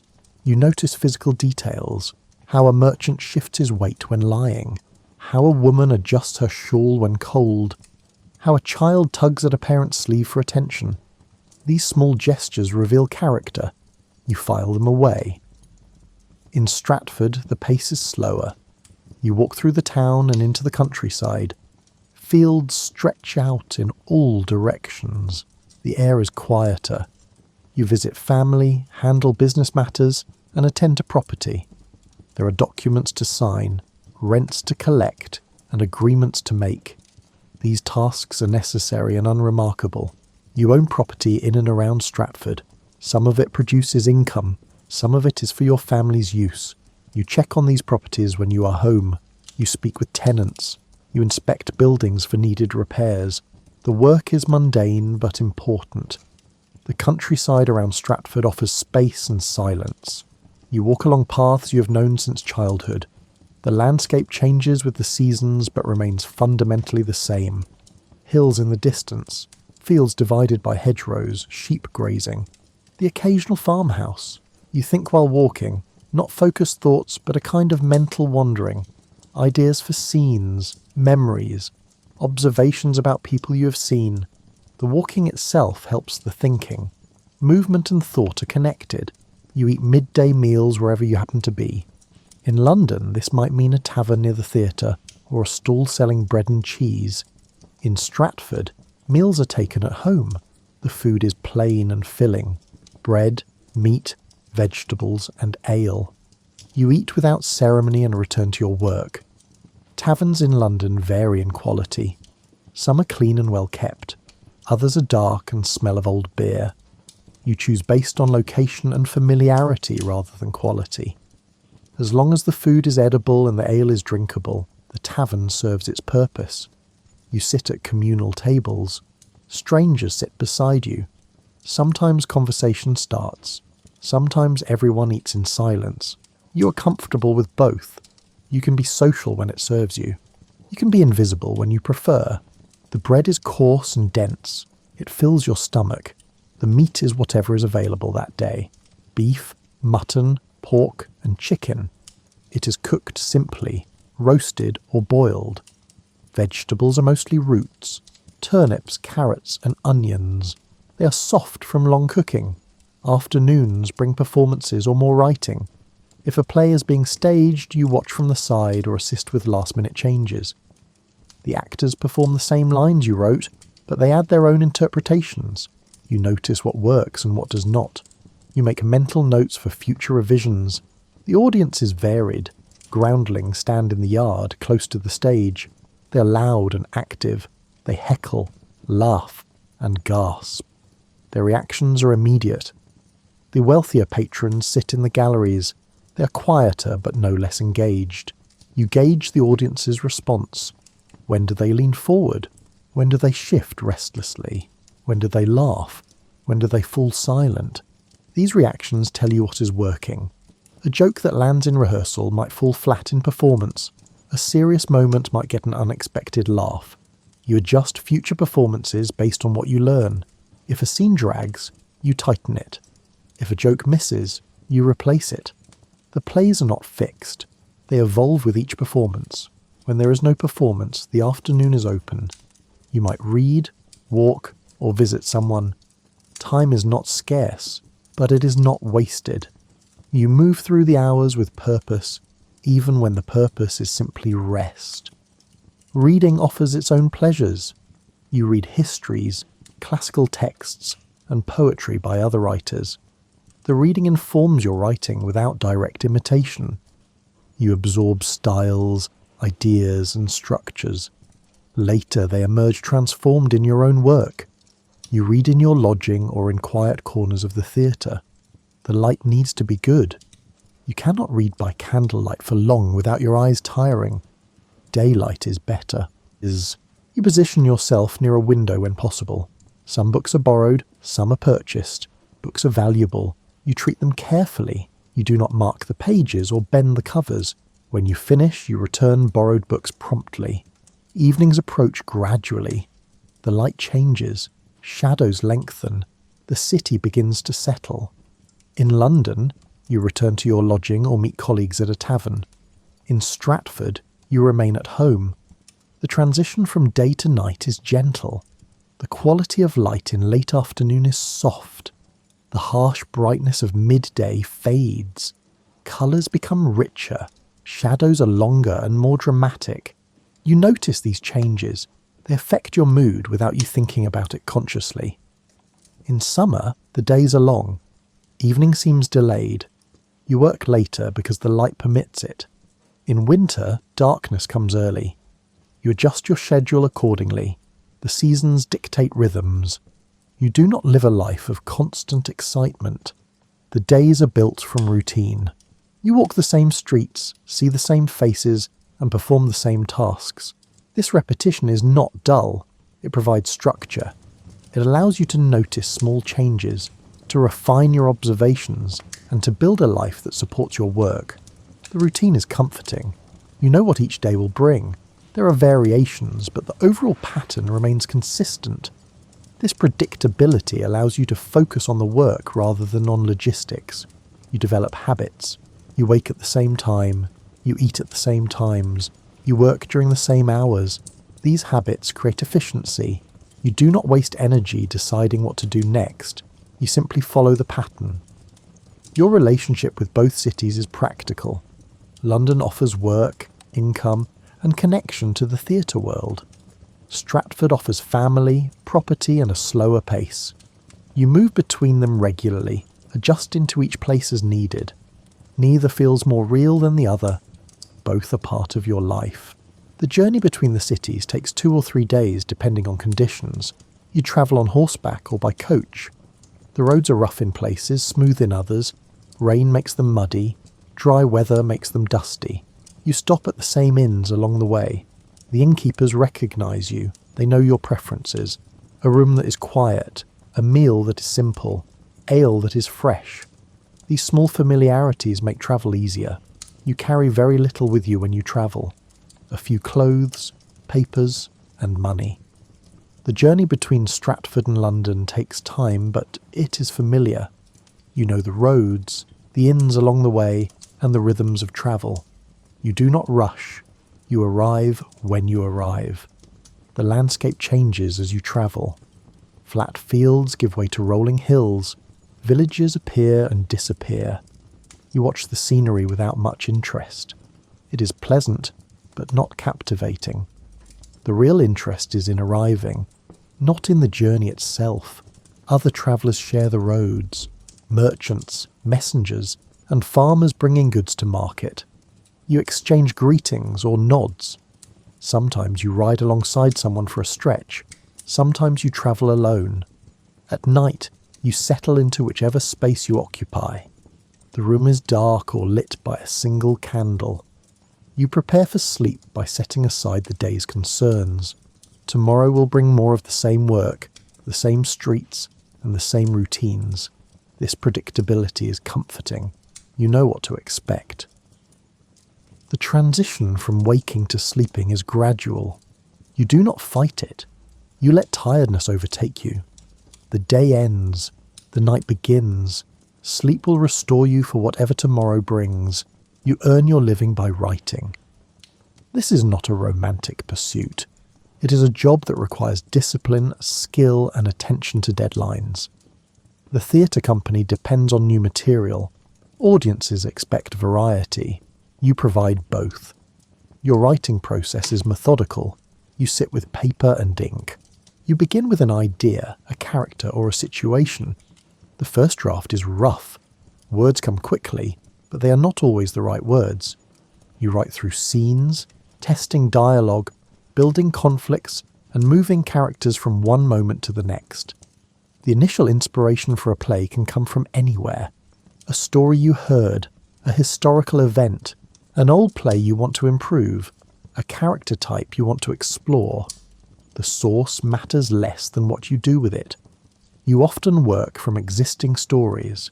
Histories of English kings, Italian tales, Roman biographies. These provide frameworks. You adapt them, change them, and reshape them to suit your purposes. The bones of the story come from elsewhere. The flesh is your own. Revision is where the real work happens. You read what you have written, you cross out lines that feel false, you rewrite speeches that lack rhythm, you tighten scenes that drag. The process is slow and repetitive. You might spend days on a single act, adjusting until it feels right. You read passages aloud to yourself. The sound matters. A line that looks good on paper might not sound right when spoken. The rhythm needs to match the meaning. Stressed syllables need to fall in the right places. You count beats. 5 beats per line for most speeches. 10 syllables. The pattern is flexible, not rigid. You break it when breaking it serves the meaning. But the underlying rhythm provides structure. You revise dialogue to sound like speech, not like writing. People interrupt each other. They leave sentences unfinished. They repeat themselves. They use contractions. Your written dialogue needs to capture this naturalness while remaining clear enough for an audience to follow. The plays are written for performance, not publication. You write with the voices of specific actors in mind. You know their strengths, their ranges, and the types of roles they perform best. This knowledge shapes your characters. You give certain actors the roles that suit them. The writing is collaborative in this way, even when you are alone at the table. Richard Burbage gets the leading tragic roles. He has the voice and presence for them. Will Kempe and later Robert Armin get the comic roles. They can improvise, and you write space for them to do so. The boy actors play the women. You write female roles that suit their voices and abilities. You know who will be available for each production. If a key actor is ill or away, you adjust. You rewrite roles. You redistribute lines. The play must go on, so you make it work. You also write poetry. Sonnets are longer narrative poems. These are different from plays. The structure is tighter. The language is denser. You write them for patrons, for publication, and for your own satisfaction. The income from poetry is less predictable than the income from plays, but it adds variety to your work. The sonnets follow a strict form, 14 lines, a particular rhyme scheme, specific metre. The constraints are part of the appeal. You find freedom within the restrictions. The form forces you to be precise. You write narrative poems on commission. A patron requests a poem on a particular subject. You research, plan, draft, and revise. The work is similar to writing plays, but with different technical demands. The language can be more elaborate. There is no need to consider how it will sound on stage. The theatre business is not just writing. You're part of a company. You attend meetings. You discuss which plays to stage, which roles to cast, and which costumes to commission. You help manage finances, divide profits, and handle disputes. The work is administrative and necessary. The company is organised as a partnership. Several members own shares. You are one of them. This gives you a say in decisions and a share of the profits. It also means you share the risks. If a play fails, everyone loses money. Meetings can be contentious. Different shareholders have different priorities. Someone wants to stage a particular type of play. Someone else disagrees. You argue. You compromise. Eventually decisions are made. Financial matters are complex. Ticket sales, cost for costumes and props, rent for the theatre space, and payments to actors and musicians. The accounts must be kept carefully. Errors can lead to losses or disputes. Rehearsals fill many hours. You sit with actors and read through scenes. You clarify intentions. You suggest line readings. You adjust blocking when something feels off. The actors offer their own ideas. You listen. Sometimes their suggestions improve the work. Sometimes you hold firm to your original vision. Blocking is the physical movement on stage. Who enters from where? Who stands where during a conversation? Who moves when? These decisions affect how the audience understands relationships and intentions. You work with the actors to find natural movements. An actor might instinctively turn away during a particular line. This reveals something about the character. You notice and incorporate it. Some actors need more direction than others. Experienced actors bring their own interpretations. Younger actors need guidance. You adjust your approach based on who you are working with. Props and costumes are discussed during rehearsals. Does this character need a sword? Should this character wear a cloak? These are practical questions with artistic implications. The visual elements support the story. Performances are the culmination of weeks or months of work. You watch from backstage or from the galleries. The audience responds in real time. They laugh, gasp, grow silent, or lose interest. Their reactions tell you what works. You take note. Future plays will reflect what you learn here. The groundlings are the most vocal. They shout comments. They boo villains. They cheer heroes. Their energy affects the performance. Actors feed off it. The galleries are quieter, but you can still gauge their engagement. Do they lean forward during tense moments? Do they whisper to each other during boring stretches? You watch and learn. Some performances go better than others. The actors might be particularly sharp one day. The audience might be particularly receptive. Everything clicks. Other days, the performance is flat. The actors miss cues. The audience is restless. You accept both. The theatre is a commercial enterprise. Success is measured in ticket sales and repeat performances. You write plays that people want to see. This does not mean you write only for popularity, but you are aware of audience preferences. You balance your own interests with what will draw a crowd.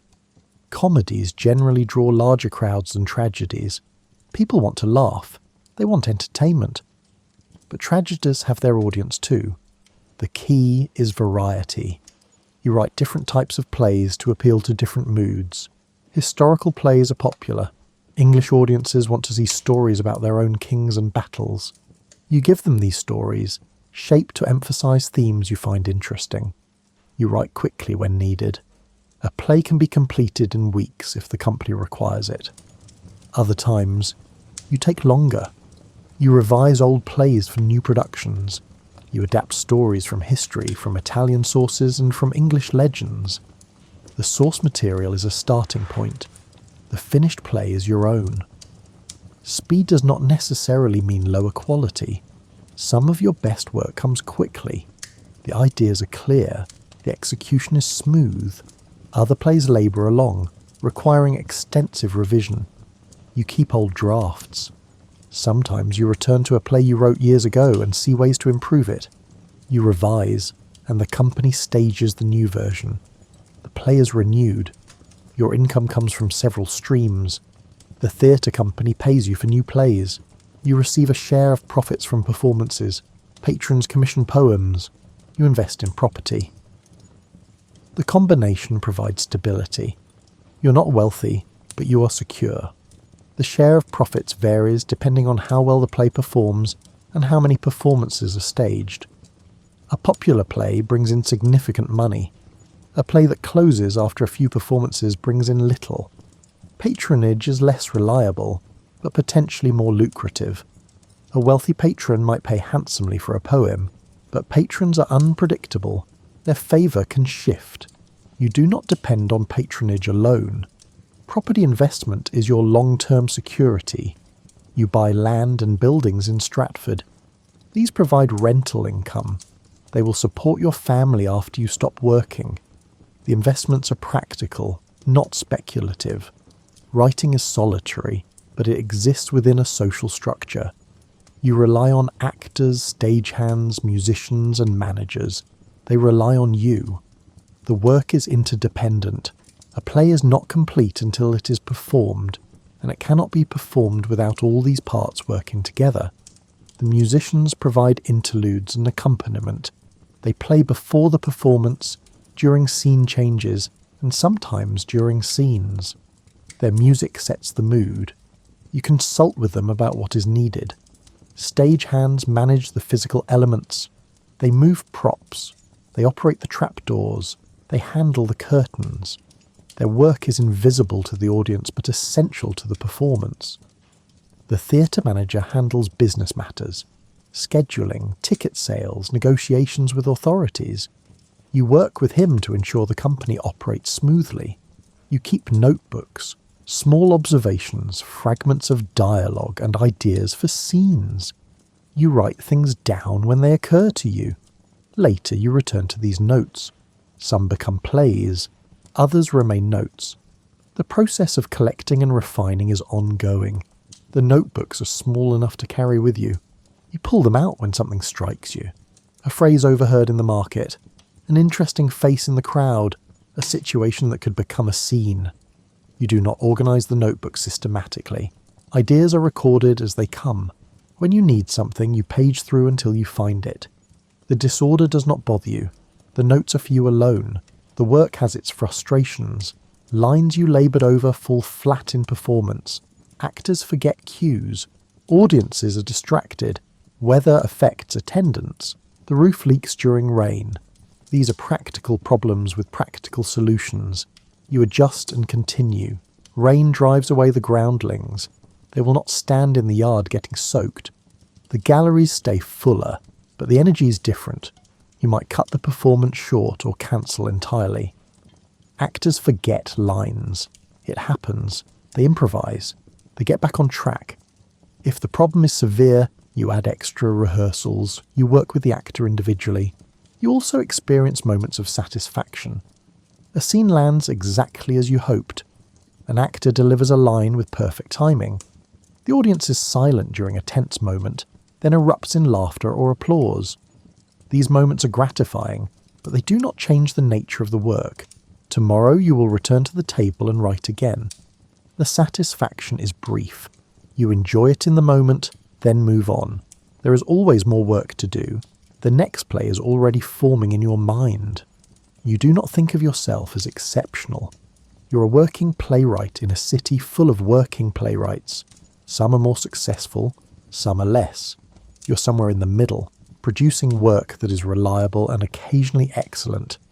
This is enough. Christopher Marlowe was exceptional before his death. Ben Jonson is talented and ambitious. Thomas Dekker writes prolifically. You are one among several. The competition is healthy. It pushes you to improve. The rhythm of writing, rehearsing and performing becomes second nature. You know how long it takes to complete a draft. You know how much time actors need to learn their lines. You know when to push for changes and when to accept what has been done. Experience teaches you these things. You can estimate accurately now. You know a 5-act play will take 6 to 8 weeks to write if you work steadily. You know rehearsals will take 2 to 3 weeks.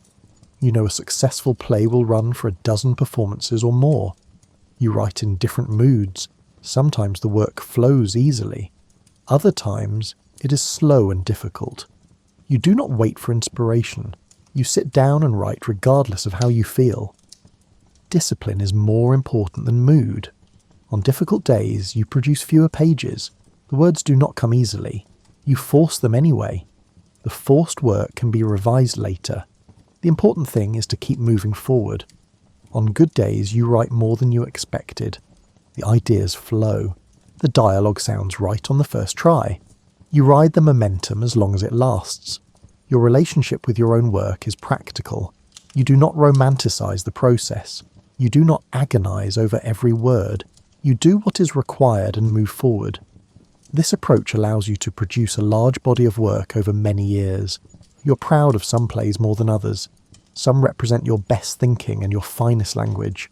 Others are competent but not exceptional. You accept this range. Not everything can be your best work. At the end of the day, you set aside the papers. The ink dries. The words remain on the page. Tomorrow, you will return to them. This is the pattern. Writing is not an event. It is a habit. The papers stack up. Pages of dialogue, notes and revisions. The physical accumulation represents hours of work. You keep the drafts organised well enough to find what you need. You waste paper when necessary.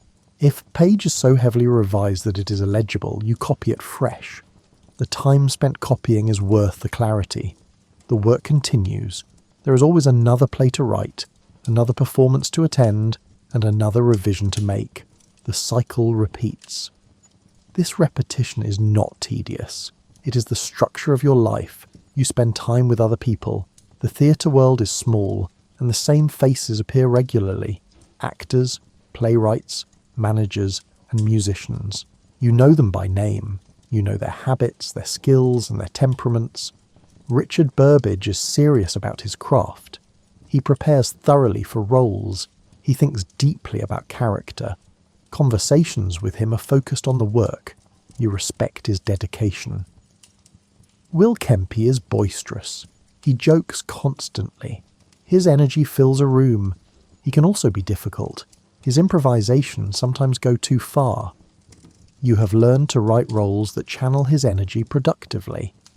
Robert Armin, who replaces Kempe, is more subtle. His humour is verbal rather than physical. You write different types of fools for him. The shift changes the tone of your comedies. Taverns are common gathering places. After a performance or rehearsal, the company goes to a nearby tavern. You sit at a long table with others. Ale is poured. Bread and cheese are shared. Conversations overlap. Someone tells a story. Someone else argues a point. You listen more than you speak, but you contribute when it feels natural. The tavern is warm and noisy. The smell of ale and bodies is strong. The space is crowded. You sit shoulder to shoulder with others. The proximity is comfortable after years of it. You have your preferred seat. Near the end of the table, close enough to hear but not at the centre, this position allows you to participate or withdraw as you choose. The talk is often about work, which plays are drawing crowds, which actors are improving, what other companies are staging. The theatre world is competitive but not hostile. People share information, they offer advice, they complain about shared frustrations. You learn about other companies through these conversations. The Admiral's men are staging a new play by Decker. The children of the chapel are performing at court.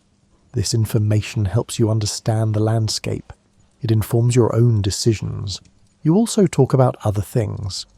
Politics, gossip, and family matters. The conversations are ordinary. You learn about someone's sick child, someone's new lodging, and someone's dispute with a landlord. These details do not affect you directly, but they are part of the fabric of social life. Politics are discussed cautiously. The authorities monitor public discourse. Saying the wrong thing can lead to trouble. You listen to political talk but contribute little. You are aware of the risks. Gossip is safer and more entertaining. Who is feuding with whom? Who is courting whom? Who has fallen out of favour with a patron? The stories are repeated and embellished. You take them with scepticism. Friendships form slowly. You work with the same people for years. Trust builds through repeated interactions. You rely on certain actors to deliver difficult roles. They rely on you to write parts that suit them. This mutual dependence creates a bond that is professional and personal. You have friends you do not work with often, writers you respect, actors who have moved to other companies. The friendships persist even when work does not connect you. You see each other in taverns, on the street, and at gatherings. You have friends outside the theatre, people from Stratford, neighbours in London, merchants you deal with regularly. These relationships are less intense but still meaningful. You exchange greetings. You help each other with small tasks. You maintain a presence in each other's lives without constant contact. Your family in Stratford is a separate world. Anne manages the household. Your daughters grow older. Your son, Hamnet, is buried in Stratford. This loss is part of your life, but you do not speak of it often. Grief is private, you carry it quietly. Hamnet died in 1596. He was 11. The loss was sudden and painful. You were in London when it happened. By the time you returned to Stratford, he was already buried. The grief did not diminish over time. It simply became part of you. You do not write about the grief directly, but it seeps into your work. Fathers losing sons, children dying young. The themes appear in plays written after his death. The connection is unconscious but real. When you are in Stratford, you participate in local life. You attend church. You visit neighbours. You handle business matters. People know you as a local man who works in London. Your fame as a playwright is secondary to your role as a property owner and family man. Church attendance is required. You go to Holy Trinity Church most Sundays when you're in Stratford. The service is familiar. The same prayers, the same psalms. You sit with your family. The ritual is comforting. You know the vicar. You contribute to church repairs and maintenance. These are expected responsibilities for someone of your standing. You fulfill them without complaint. In London, you are more anonymous. The city is large enough that you can move through it without constant recognition. You are known within the theatre community, but outside it, you are just another man on the street. This anonymity is useful. It allows you to observe without being observed. You can sit in a tavern and listen without people performing for you. You can walk through markets and watch people interact naturally. This freedom to observe is valuable. It feeds your work. You watch people. You notice how they walk, how they speak, and how they react to each other. Markets, streets, taverns, churches. Every space offers examples of human behaviour. You collect these observations. They inform your writing without you thinking about it consciously. A woman haggling over fish, the way she gestures, the tone of her voice when she feels cheated, the expression on the fishmonger's face. You file these details away. A child crying in the street, the parent's response. Impatient, comforting, angry. The interaction reveals the relationship, you remember it. Two men arguing, their postures, their volume, the moment one backs down, the dynamics of power and submission. You note it all. Social gatherings are informal. Someone invites a few people to their lodging. You sit and talk. There is no formal agenda. The conversation drifts from topic to topic. You might discuss a recent play, a piece of news, or a shared acquaintance. The atmosphere is relaxed. The gatherings happen spontaneously. Someone mentions an idea in passing. Others express interest. By evening, a group is assembled. Ale is shared. Stories are told. Laughter fills the room. You enjoy these moments. The easy companionship. The lack of pressure. No one is performing. No one is trying to impress. People are simply present with each other. You do not seek the company of the wealthy or powerful. Your patrons are part of your professional life, but not your social life. You maintain a respectful distance. You fulfill commissions. You express gratitude. You do not pretend to be something you are not. The Earl of Southampton was an early patron. He commissioned your narrative poems. You dedicated Venus and Adonis and the Rape of Lucrece to him. The relationship was cordial but formal. You understand the difference between patron and friend. Patrons provide money. Friends provide companionship. The two are not the same. Your relationships are built on practical foundations. You help people. They help you. You share resources, information, and time. These exchanges are not calculated. They are simply how things work. An actor needs a place to stay. You know someone with a room. You make the introduction. Later, that actor returns the favour in some way. The reciprocity is natural. A playwright needs information about a historical event. You lend him your book. He lends you something later. The exchanges build goodwill. You see the same people in the same places. The predictability is comforting. You know where to find someone if you need them. You know who will be at the tavern after a performance. You know who to ask for help with a particular task. The theatre community has its regular spots. Certain taverns, certain streets, certain shops. You move through these spaces and encounter familiar faces. The rhythm is steady. Conflicts arise occasionally. Someone feels slighted. Someone disagrees with a decision. These disputes are resolved through conversation, compromise, or simply letting time pass. You do not hold grudges. Neither do most of the people you know. The community is too small for long-term enmity. An actor feels he was given a role beneath his abilities. He complains. You explain your reasoning. He accepts it, or he does not. Either way, the work continues. A disagreement about profit sharing. Numbers are reviewed. The accounts are checked. A resolution is reached. The dispute is forgotten. You also spend time alone. Between social engagements, you walk or sit in your lodging. Solitude is necessary. It allows you to process what you've seen and heard. It gives you space to think without distraction. You need solitude to write. Conversation fills your mind with other people's words. Alone, you can hear your own thoughts. The characters can speak. You need solitude to rest. Social interaction, even pleasant interaction, requires energy. Alone, you can simply be. Your social life is neither vibrant nor dull. It is consistent. You see people regularly. You maintain connections. You contribute to shared activities. You receive support when needed. This network of relationships is part of the structure that supports your work and your life. The network is invisible most of the time. You take it for granted. But when you need help, it is there. Someone knows someone who can solve a problem. Information is passed along. Favours are exchanged. At the end of the evening, you part ways with friends and colleagues. You walk back to your lodging. The streets are quieter at night. You move through them without hurry. Tomorrow, you will see many of the same people again. The continuity is reassuring. The familiar faces are comforting. You do not have to explain yourself. You do not have to establish your identity. You are known. You are part of the community. This belonging is simple and deep. Rest is woven into your days. It is not separate from work. It is part of the pattern. You take breaks during writing. After an hour or two at the table, you stand and stretch. You walk to the window. You look out at the street or the river. The movement helps. It clears your mind.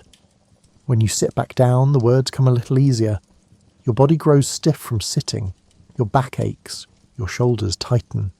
Standing and moving releases the tension. You roll your neck. You flex your fingers. The relief is immediate. The view from your window changes depending on where you're lodging.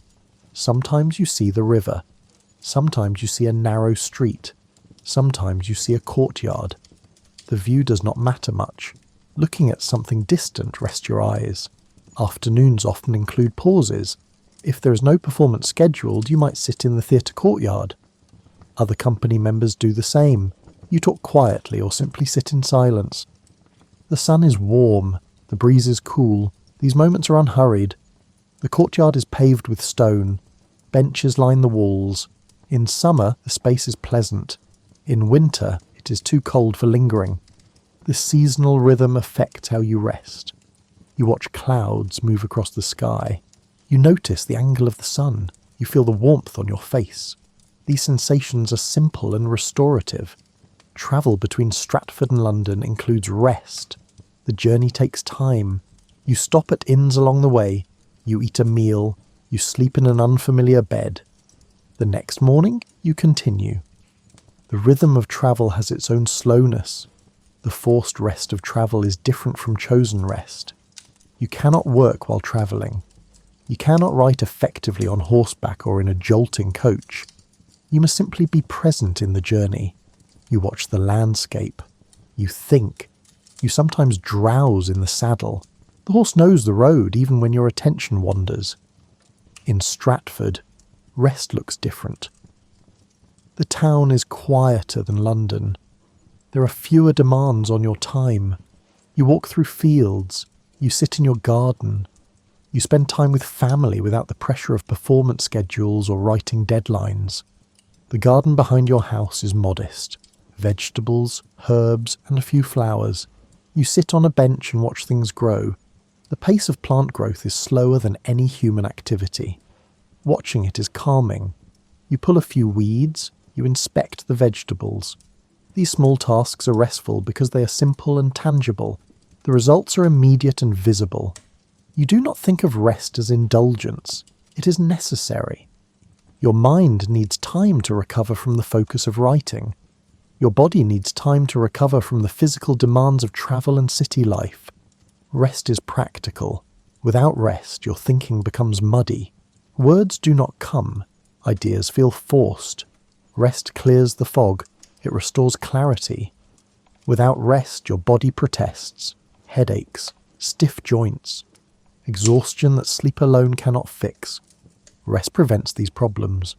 You nap occasionally. In the middle of the afternoon, you lie down and close your eyes. The nap is short, not deep. When you wake, you feel refreshed enough to continue the day's work. You do not undress for these naps. You simply lie on the bed or on a bench. You close your eyes. You drift for a quarter hour or half an hour. The rest is light but effective. The room is quiet during these naps. The city sounds fade to the background. Your breathing slows. Your thoughts scatter and dissolve. Waiting is also a form of rest. You wait for actors to arrive at rehearsal. You wait for performances to begin. You wait for the weather to clear before travelling. During these times, you are still. You let your thoughts wander. You notice details around you. Waiting used to frustrate you. Now you accept it. The time will pass whether you are impatient or not. Better to be calm. You observe while waiting. The way light falls on a wall. The sound of someone's footsteps. The smell of bread baking nearby. Waiting becomes observation. Evenings bring a natural slowing. The light fades. Work becomes harder. You accept this and shift your focus. You might read instead of write. You might sit with others instead of sitting alone. The transition is gentle. The transition happens without decision. Your body knows when the working day is ending. Your mind begins to release its focus. You do not fight this. You allow the shift. You rest your eyes by looking at distant things. After hours of reading or writing, you look out the window. You watch people move on the street. You watch clouds or birds. The shift in focus is soothing. Close work strains the eyes. The small letters blur, your eyes water. Looking at distant objects relaxes the muscles. The blur clears. Physical rest matters.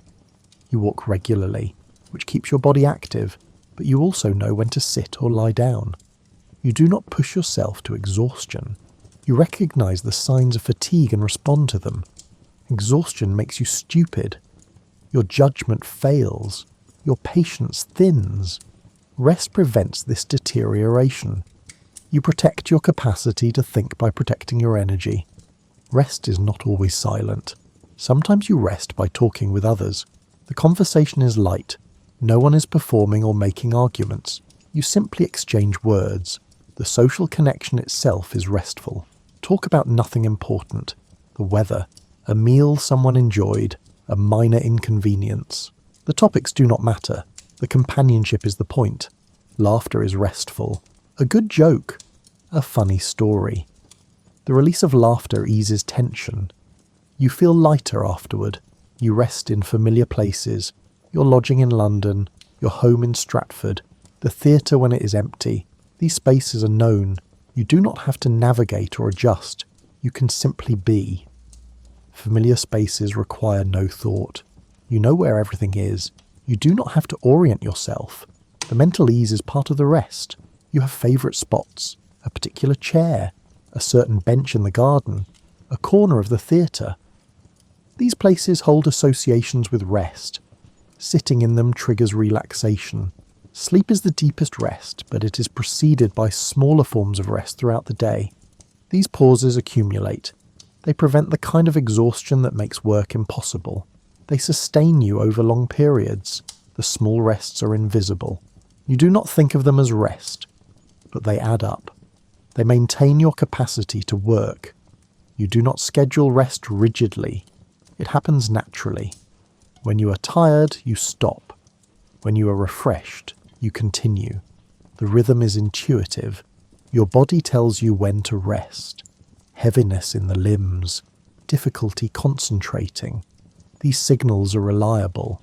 You listen to them. Sometimes rest is interrupted. An urgent matter arises. A performance is scheduled unexpectedly. You adjust. You rest when you can, not always when you prefer. Interruptions are part of life. You do not resent them. You handle what needs handling, then return to rest when possible. The quality of rest varies. Some days a short break is enough. Other days you need more. You listen to your body and mind. You respond accordingly. Deep fatigue requires deep rest. A full night's sleep, a day without work. You recognize when you need this and try to provide it. Light fatigue requires less. A brief pause, a walk, a change of activity. You calibrate your response to your need. Rest is not dramatic. It is not an escape or a reward. It is simply part of living. You work, you rest, and you work again. The cycle is steady. The steadiness is reliable. You trust the rhythm. You know rest will come. This trust allows you to work fully because you know restoration is built into the pattern. At the end of the day, rest prepares you for sleep. You slow down gradually. You complete final tasks. You settle your thoughts. By the time you lie down, your body is ready. The evening wind down is deliberate. You do not work until the moment you collapse into bed. You create space between work and sleep. This space eases the transition. You eat simple food. Bread is a constant. It is fresh in the morning and harder by evening. You eat it with butter or cheese. Sometimes you dip it in ale or broth. Bread is the foundation of every meal. When bread is scarce, hunger feels more urgent. When bread is abundant, even a plain meal feels adequate. The bread varies in quality. Sometimes it is light and well risen, sometimes it is dense and coarse. The grain used affects the taste and texture. Wheat bread is preferable, but rye or barley is more common. You develop preferences. Bread from a particular baker, the right degree of doneness. You notice these things without being particular about them. Meals in London are often taken at taverns. You order what is available: meat pies, roasted fowl and vegetables boiled or baked. The food is hot and filling. You eat without ceremony. The plate is emptied. You return to work. Tavern food is reliable in its mediocrity. It is rarely excellent. It is rarely terrible. It serves its purpose, which is to fuel your body for more work. Meat pies are convenient. The crust holds the filling. You can eat while walking if needed. The filling is usually mutton or pork with some gravy. Roasted fowl is chicken or capon, sometimes duck. The meat is cooked until tender. The skin is crisp. You eat it with your fingers, tearing pieces from the carcass. In Stratford, meals are prepared at home. Anne and the household staff cook over the fire. You eat at the table with family. The food is familiar. Mutton, pork, root vegetables and bread. Meals are served at regular times. You know what to expect. The predictability of home-cooked meals is comforting. You know the cook's habits. You know what will be served on particular days. The food is simple but carefully prepared. Anne manages the household accounts and ensures nothing is wasted. Meals are planned around what is available and affordable.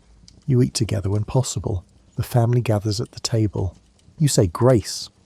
Food is passed. Conversation happens naturally. The meal is a point of connection. Ale is the common drink. Water is less reliable. You drink ale with meals and between meals.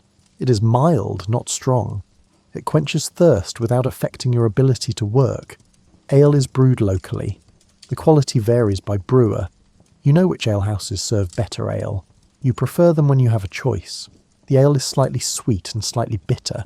It has substance. It is more nourishing than water. You drink from wooden or pewter cups. The cups are refilled as needed. Drinking is continuous throughout the day. Wine is occasional. When you have extra money or when a patron offers it, you drink wine. It is richer than ale. You drink it slowly. It accompanies special occasions, not daily routines. Wine is imported and expensive. Red wine from France or Spain. White wine from the Rhine. The taste is complex and unfamiliar to your everyday palate. You appreciate wine when it is offered. You savour it, but you do not crave it. Ale suits you fine. You eat fruit when it is in season. Apples, pears and berries. The fruit is fresh for a brief time, then gone.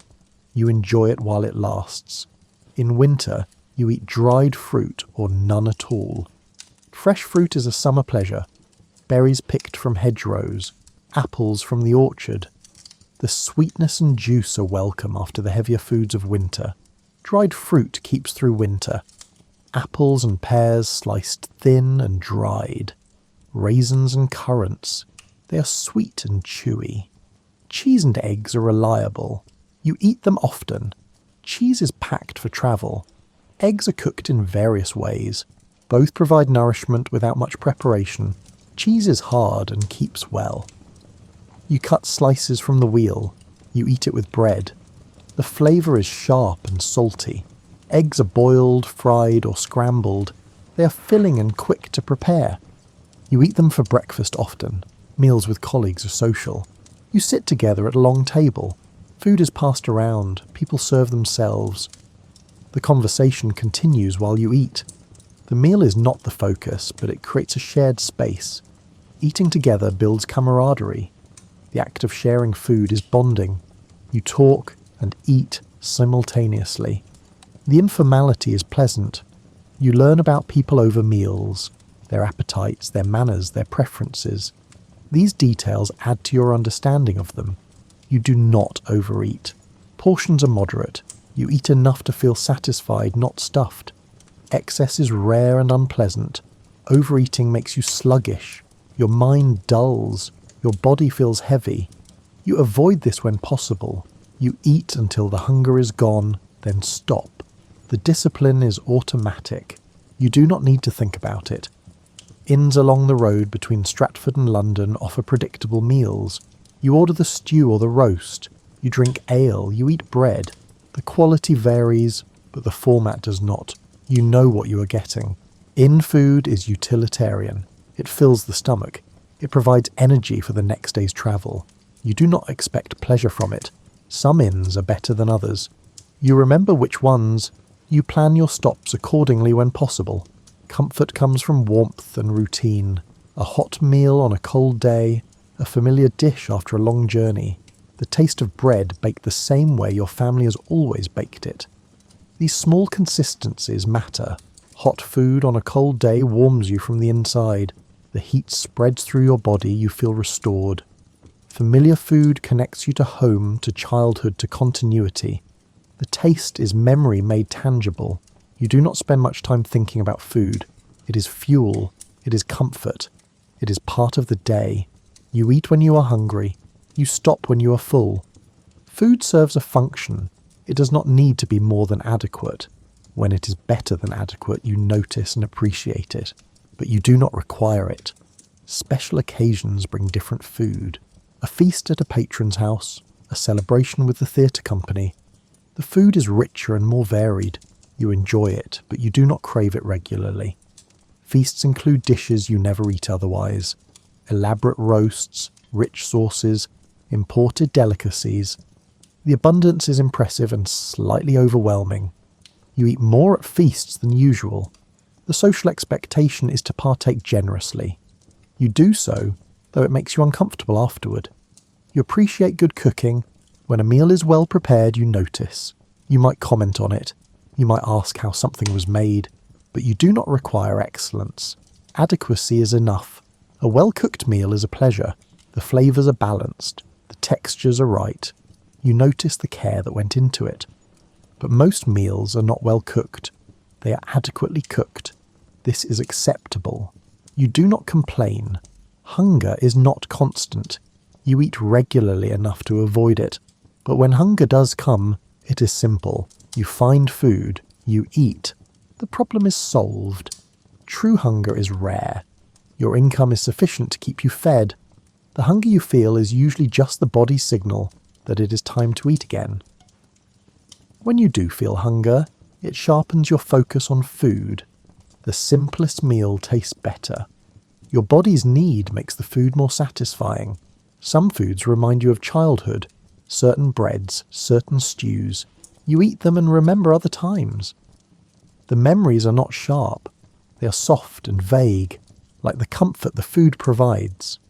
The bread your mother baked, the stew from feast days. These tastes carry associations. They are pleasant in a way that has nothing to do with the food itself. You eat alone sometimes, in your lodging with a plate and a cup. You chew slowly. You think about the day or about nothing. The solitude is peaceful.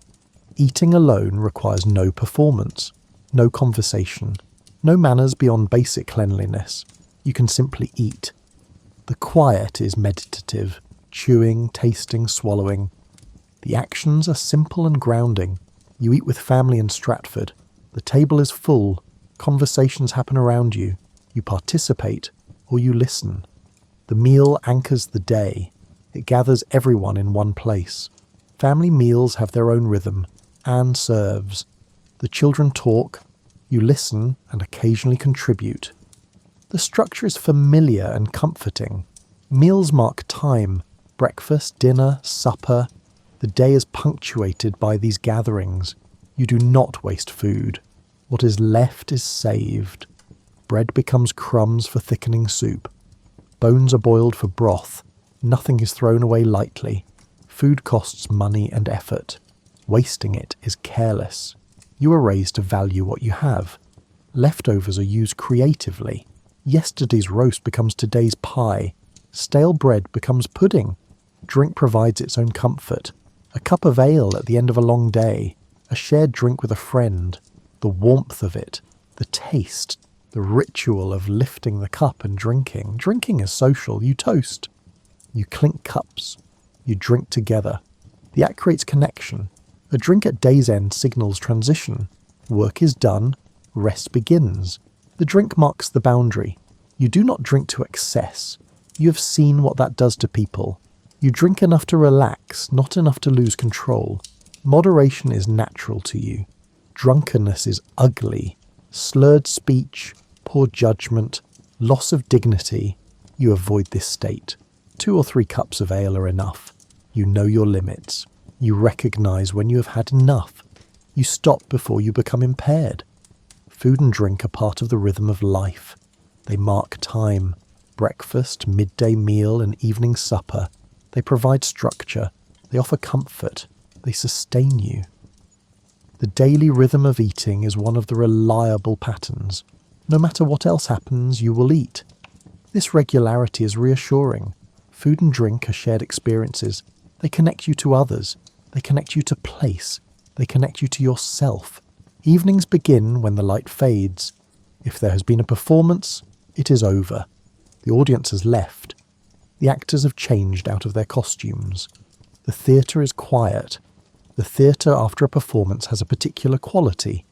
The energy is dissipated. The space feels larger and emptier. Voices echo differently. Props and costumes are put away. The stage is swept. The work of preparation for tomorrow begins quietly. You leave the theatre and walk back to your lodging. The streets are less crowded than during the day. Shops are closing. People are heading home. You move with the flow of the crowd, then break away to your own path. The evening streets have a different character. The urgency of the day is gone.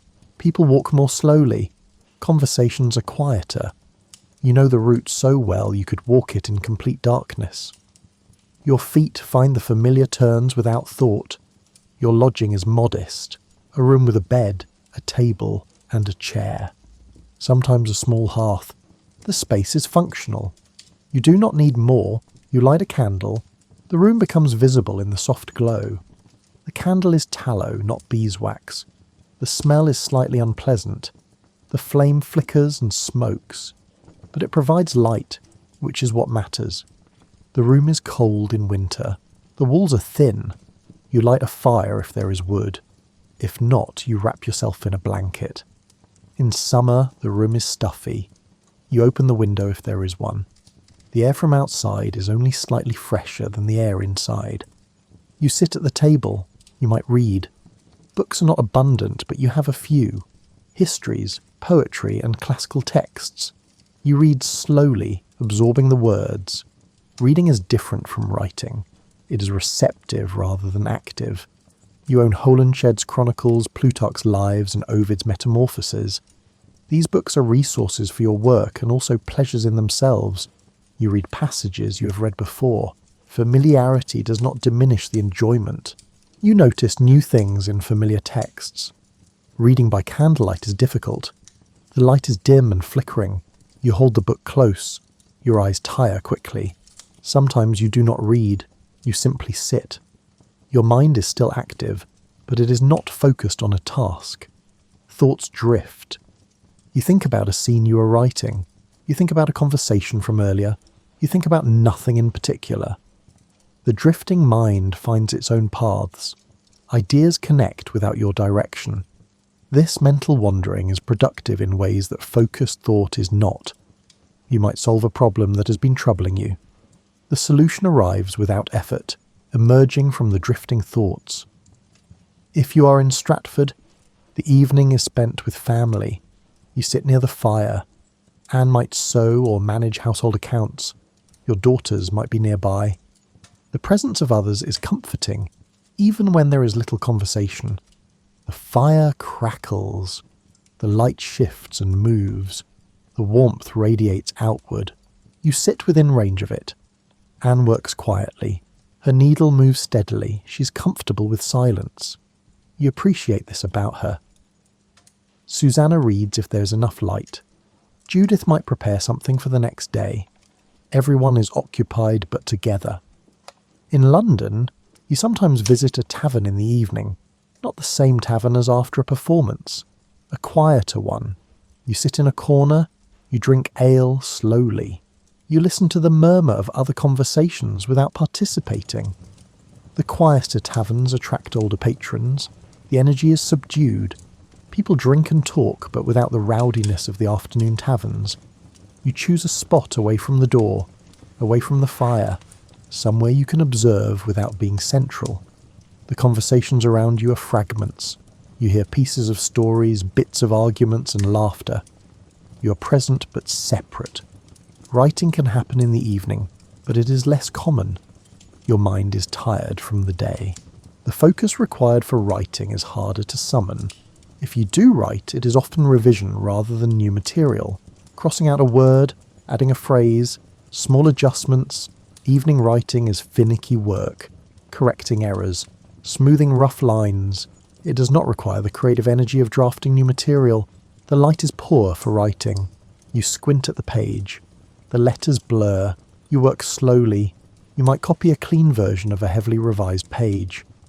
The copying requires attention, but not creativity.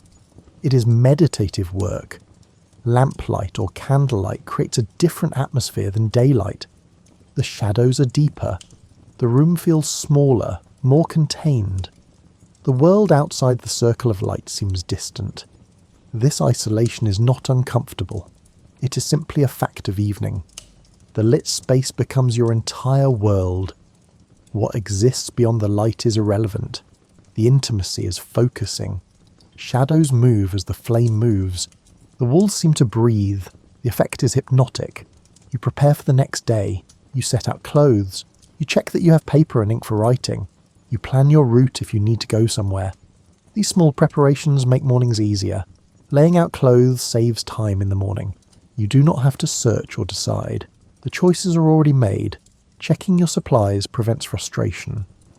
Running out of ink mid-sentence is annoying. Preventing it is simple. Mental preparation is also part of this. You review what tomorrow requires. You set intentions. The planning is light, not burdensome. You think about the work ahead. Not with anxiety, but with awareness. There is a play to finish. There is a rehearsal to attend. There are meetings to hold. The tasks are clear. You do not need to solve them now. You simply acknowledge them. Acknowledging tomorrow's work prevents it from intruding on rest. You have named it. You have noted it. Now you can set it aside. The tasks do not overwhelm you.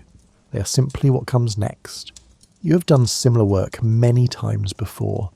Evenings are also when you feel the separation between London and Stratford most acutely. In London, you're alone, or with colleagues. In Stratford, you're with family. Neither is better. They are different. Both are part of your life. The separation creates a kind of doubling. You have two lives, two selves, the London self and the Stratford self. They overlap but are not identical. You miss your family when in London. You miss the work when in Stratford. The longing is mild and manageable. You stretch your body. Writing and sitting leave you stiff. Your back aches. Your shoulders tighten. Standing and moving releases the tension. You roll your shoulders. You flex your fingers. The movement is small but necessary. Your body protests the day's stillness. Joints creak. Muscles are tight. Movement reminds them they can still move. You walk around the room.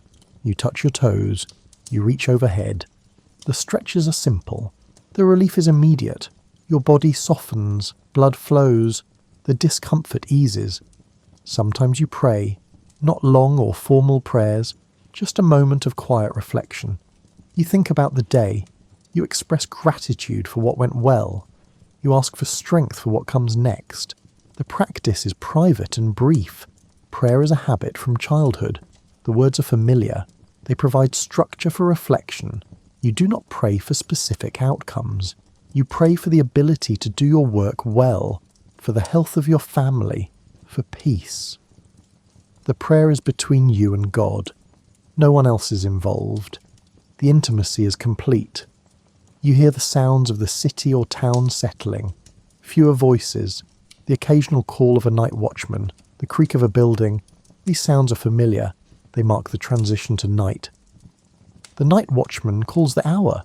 His voice carries through the quiet streets. The sound is reassuring. Someone is watching. Buildings settle as temperatures drop. Wood contracts. Joints shift. The sounds are gentle and constant. If you're tired, you feel it in the evening. Your eyes are heavy, your thoughts slow. You accept this. There is no point in fighting fatigue. You prepare for sleep instead. Tiredness is a signal. Your body needs rest. You honour the signal rather than pushing through. Fighting fatigue only delays the inevitable. Better to surrender to it and get the rest you need. You might write a letter to a friend, to family, to a business associate. The letter is practical. You share news, ask questions, and convey information. You write clearly and simply. When the letter is finished, you seal it. It will be sent tomorrow. Letters maintain connections across distance. You write to people in Stratford when you're in London. You write to London contacts when you're in Stratford. The letters are brief. You're not verbose in correspondence. You state what needs stating and finish. Sealing the letter with wax makes it official. The seal is a small mark of completion. You tidy the room before bed. You put away papers. You close books. You bank the fire or extinguish the candle. The space is ready for sleep. Order brings calm. Tidying is a transition ritual. It signals the end of the day's activities. The room is reset for tomorrow. Finding things is easier when the room is orderly. Morning you will appreciate, evening use organisation. The act of tidying is calming in itself. The simple motions are meditative. Evenings are not eventful. They are the space between the work of the day and the rest of the night. They allow you to transition. They give you time to settle your mind and body. The transition is necessary. You cannot go directly from work to sleep. The gap allows decompression. Your mind needs time to stop churning. Your body needs time to relax. Evening provides this time. You do not rush through the evening. There is no deadline. You move at your own pace. When you're ready, you go to bed. Until then, you occupy the quiet hours without pressure. The lack of pressure is itself restful. No one expects anything. No one is waiting. You are free to simply be. The evening is yours. It is not dictated by performance schedules or writing deadlines. It is time that belongs to you alone, or to you and your family, or to you and a quiet room. This time is valuable in its simplicity. Owning your time is a luxury. Most people's time belongs to others. In the evening, yours is your own. The simplicity is the value. Nothing complex, nothing demanding. Just time passing gently. You prepare for bed when the evening winds down. You change into a nightshirt. The fabric is worn and soft. You set aside the clothes you wore during the day. They will be there in the morning. The nightshirt is comfortable. It has been washed many times. The fabric is thin but warm enough. Changing clothes signals the final transition. Work clothes come off, sleep clothes go on. The boundary is marked. You fold the day's clothes or hang them on a peg. This small act of care maintains order. The bed is simple. A wooden frame, a mattress stuffed with straw or feathers, blankets, and a coverlet. In winter, you add more blankets. In summer, you use fewer. The bed is not luxurious, but it is adequate. The mattress in London lodgings is usually straw. It rustles when you move. It flattens over time and needs restuffing. The mattress in Stratford is feathers. It is softer and quieter. It shapes to your body more comfortably. Blankets are wool. They are heavy and warm. They smell slightly of lanolin. You lie down. The mattress yields beneath you. Your body relaxes into it. The day's tensions begin to release. Your muscles loosen. Your breathing slows. The horizontal position itself is a relief. Your spine releases. Your muscles do not have to hold you upright. You feel the weight of your body against the mattress. The pressure is grounding. You are supported. Your breathing naturally slows. The rhythm becomes steady. The regularity is soothing. The room is dark. If there is a moon, faint light comes through the window. If not, the darkness is complete. You do not mind. Darkness is restful. Complete darkness is rare in the city. There is always some ambient light, but it is dark enough. Moonlight creates shapes and shadows. You can see the outline of furniture. The effect is soft. Darkness removes visual stimulation. Your eyes can finally rest. They do not have to focus. You hear the sounds of night. In London, there are distant voices, footsteps, and the occasional cart. In Stratford, there is wind, animals, and the creak of the house. These sounds do not disturb you. they are part of the background. London night sounds are human. People moving through the streets, doors closing, voices calling. Stratford night sounds are natural. Wind in trees, an owl calling, a dog barking in the distance. The sounds form a kind of music. They rise and fall, they overlap and separate. They mark time passing. Your thoughts slow. The concerns of the day fade. You do not try to solve problems or plan ahead. You simply let your mind drift. Images and fragments pass through your awareness. They do not form coherent narratives. They are just thoughts dissolving into rest. The mind empties gradually. Thoughts become less frequent, less insistent. Images appear and fade. A face from the day, a line from a play, a memory with no context. The dissolution is pleasant. Conscious thought gives way to something quieter. Sleep comes gradually. You do not notice the exact moment. Your breathing deepens. Your consciousness dims. You slip from waking into sleep without effort. The boundary between waking and sleeping is invisible. You cross it without knowing. Your body knows before your mind. Muscles twitch. Breathing changes rhythm. The transition is smooth. No struggle, no resistance. Just a gentle falling away. The night passes. You sleep deeply at first, then more lightly toward morning. You might wake once or twice. You shift position. You adjust the blankets. You fall back asleep quickly. Deep sleep is dreamless, or dreams are not remembered. Your body does its restorative work. Light sleep brings more awareness. You hear sounds. You notice temperature. But you remain mostly asleep. Waking briefly in the night is normal. You register it and return to sleep. It does not disturb the overall rest. Dreams occur, but you do not remember most of them. Occasionally a dream lingers after waking. It is strange or vivid. You think about it briefly, then let it go. Dreams are not significant. They are just the mind working through the day's impressions. Dreams are ephemeral. They fade quickly after waking. Details slip away as you try to hold them.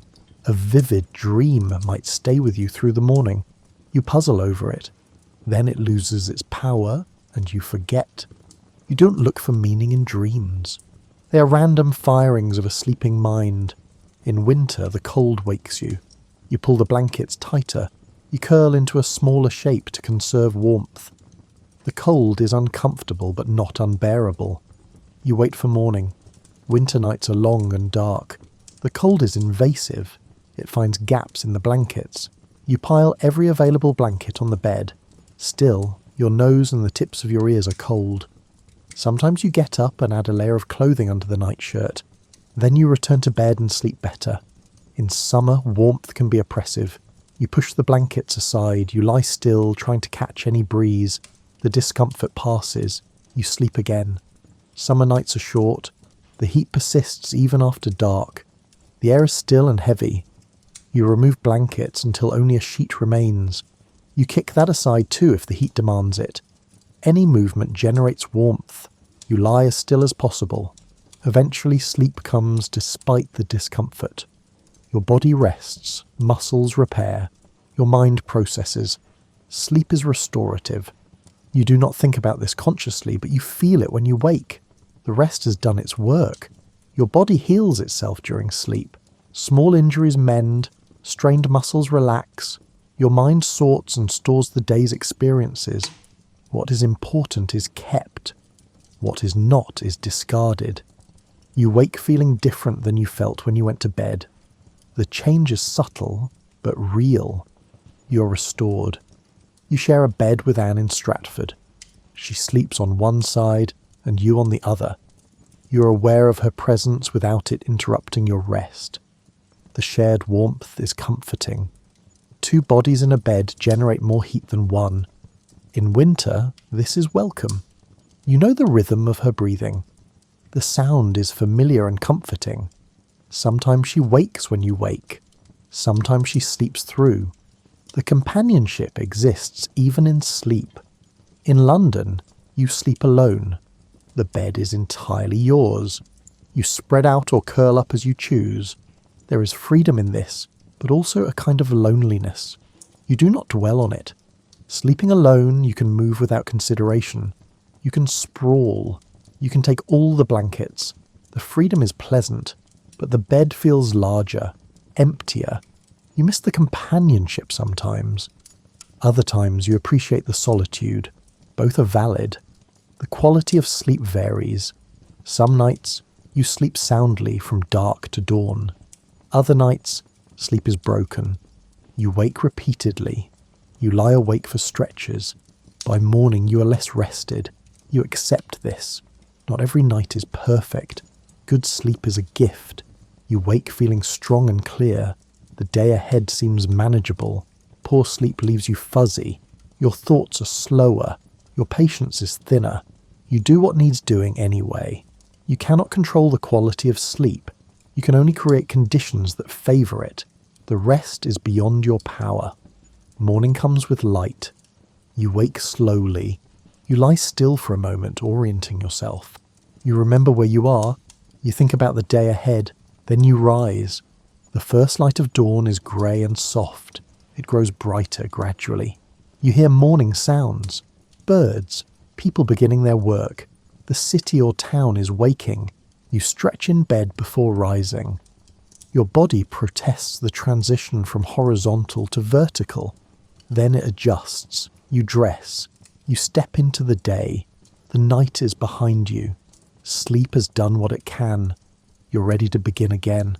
Dressing is automatic. The clothes you laid out are there. You put them on without thought. The day begins.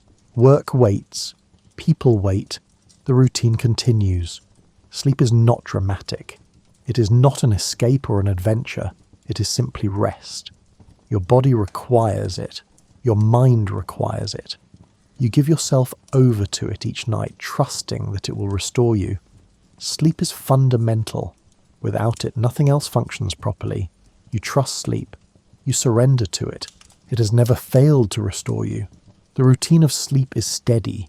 You go to bed around the same time. You wake around the same time. The consistency helps. Your body knows what to expect. Regularity aids sleep. Your body develops a rhythm. The rhythm supports rest. When travel or work disrupts the rhythm, sleep is harder. You notice the difference. You do not fight sleep. When you're tired, you sleep. When you're rested, you wake. The rhythm is natural. You follow it without resistance. Resistance is futile. The body's need for sleep is non-negotiable. You have learned to listen to your body's signals. When it says sleep, you sleep. When it says wake, you wake. Sleep connects the days. It marks the end of one and the beginning of the next. It provides a pause, a reset. When you wake, you're the same person, but the day is new. Sleep is the boundary between yesterday and today.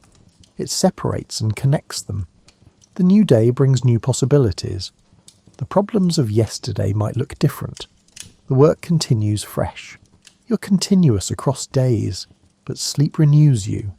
Each morning is a small rebirth. Your life is not shaped by grand events. It is shaped by repetition. The same streets walked again and again. The same tasks performed day after day. The same people are seen over and over. This continuity is the foundation of everything. The grand narrative of your life is actually composed of tiny repeated moments. Walking to the theatre, sitting to write, eating bread, sleeping. The repetition creates depth. Each time you walk a street, you know it better. Each time you write, the process is smoother. Continuity is underrated. People seek novelty and drama, but life is built on the ordinary. You write many plays over many years. Each one is created through the same process. Sitting, writing, revising, rehearsing, performing. The process does not change. The plays do. But the work remains constant. By now, you have written dozens of plays. The number is less important than the accumulated practice. Each play is different. Different characters, different conflicts, different language. But the making of them is the same. The constancy of process allows variety of product. Because you know how to make a play, you can make many kinds of plays. You observe the world around you. You see how people speak, how they move, and how they react. These observations accumulate. They become the material of your writing. The process is slow and unconscious. You do not set out to collect material. It simply happens as you live. Every interaction is potential material. Every conversation, every gesture, every conflict. The accumulation is invisible until you need it. Then the material is there, stored without your knowing. Living and writing are not separate. One feeds the other continuously. Your influence grows, but you do not notice it happening. People begin to quote your lines. Your plays are performed more frequently. Your name becomes known. But to you the work is the same. You write, revise, rehearse, and perform. The external recognition does not change the internal routine. Success creeps up slowly. There is no single moment of arrival. You hear your lines quoted in taverns. You see other playwrights imitating your techniques. These are signs, but you do not dwell on them. The work matters more than the recognition. You focus on the work. You maintain your commitments to the theatre company, to your family, to your patrons. These commitments require steady effort. You show up. You do the work. You fulfill your obligations. This reliability is what sustains your career. Reliability is more valuable than brilliance. People depend on you to deliver. You meet deadlines. You honour agreements. You show up when expected. This builds trust. Trust compounds over time. Your reputation is built on consistency. Your legacy is built in moments that are not recorded. The conversation in a tavern that inspires a character. The walk through London that shapes a setting.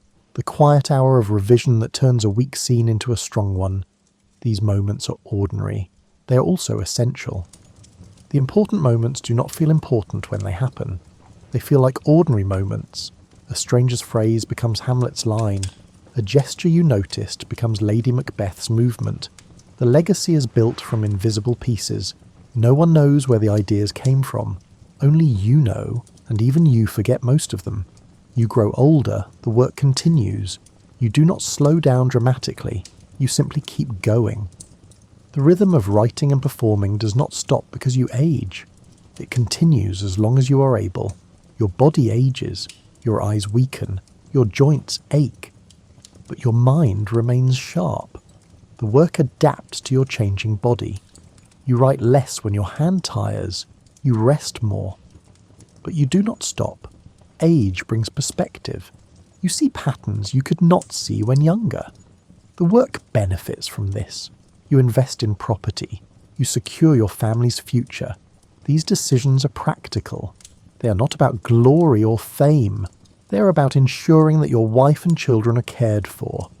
The work is necessary and unglamorous. You buy New Place, one of the largest houses in Stratford. You buy land. You make investments. These purchases are insurance. If the theatre fails, your family will still have income and shelter. The business of securing a future is tedious. Contracts, negotiations, legal documents. You do it anyway. You return to Stratford more often as you age. The pull of home strengthens. You spend more time with family. You manage your property. You participate in local affairs. The transition from London to Stratford is gradual. It feels natural. London exhausts you more than it used to. The noise, the crowds, the constant activity. Stratford is quieter. The pace is slower. Your family is there. The pull is strong. You do not make a dramatic decision to retire. You simply spend more time at home and less time in London. The transition is organic.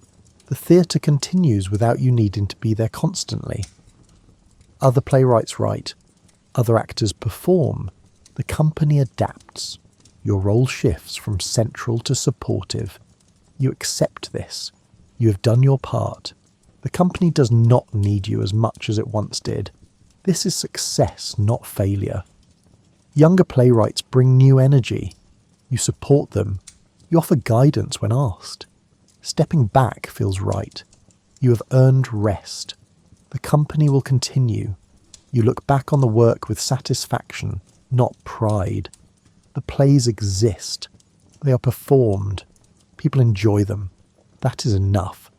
You do not need more than that. Pride would be inappropriate. You did your work.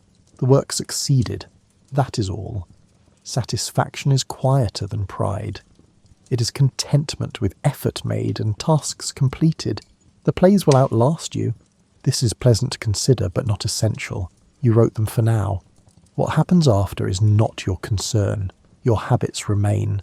You walk, you write, you read, you sit with others, you eat simple meals, you sleep when tired. These patterns do not change. They are who you are. The habits have carried you through decades. They will carry you to the end. You are comfortable in your routines. They fit you like old clothes. Change is unnecessary. The patterns work. Why alter them? You think about the future rarely. You focus on the present. There is work to do today. There are people to see. There are tasks to complete. The future will arrive when it arrives. You do not rush toward it. The future is abstract. The present is real. Planning too much for the future distracts from living now. You handle what needs handling. You trust the rest to work itself out. Your relationships endure. The people you have known for years are still part of your life. Some have died, others have moved away, but many remain. The continuity of friendship is comforting. Richard Burbage is still acting. Your daughters are grown. Anne is still managing the household. The faces change over time, but some remain constant. These constants anchor you. Long friendships are deep. They require no explanation. The shared history speaks for itself. You do not seek legacy consciously. You do not write to be remembered. You write because it is your work. The plays are created for the present, for the audiences who come to see them now. What happens after is not your concern. Legacy is what others make of your work after you're gone. You have no control over it. You write for the audience in front of you, for the actors, for now. If the plays last, that is pleasant. If they do not, you will not know. Either way, you have done your work. Your life has been steady, not without hardship, but without catastrophe. You have worked, you have rested, you have maintained connections. You have fulfilled responsibilities. Life is ordinary in many ways, but it is also full. Hamlet's death was hard. Financial worries existed, conflicts arose, but overall life has been stable. Stability allowed the work. Without it, you could not have produced so much. Fullness does not require drama. A life of steady work and care is full. The quiet moments matter. The walk through a field, the conversation with a friend, the hour was spent reading, the night was spent sleeping. These are not the moments that make history, but they are the moments that make a life. History records the extraordinary. Life is built from the ordinary. The small moments accumulate. Together, they are everything. You will not be remembered for walking through a field, but the walking shaped who you were. It shaped what you wrote. You have observed much. You have written much. You have lived a life of attention and care. The work reflects this. The characters feel real because they are drawn from real observation. The language feels alive because it comes from a mind that has listened carefully. Attention is the foundation of good writing. You have paid attention for decades. The care you take shows in the work, the precision, the nuance, the humanity. The life and the work are inseparable. The work grew from the life. The life was shaped by the work. You continue. Day follows day. Work follows rest. Seasons turn. You remain engaged with the world around you. You notice. You remember. You create. The pattern continues. It will continue until it cannot. Engagement is the key. You remain interested, curious, attentive. As long as you engage, you are alive in the way that matters most. Life is not extraordinary. It is simply lived with consistency and purpose. This is enough. This has always been enough. Extraordinary lives are rare and often tragic. Ordinary lives are common and often rich. You have lived consistently. You have lived with purpose. These are achievements. Enough is enough. You do not need to be more than you are. When the day ends, you prepare for sleep. You settle into bed. You let go of the day's concerns. Tomorrow will come. There will be more work, more walking, and more observations. But for now, you rest. The day ends. The night comes. Sleep arrives. Tomorrow is another day. The pattern will repeat. For now, you rest. The work is done. The day is complete. The rhythm continues. The life continues. The work continues. This is how it has always been. This is how it will remain. Continuity is the deepest truth. Everything changes slowly within an unchanging pattern. The rhythm is reliable. You trust it. It has carried you this far. It will carry you to the end. And beyond the end, the work will continue in other hands, other voices, other times. But that is not your concern. Your concern is now, this day, this moment, this breath. And so you rest. And so the world continues. And so the story goes on.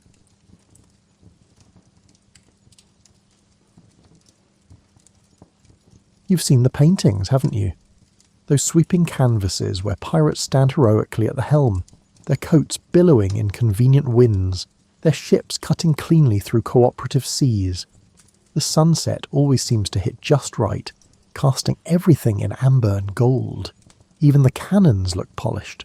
These images settled into popular imagination like sediment, building up layers of misconception over centuries. By the time Hollywood added its own mythology, the distance between perception and truth had become a chasm. Real pirate ships smelled nothing like the ocean spray and adventure your mind conjures. They smelled like bodies that hadn't bathed in months, like bilge water thick with rat droppings, like salted meat going quietly rancid in the tropical heat. The vessels themselves bore little resemblance to the majestic ships of fiction. Most pirates operated from captured merchant vessels, functional, unglamorous workhorses of the sea. These weren't purpose-built warships with grand figureheads and gleaming brass. They were reconfigured cargo haulers, their holds emptied of sugar or tobacco, and hastily converted into living spaces for crews that often numbered over 100 men. Your mental image probably includes a captain's quarters filled with maps and mysterious instruments, perhaps a compass mounted in polished wood. The reality was far more cramped. Even successful pirate captains like Blackbeard or Bartholomew Roberts occupied spaces barely larger than a modern walk-in closet. These rooms held everything needed for navigation, record-keeping, and the uncomfortable business of maintaining authority over men who had explicitly rejected conventional hierarchy. The romantic notion of pirates as freedom-seeking rebels contains a grain of truth, but it's a truth surrounded by a hard shell of desperation. Most men turned to piracy not because they yearned for adventure, but because every other option looked worse. The merchant marine worked sailors to exhaustion for wages that barely covered survival. The Royal Navy was even more brutal, with floggings for minor infractions and rations that would constitute criminal neglect by any modern standard. So yes, piracy offered freedom, the freedom to potentially die of disease, violence or drowning, but at least on your own terms. It was the freedom of having nothing left to lose, which is quite different from the freedom you imagine while comfortable in your bed. The tales that survived emphasized the treasure, the successful raids, and the narrow escapes. They didn't dwell on the weeks of tedious sailing between targets, the constant hunger, or the way tropical heat turned the below-deck spaces into airless ovens. History has a way of editing out the boring parts, the uncomfortable parts, and the parts that would make terrible stories at a tavern. Even the treasure itself looked different than you'd think. Forget the overflowing chests of gold doubloons. Most pirate plunder consisted of practical goods, cloth, tools, food, and medicine. These items could be sold or traded, but they didn't photograph well for history books, so we remember the exceptions instead of the rule. When pirates did capture actual currency, it was usually divided immediately. No one trusted anyone enough to leave wealth sitting in a communal chest. The democracy that existed aboard pirate ships, and it did exist in a limited form, wasn't the noble experiment in equality that some accounts suggest. It was a practical necessity born from mutual distrust. When you've gathered together men willing to break every law of sea and state, you can't exactly govern through appeals to authority. The articles that crews signed, the rules they agreed to follow, were contracts written in self-interest, enforced by the knowledge that betrayal meant being marooned on some empty stretch of sand. As you stand at the dock in Port Royal or Nassau, preparing to board your pirate vessel for the first time, take one last look at solid ground. Breathe the air that doesn't reek of unwashed humanity and spoiled provisions. In just a few hours, you'll understand why even the most desperate men sometimes jumped ship at the first opportunity, choosing the uncertain mercy of a jungle island over another day at sea. The hatch leads down into darkness that seems to have texture and thickness. Your eyes adjust slowly, revealing a space that triggers something primal in your modern brain. The part that rebels against confinement, that needs personal space like it needs oxygen. You're looking at the gun deck, which doubles as living quarters for most of the crew. The ceiling, if you can call it that, hangs so low that you can't stand fully upright. You'll spend your time here in a permanent crouch or seated on whatever surface you can claim. Hammocks swing in rows so close together that when one man turns, 3 others feel it. There's no such thing as a private moment here. Sleep comes in fragments, interrupted by someone's elbow in your ribs, someone else's feet in your face, the constant symphony of snoring and coughing, and the wet sound of men spitting tobacco juice toward buckets they can't see in the dark. Your assigned space amounts to roughly the dimensions of a modern yoga mat. In this area, you'll sleep, store your possessions if you have any, and exist for whatever hours you're not actively working. There are no lockers, no foot lockers, and nothing resembling storage. What you own, you keep on your person or risk losing to the casual theft that flows through the ship like humidity. The air itself feels borrowed, recycled through too many lungs. In calm weather with the hatches open, you get some circulation. But when storms blow in and everything must be battened down, the atmosphere below deck transforms into something nearly solid. The smell of unwashed bodies mingles with the sweet rot stench of the bilge, where water too filthy to be called water sloshes with every movement of the ship. Men vomit, men relieve themselves in buckets that don't always make it topside before spilling, and men bleed from injuries and infections that never quite heal in this environment. The darkness rarely lifts completely. Candles and lanterns pose fire hazards that terrify even the bravest pirates, so light below deck comes grudgingly, in small measures. You navigate mostly by feel and memory, learning the location of every beam that might crack your skull and every protrusion that might catch your shins. Your body becomes a map of bruises. The deck beneath you stays perpetually damp. Water seeps through the planking above, especially in heavy seas. The wood never fully dries, never stops sweating its moisture into the enclosed space. This wetness breeds mould that climbs the walls in abstract patterns, fuzzy colonies that spread across any surface that stays still long enough. The mould gets into your clothes, into your lungs, and into the bread that constitutes half your diet. Personal hygiene exists only as a concept, something remembered from life ashore. There's no fresh water for washing bodies or clothes. The saltwater alternative leaves your skin sticky and your garments stiff with dried brine. Men develop their own particular odours, signatures you learn to identify in the dark. Some smell of sweat and tobacco. Others carry the sweetish scent of infection, the rot of teeth gone bad, and the sour notes of digestive problems that plague anyone eating the ship's standard fare. Privacy dissolves into something quaint, a luxury from another life. You urinate over the side in full view of anyone who cares to look. Defecation happens in the heads, small platforms that extend from the bow, where you hang suspended over the ocean while waves splash up from below.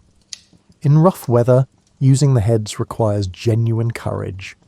Men have been washed overboard during these vulnerable moments, and the crew's laughter at such deaths carries a nervous edge, an acknowledgement that it could happen to anyone. The noises never stop. Wood creaks in conversation with the sea, a language of groans and shrieks as the ship flexes and bends. Ropes sing in the wind. Sails crack like whips when they catch gusts wrong. Water slaps the hull in rhythms that change with the weather. And underneath it all, the human sounds, coughing, arguing, and the occasional sob from someone who hasn't yet learned to cry silently. Sleep, when it comes, feels less like rest, and more like unconsciousness claimed by force. Your body learns to find whatever position the hammock allows, and learns to ignore the swaying that never fully stops. Dreams mix with reality in confusing ways. You wake uncertain whether you actually slept, or merely closed your eyes for a few minutes.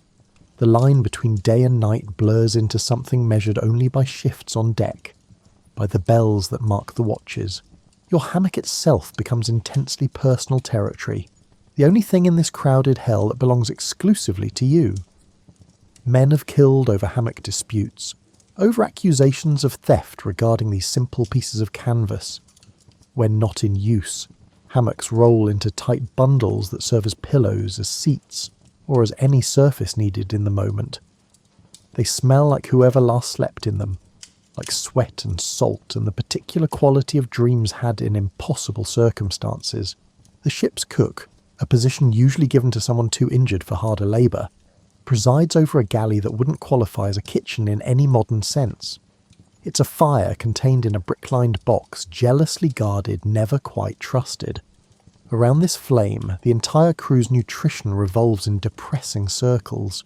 Your breakfast, if you can call it that, consists of hardtack and whatever liquid might be available. The hardtack arrives as thick squares of baked flour and water, designed to last for months without spoiling. This longevity comes at a cost. The biscuits emerge from storage hard enough to crack teeth, permeated with weevils that add unexpected protein. You learn to tap them against the table first to dislodge the larger insects, but the eggs and larvae remain baked into the structure. Eventually you stop checking. The choice becomes simple: eat the weevils or go hungry. The technique for consuming hardtack evolves through necessity. Some men soak it in whatever beverage they possess. Beer when available, increasingly stale water as the voyage wears on. The soaking softens the biscuit into something chewable, but transforms the texture into a paste that is grey and uninviting. Others prefer to gnaw at it dry, working their way through like beavers attacking a particularly stubborn log. The process takes time, provides something to do during empty hours, and keeps the jaw occupied if not satisfied. Midday brings the main meal, a generous term for what arrives in your bowl. Salt pork forms the foundation of this feast, meat preserved in brine so concentrated it would stop a modern heart. The preservation works, technically. The pork doesn't rot in the traditional sense. Instead, it achieves a kind of immortality, becoming something that resembles meat in only the most abstract way. The salt content requires dilution, but fresh water is too precious to waste on making food palatable. You eat it as is, each bite an assault on your taste buds, your body crying out for any flavour that isn't salt. The cook boils the pork with dried peas when supplies allow, creating a stew that achieves a consistency somewhere between liquid and solid. Chunks of meat, or what used to be meat, float in grey water alongside peas that refuse to fully soften, no matter how long they boil. Sometimes onions make an appearance, precious additions from the last port, already sprouting green shoots in their storage nets. These vegetables get added whole and removed the same way, flavouring the broth without actually being consumed. They'll be used again tomorrow and the day after, until they dissolve into the general nutritional sadness. Protein variety comes from whatever the sea provides. Flying fish sometimes land on deck overnight, gifts you collect at dawn and eat raw or barely cooked. They taste like anything other than salt pork, which makes them delicious by default. In tropical waters, larger catches occasionally supplement the diet, dorado, tuna and shark when desperate. But fishing requires time the crew rarely has, and storms can last for days without allowing anyone to cast a line. The drinking situation deteriorates faster than the food. Ships carry water in wooden barrels that leak and breed algae. Fresh water turns green within weeks, developing a taste that preparation can't eliminate. You drink it anyway, holding your breath, trying not to think about what you're swallowing. Beer lasts longer, the alcohol providing some protection against contamination, but beer requires space that could hold other cargo. Most crews run out within the first month at sea. When the beer vanishes and the water becomes truly undrinkable, you face choices that would horrify your modern self. Some men drink seawater, knowing it will kill them slowly, preferring slow death to the torture of thirst. Others catch rainwater in sails and buckets, drinking it tepid and tasting of canvas, grateful for anything that doesn't burn the throat going down.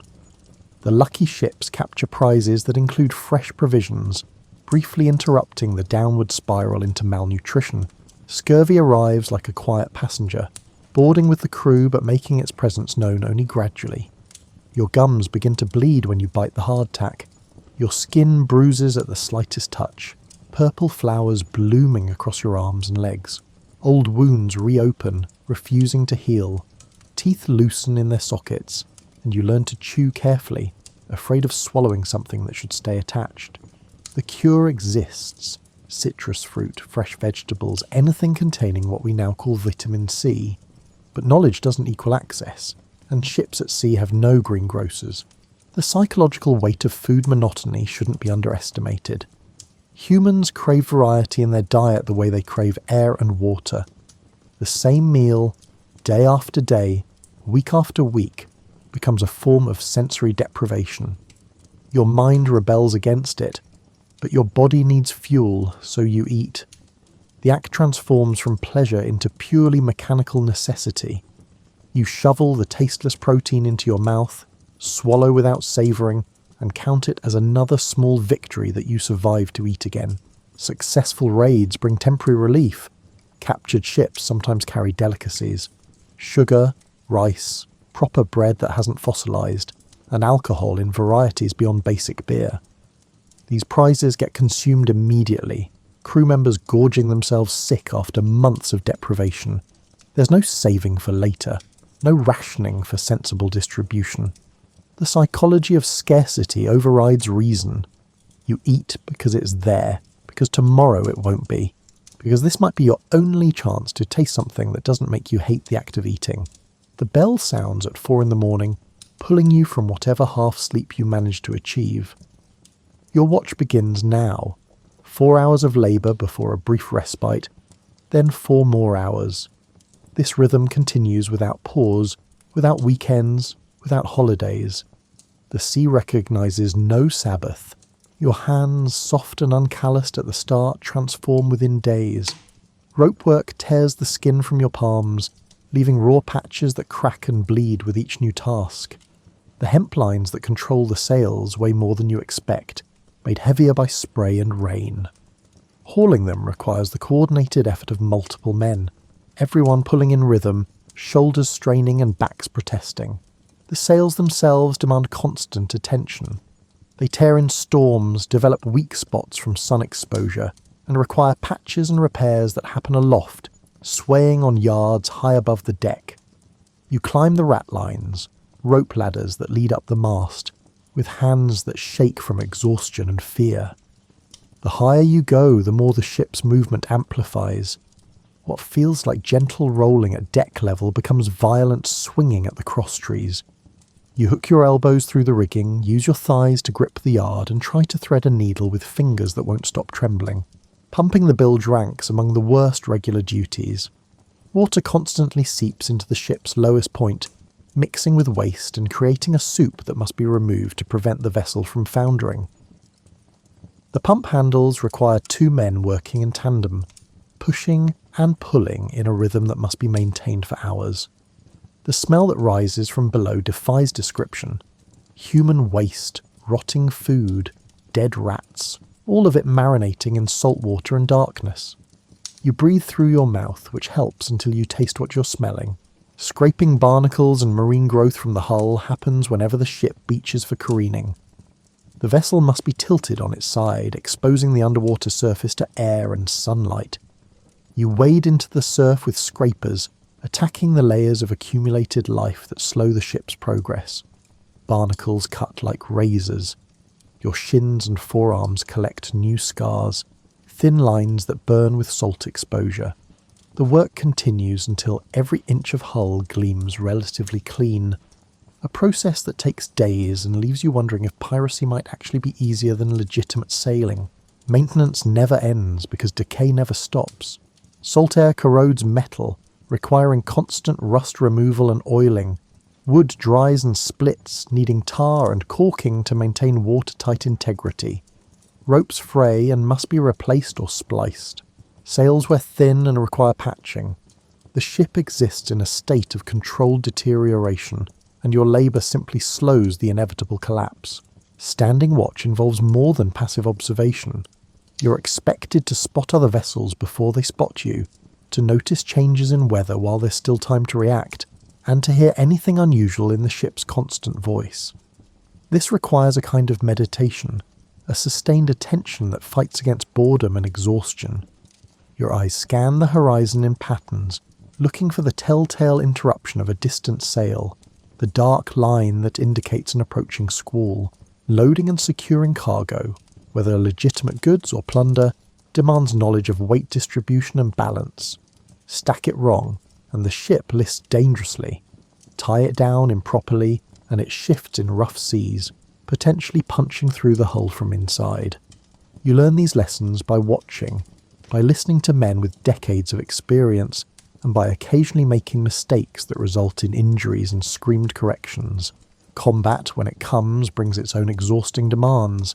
Preparing the ship for battle means clearing the decks of anything that might become a projectile when hit, wetting down surfaces to prevent fire, distributing weapons and loading cannons.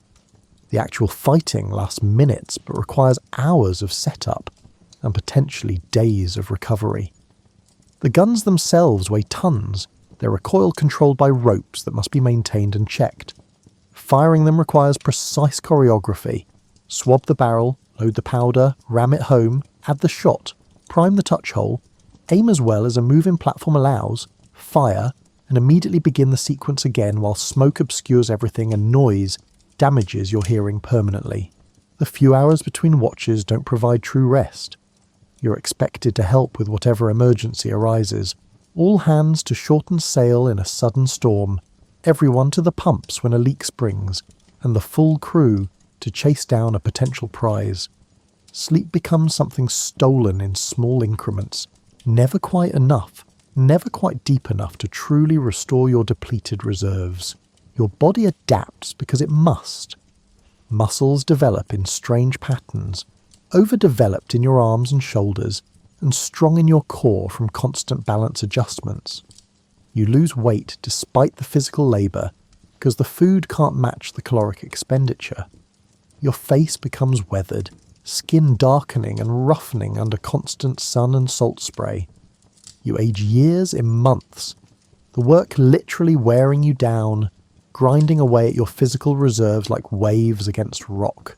The barometer drops, though most crew members don't need instruments to sense the change. The air gains weight, pressing against your skin in ways that trigger ancient warnings. Birds vanish from the sky. The water takes on a strange flatness, an oily quality that precedes chaos. When the storm hits, it arrives with personality, with what feels like deliberate malice. Wind screams through the rigging, a sound that drowns out shouted orders. You watch men's mouths move without hearing words, responding to gestures and long-practiced routine. The deck beneath your feet tilts at angles that seem impossible, that should capsize the vessel but somehow don't. Waves no longer look like water. They become moving walls, dark mountains that rise beside the ship, their peaks torn into spray by the wind. One moment you're in a valley between swells, surrounded by water on all sides, unable to see anything but ocean. The next moment the ship climbs, and you glimpse a horizon that curves wrong, that shows you how small and temporary your wooden world really is. The rain doesn't fall, it attacks horizontally, each drop hitting like a tiny fist. You're soaked instantly, and the water temperature depends entirely on what ocean you're crossing. Tropical storms drench you in bath-warm rain that provides no relief from the heat. Northern tempests introduce you to cold that penetrates through clothes and skin, settling into your bones, making your hands too stiff to properly grip the lines you're supposed to be managing. Below deck becomes uninhabitable. The ship's motion transforms from rocking to violent thrashing. Hammocks swing wildly, throwing men against walls and each other. Anyone with a weak stomach, and that's most people in conditions like this, vomits until they have nothing left, then continues with dry heaves that crack ribs. The smell of sick mixes with the general stench, adding another layer to an already unbearable atmosphere. You choose to stay topside despite the danger because at least there you can breathe. Securing yourself becomes paramount. Safety lines get rigged across the deck and you clip in with whatever you can find. A rope around your waist, a quick knot that you pray holds. Men who don't take this seriously disappear over the side, there one moment and gone the next, swallowed by the dark water without ceremony or chance of rescue. The sea doesn't return bodies in these conditions, it keeps what it takes. The sails must come down before they shred, or worse, before they drive the ship under. Furling canvas in a storm requires climbing into conditions that test sanity. The wind tries to pluck you from the rigging like fruit from a tree.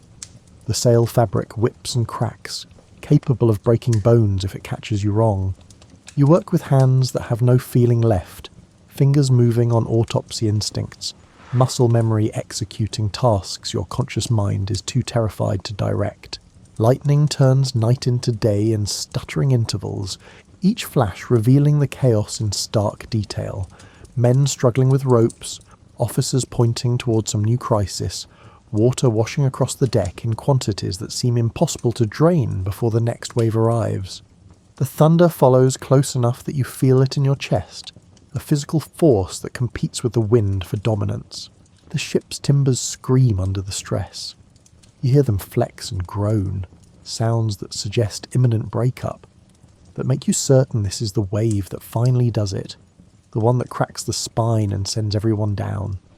But the vessel holds together through engineering you don't understand, through craftsmanship you've never properly appreciated, and through what starts to feel like supernatural stubbornness. Hours pass without any sense of time. You work, you survive, and you work some more. Exhaustion becomes absolute, a state beyond tiredness, beyond anything you've previously experienced. Your body operates on some reserve fuel you didn't know existed, drawing from stores that will leave you depleted for days afterward. When the storm finally passes, and they always do eventually, the world looks scraped clean, raw. The sea settles into swells that would terrify you in normal times, but now seem gentle by comparison. Sunlight returns with obscene cheerfulness, illuminating the damage that must be assessed and repaired. The deck is littered with debris, torn rope, broken spars, and sometimes personal items that belong to men who are no longer aboard. The human cost reveals itself in the aftermath. You count faces, realise who's missing, and try not to think too hard about the gaps in the crew. Injuries surface as adrenaline fades, broken bones, deep cuts, and burns from ropes that move too fast. The ship's surgeon, if you have one, makes his rounds with the limited supplies available, doing what he can, which often amounts to simply confirming that someone will probably survive or definitely won't. You sleep then, wherever you collapse. The deck works fine. A coil of rope becomes a pillow. Your body doesn't care about comfort or propriety. It demands unconsciousness and takes it by force. Toilets, showers, clean water flowing from taps. These conveniences exist in your memory but nowhere in your current reality. The morning routine you took for granted dissolves into crude approximations. You wake with a mouth that tastes like something died in it, teeth coated in film, and gums tender from the beginning stages of scurvy. There's no toothbrush, no toothpaste, and no mouthwash. Some men chew on frayed rope ends to clean their teeth, a practice that removes some debris while adding interesting splinters. Bathing happens in the ocean, if at all. You strip down and jump overboard when the ship is becalmed and the water looks relatively shark-free. The salt water leaves your skin sticky and your hair stiff, but at least you've removed some of the accumulated grime. The process requires timing and luck. Jump when the ship is moving, and you'll never catch up. Swim too far from the hull, and you become bait for things that see you as food.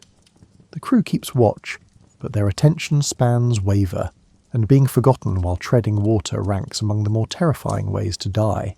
Your clothes transform into biological experiments. Sweat, salt water, dirt, and time combine to create garments that could probably stand up on their own. Washing them properly requires fresh water that doesn't exist, so you rinse them in seawater that doesn't really clean, just redistributes the filth. The fabric develops its own ecosystem, lice, fleas, and other parasites that treat your body as their personal territory. You scratch constantly, creating new wounds that don't heal cleanly, and that sometimes become infected.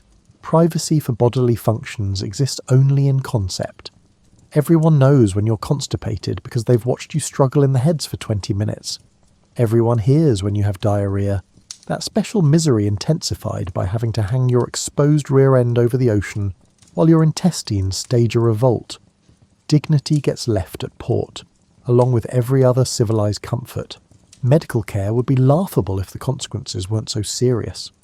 The ship's surgeon learned his trade through apprenticeship and experience, not formal education.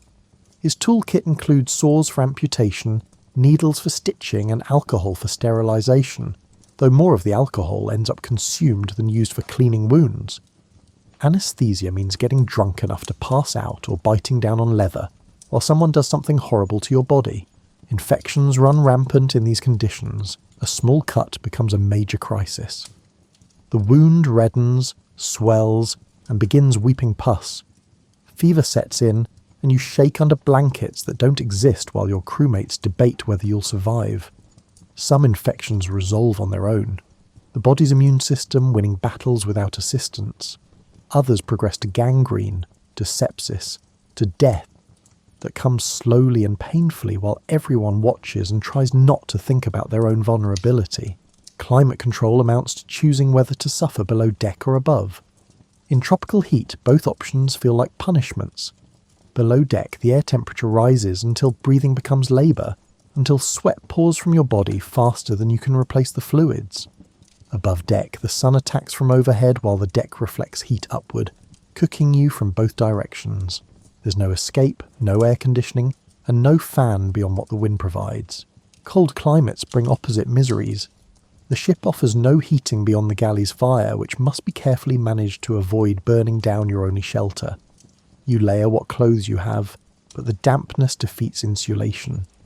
The cold settles into your bones, into your joints, making movement painful, making sleep impossible despite exhaustion. Men huddle together for warmth, past caring about personal space or dignity. Entertainment consists of whatever you can create from nothing. Some men carve scrimshaw, etching designs into whale teeth or bone when available.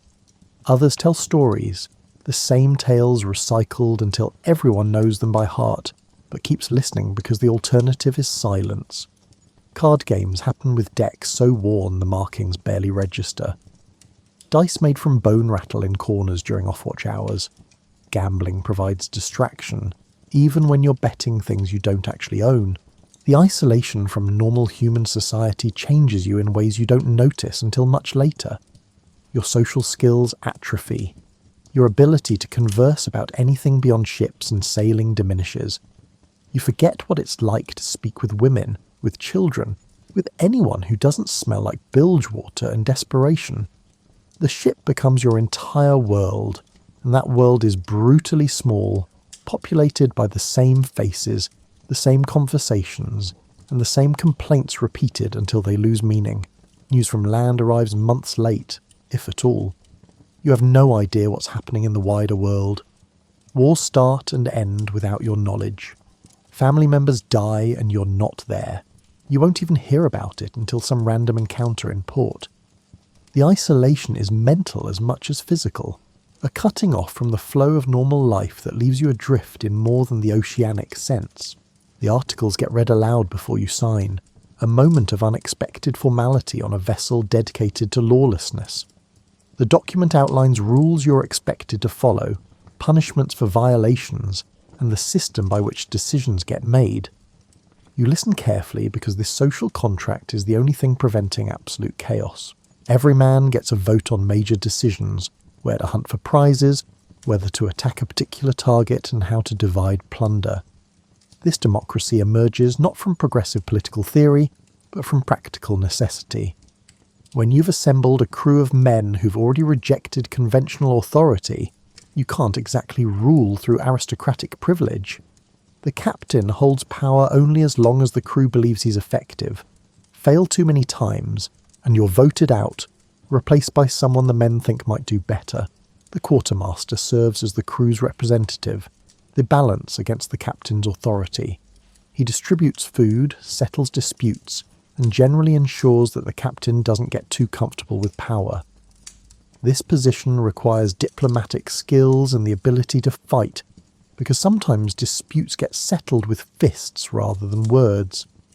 You watch these dynamics play out and see how carefully the successful quartermasters navigate between crew concerns and operational necessities. Combat brings its own rules, explicitly stated in the articles. Cowardice in battle means death or marooning. Deserting your station gets you flogged if the crew feels merciful. These harsh punishments reflect the reality that everyone's survival depends on everyone else doing their job. One man running during a fight can cascade into total defeat and can get the entire crew killed or captured and hanged. The division of plunder follows predetermined formulas.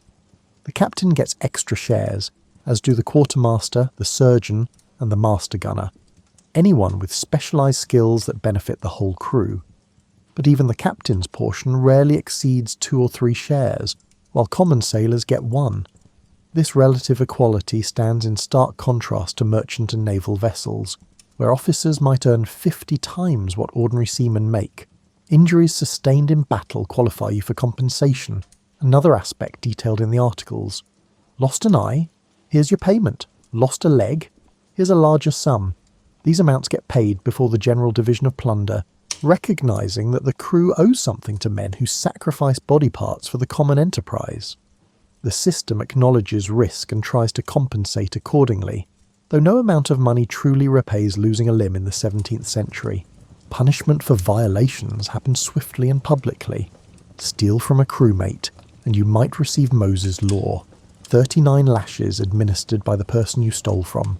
The entire crew assembles to watch, partly to witness justice being done, and partly to remind themselves of the consequences of breaking the rules.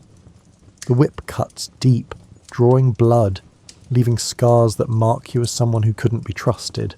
Marooning serves as the ultimate punishment, reserved for the worst offences.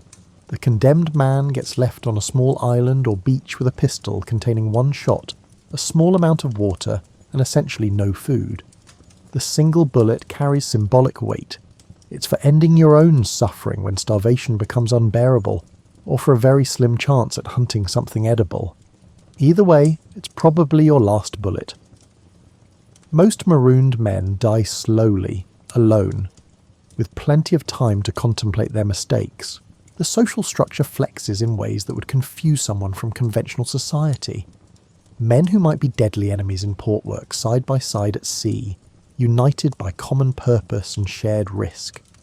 Racial hierarchies matter less here than in the legitimate world. Black pirates serve alongside white ones with a rough equality that wouldn't exist elsewhere. This isn't enlightened tolerance so much as practical indifference. The sea doesn't care about skin colour, and neither do men focused on survival and profit. Women occasionally sailed with pirate crews, though they typically disguised themselves as men to avoid the complications their presence would create. The few who became known, Anne Bonny, Mary Read, achieved legendary status partly because they were so rare. Most crews maintained explicit rules against bringing women aboard, knowing that sexual tension could destroy the fragile cohesion that kept everyone alive. Drinking happens enthusiastically whenever alcohol becomes available. The articles might limit consumption during active operations, but once plunder is secured and divided, the celebrations begin. Men drink themselves unconscious, fight each other for entertainment, and engage in contests of strength and stupidity. The release of tension that's been building for weeks comes out in explosions of drunken excess, that sometimes result in injuries or deaths that didn't need to happen. Religious practice varies by individual. Some men pray regularly, asking forgiveness for their sins while planning to commit more. Others abandon faith entirely, deciding that if God exists, he's clearly not paying attention to their corner of the ocean. A few become superstitious, developing elaborate rituals around weather signs, lucky charms, and ominous portents. The ship accumulates its own mythology, stories of ghosts and curses that get embellished with each retelling. For all the misery, men kept choosing this life. They signed articles, they went to sea, and they risked everything for what amounts to a lottery ticket in blood. Understanding why requires looking at what they were running from. The merchant marine, the supposedly legitimate alternative, worked sailors just as hard for a fraction of the potential reward. Merchant captains operated under company rules that prioritised profit over humanity. Sailors might go months without pay, their wages held back to prevent desertion. Food on merchant vessels was often worse than pirate fare, rationed more strictly and distributed more unfairly. The promise of steady employment rang hollow when that employment meant slow starvation and brutal discipline. The Royal Navy presented itself as honourable service but delivered something closer to a floating prison. Press gangs roamed port cities, kidnapping men into service against their will. Once aboard a naval vessel, you belonged to the Crown until death or disability released you. Desertion meant hanging if caught. The pay was theoretical, delivered years late if at all. Officers treated common sailors as expendable resources, and the Articles of War authorised flogging for offences as minor as failing to touch your hat to a superior officer. On land, employment options for uneducated, unskilled men centred around hard labour for subsistence wages. You might work as a dockhand, a farm labourer, or a street sweeper, jobs that wore your body down while keeping you perpetually on the edge of poverty. The social mobility that modern people take for granted simply didn't exist. Born poor, you died poor, and so did your children. Piracy offered an alternative, however brutal. You might die, yes, but you might also become wealthy. More importantly, you lived free of the constant humiliation that defined working-class existence in the 17th century. No employer could cheat you out of wages. No aristocrat could beat you for failing to show proper deference. The only authority you answered to was the collective will of men in the same situation, men you'd helped elect, men who could be replaced if they became tyrannical. The gambling aspect attracted a certain personality type, men who preferred a short, exciting life to a long, miserable one. The treasure fantasies might be exaggerated, but successful raids did happen. Ships carrying sugar, indigo, and silver got captured and sold. The proceeds divided among the crew could equal years of wages from legitimate work. Even the ordinary raids, the ones that netted only cloth and tools, provided income that beat anything available through legal means. The thrill of combat called to men who found ordinary life unbearably dull. Modern society has plenty of outlets for this impulse. Extreme sports, action movies, and video games that simulate danger without delivering consequences. The 17th century offered limited substitutes. You could fight in actual wars at actual risk, or you could waste away in some quiet village, knowing you'd never test yourself against anything more challenging than a stubborn mule. The multicultural nature of pirate crews provided refuge for men who didn't fit elsewhere. Escaped slaves found acceptance they'd never know in colonial society. Religious minorities fleeing persecution could practice their faith without interference or abandon faith entirely without judgment. Men whose sexuality made them outcasts on land found communities that cared more about competence than conformity. The ship became a kind of floating sanctuary for everyone conventional society rejected. The stories, of course, helped recruitment. Tales of successful pirates circulated through taverns and dockyards, growing more impressive with each retelling. Young men heard about Henry Morgan retiring wealthy, about Blackbeard commanding fear and respect, and about ships loaded with treasure waiting for someone brave enough to take them. These stories glossed over the disease, the violence, and the high probability of death, but they sold the dream effectively. The alternative to piracy for many men was starving slowly while watching their families starve too. When your children are hungry, and your legitimate work can't feed them, the moral calculations shift. Stealing becomes survival. Violence becomes a tool for securing resources that society has denied you through legal means. The romanticisation came later, applied by people who weren't facing those choices. So yes, the conditions aboard pirate ships were terrible, but they were terrible in ways that men fleeing other terrible situations could accept. At least here, the suffering came with agency, with the possibility of reward, and with the dignity of having chosen this path rather than having it forced upon you by birth or circumstance. Not every hour at sea involves crisis or labour. The ship sometimes finds itself in what sailors call the doldrums, regions where wind disappears and the ocean becomes glass. The sails hang limp. The vessel drifts rather than sails. Time expands strangely. You stand at the rail during these calm moments, watching the water. The surface reflects the sky so perfectly that the horizon becomes ambiguous and uncertain. Flying fish break through occasionally, silver arcs that catch sunlight before splashing down. Below the surface, if you look carefully, you can sometimes see shapes moving. Dolphins, sharks, and things you can't quite identify. The sunset in tropical waters paints the sky in colours that seem invented, that look too vivid to be real. Orange bleeds into pink, pink into purple, and purple into deep blue that eventually blackens into night. The stars emerge not gradually but in sudden multitudes, more stars than you've ever seen from land, where lights and haze obscure the full display. The Milky Way sprawls across the darkness, a river of light that ancient peoples thought connected heaven and earth. On clear nights, you can navigate by stars, though you probably don't know how. The older sailors do, though, men who learned celestial navigation through years of observation, who can tell you what that bright point is, which constellation is rising, and what it all means for your position and prospects. Their knowledge feels like magic, like a secret language written across the sky. Phosphorescence in the water creates different wonders. Disturb the ocean at night, and it glows green, like disturbed fireflies have infiltrated the sea. The ship's wake trails luminescence behind it, a path of light that fades but never completely disappears. Men trailing their hands in the water watch the glow swirl around their fingers, momentarily distracted from hunger and discomfort by something beautiful. Birds sometimes land on the rigging, exhausted migrants following routes between continents. They rest for hours or days, eyeing the crew warily, grateful for the solid perch even if it's moving. Their presence means land exists somewhere in some direction, though how far and which way remains unclear. When they finally gather strength to continue, you watch them go with something like envy. The ship develops its own rhythms, patterns you learn to read. The way it moves in different wave conditions and the sounds that mean everything's normal versus the ones that signal problems.